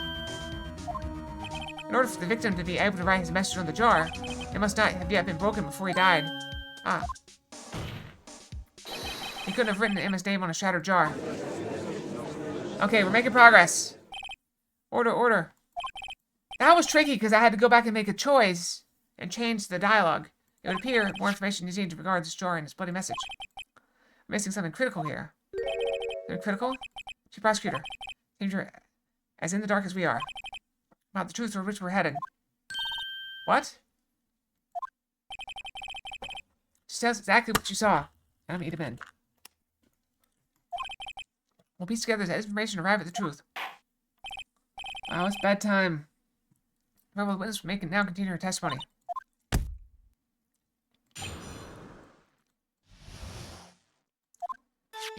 I immediately noticed his blood traces on the jar, but it was dark in the room and I didn't have time to check it out. Be safe, I wiped away the blood. The fragments were large, so I'm sure I got them all. The thing about it was wiping them clean before they were discovered. You're the one who wiped away the message in blood? Ah, easy! Once she prosecuted at the time, she didn't think Dark was a murderer. That's why she tried to erase the real evidence. Guess we now begins cross-examination. Okay.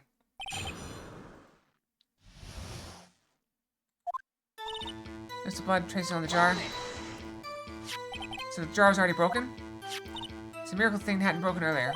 It certainly looks as feeble as the defense's case. Not as feeble as the judge's judgment. You're an ace detective who never missed a detail. Do you really expect us to believe you didn't investigate what was written on the jar pieces? Normally I would have. But it was dark in the room and I didn't have time to check it out. So you didn't know your sister's name was written on the jar? No. If I had known, I would have gathered all the pieces and ground them to dust. That helps my case. Why you do that for me? You two might make up yet. It's better to have time to move the body as it was. Come to happen on the scene, you lose your chance to erase the evidence. You must have been in a hurry. I was. And I had to destroy the evidence before anyone came. This is rather shocking. I'm afraid this action first reveals what really happened. What do you mean? I really thought Dark killed Prosecutor Marshall. He wouldn't have wiped away the blood. What else could I have done with the situation? Lana, I had a few moments. There wasn't enough time for me to do anything else but gather up the pieces.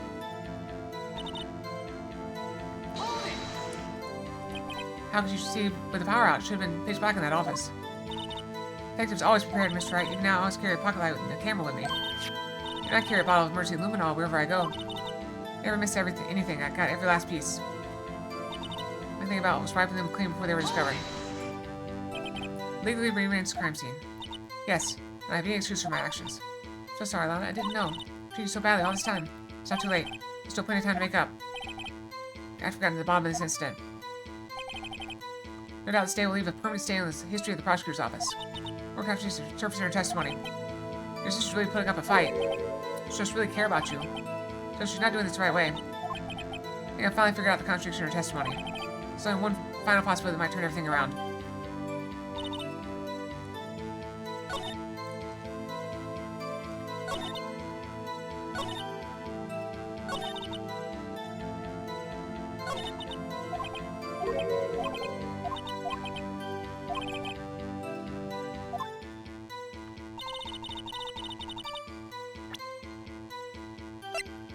I don't know.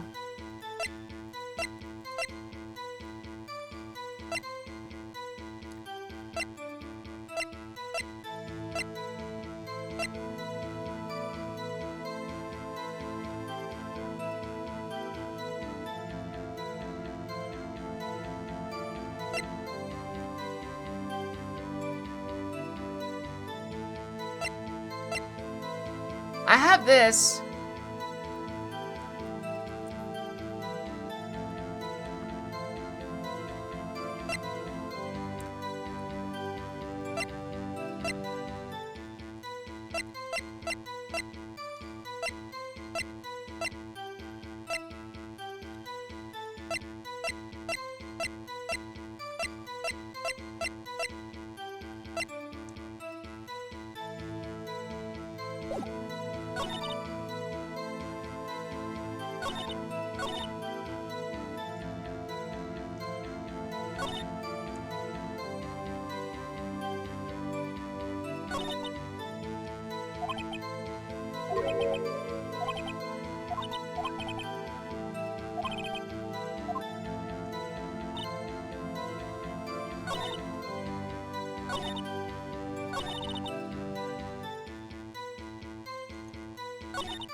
Since you could see...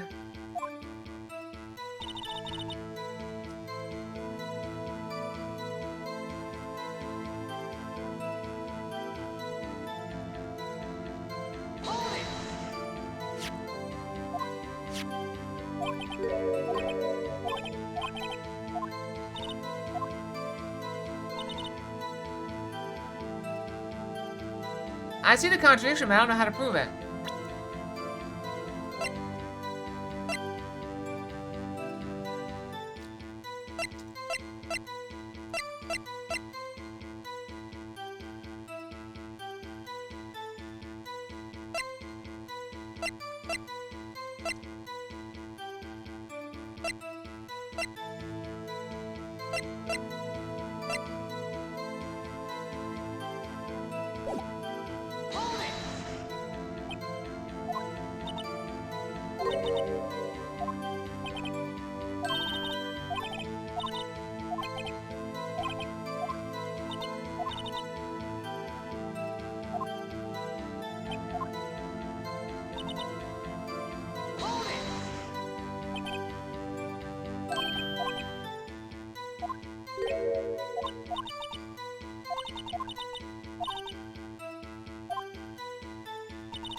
I mean, she's contradicting herself, but I don't know how to prove it.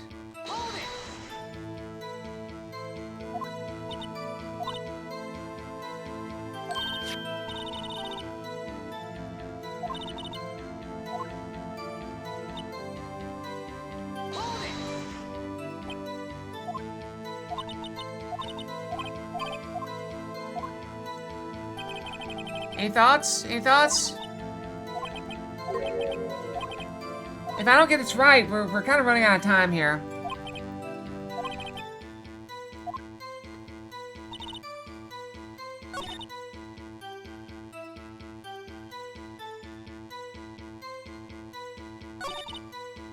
And come back Monday?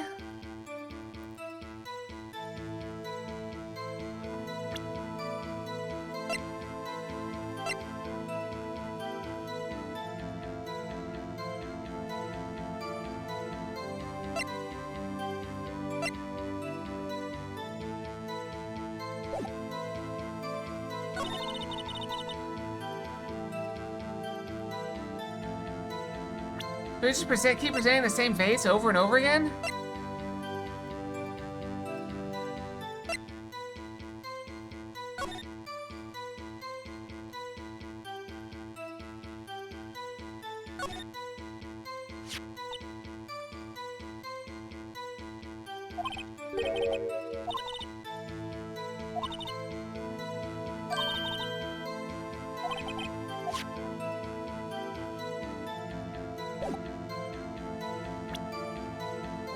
Screw it, let's present it.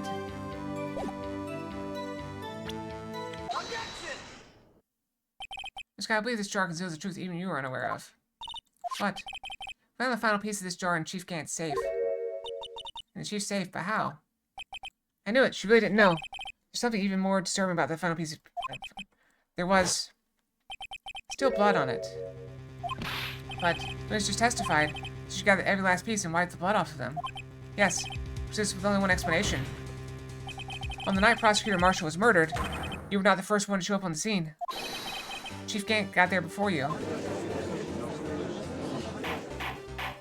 But couldn't the defendant have simply missed a piece?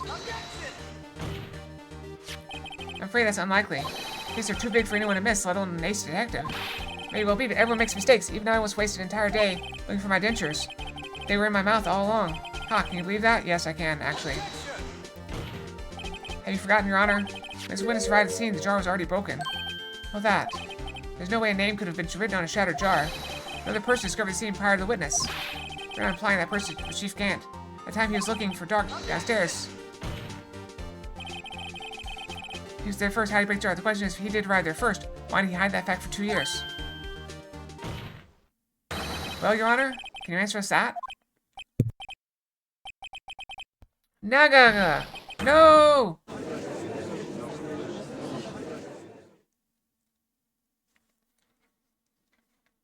Wait, I'm not the one on trial here. Damon Gant arrived at the crime scene prior to the witness. He proceeded to break the jar and purposely hid one of the broken pieces. Question. What is this action called? Fabrication of evidence. Why would Chief Gant do that?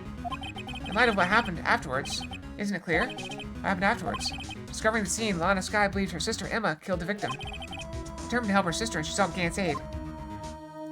Lending her his aid, Gant helped her create evidence to incriminate Dark, sparing Emma, and therein lies the reason. The reason why Miss Skye became the Chief's puppet. Wow, she just drew blood on her finger. No, I did it on my own. Please, sis, stop trying to protect the Chief. I can't watch you suffer anymore, for my sake. No, you didn't. It wasn't you. Emma, you didn't kill anyone. Don't believe anything Mr. Wright says. Defense attorneys make up the most foul lies to defend their clients. Foul lies? Imagine that coming from my own client. I guess you just seem like the type who likes to twist the truth. Wait a minute. What if we're still smack dab in the middle of Gant's trap? Something wrong, Mr. Wright? Lana, maybe right after all. What do you mean, right? So you do tell foul lies then, Mr. Wright? Miss Skye, please testify once more. But if evidence was fabricated behind your back, then Emma's accidental killing of Prosecutor Marshall might also be a lie. But I do remember knocking over Mr. Marshall. Miss Skye, if you will. I can't. There's nothing to be afraid of anymore. This cross-examination may not change a thing. However, there's a possibility that it will if you tell the truth. Very well. I'll testify about what I really saw. Alright? The witness may testify once more for the final time.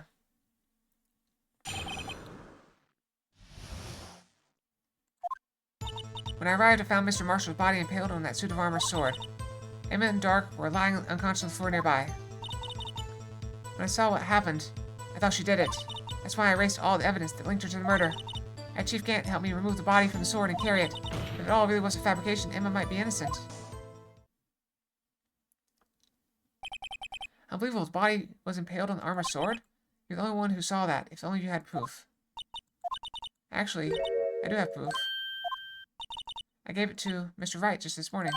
What? To me? It's a picture I took of the crime scene as I encountered it. I thought it might be needed. I don't remember receiving a picture like that. It's in the book. Must have known. See, Mr. Wright, she really does have faith in you. Very well, Mr. Wright, please present this picture. You receiving a picture from Lana. She gave it to you this morning, right? I remember getting something from her then. Check the evidence again. There's your picture in there somewhere.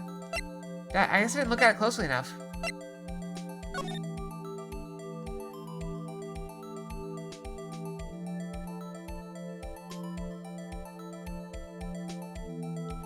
Can I open it?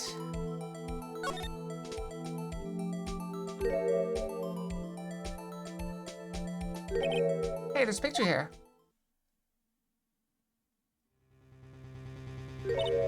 Oh my, this is the actual crime scene. No detective saw the crime scene like this. Because I contacted Criminal Affairs only after I had rearranged everything. Gas, Mr. Wright! He's cut out from his vest, could that be? The cloth we found inside the Chief Gant's safe. What's this? It's a handprint, isn't it? That cloth, it had fingerprints on it. Whatever fingerprint those are must be the real murderer. What? But those are fingerprints. They're yours, Emma. Why are your lips turning all purple, Mr. Wright? Let's get on with cross-examination. Once you have the truth, we should be able to flush out the real murderer. Yes, but now, begin this cross-examination.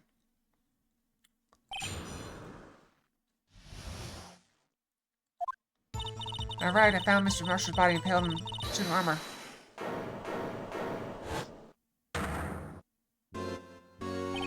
Come now, Udgy. This is the poorest excuse for a trial I've ever seen. You can't. What now, you want to make me out as a bad guy too? So I'd like to put in a word or two in my own defense. I'm afraid it's too late for that. What? You already declined to testify. That means you forfeited your right to make statements of any sort.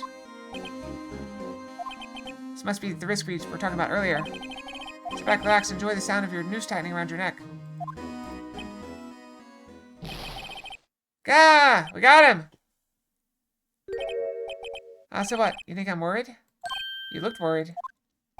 Sorry to disappoint you. I don't need to make any statements. What do you mean? Evidence will do all the talking for me. Even if I can't testify, I can still present evidence. That's true. Wait, you mean you still have some conclusive evidence? No, I don't. But someone does. Someone? So, what's your excuse, Righto? Why have you been keeping quiet about it? You guys have to show us, right? I had it, and I kept trying to present it, but I kept getting flagged. The police who knocked over Neil Marshall, causing his death. Conclusive evidence leaves no room for doubt. Is this true, Mr. Wright? I show that piece of evidence now. Am is sure to be made out as the murderer. Mr. Wright, if you have any more evidence, present it now. And if you try to conceal anything, you'll be the one appearing before the Board of Inquiries. What do I do now? So carefully, I can't afford to make the wrong decision. Should I present it? The one that shows who really killed Prosecutor Marshall?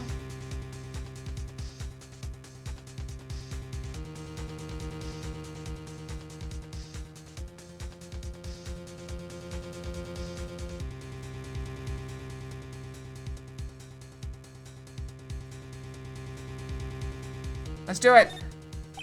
Yes, sure, I do have further evidence. Alright, time to finally come show it then. It's gotta be the Chiefs.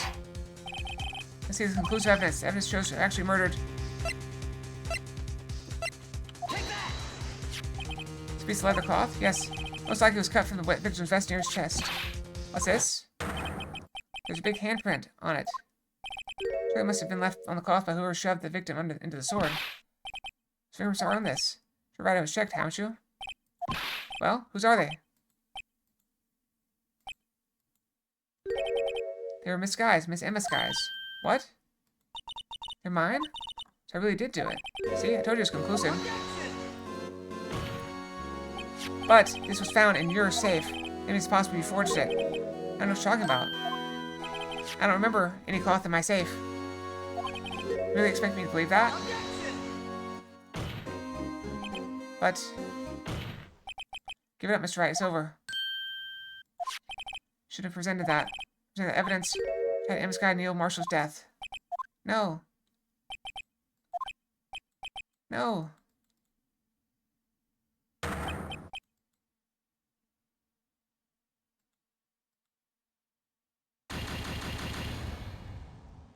We can't leave it at that, right?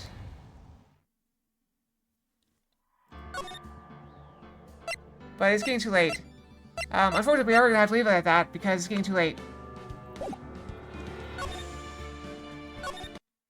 Alright, so, yeah, it's getting too late. I gotta get to bed. So thanks for watching, everyone. No stream tomorrow. We'll be, doing, Fox Fantasy Friday. Fantasy Fox Friday? I don't know. Something like that. Oh, whatever. Doing that on Friday. No stream tomorrow. And Saturday is solo Fox Saturday. Maybe we can finish this up then. What's up, Zarek? Big stretch. You got it. Big stretch. Big stretch. Big stretch. Alright, so, hope you all have a great night, a great day tomorrow. I appreciate all you guys for joining me. And hope to see you guys very soon, on Friday. So, yeah, good night, everyone. Fox out. Good night.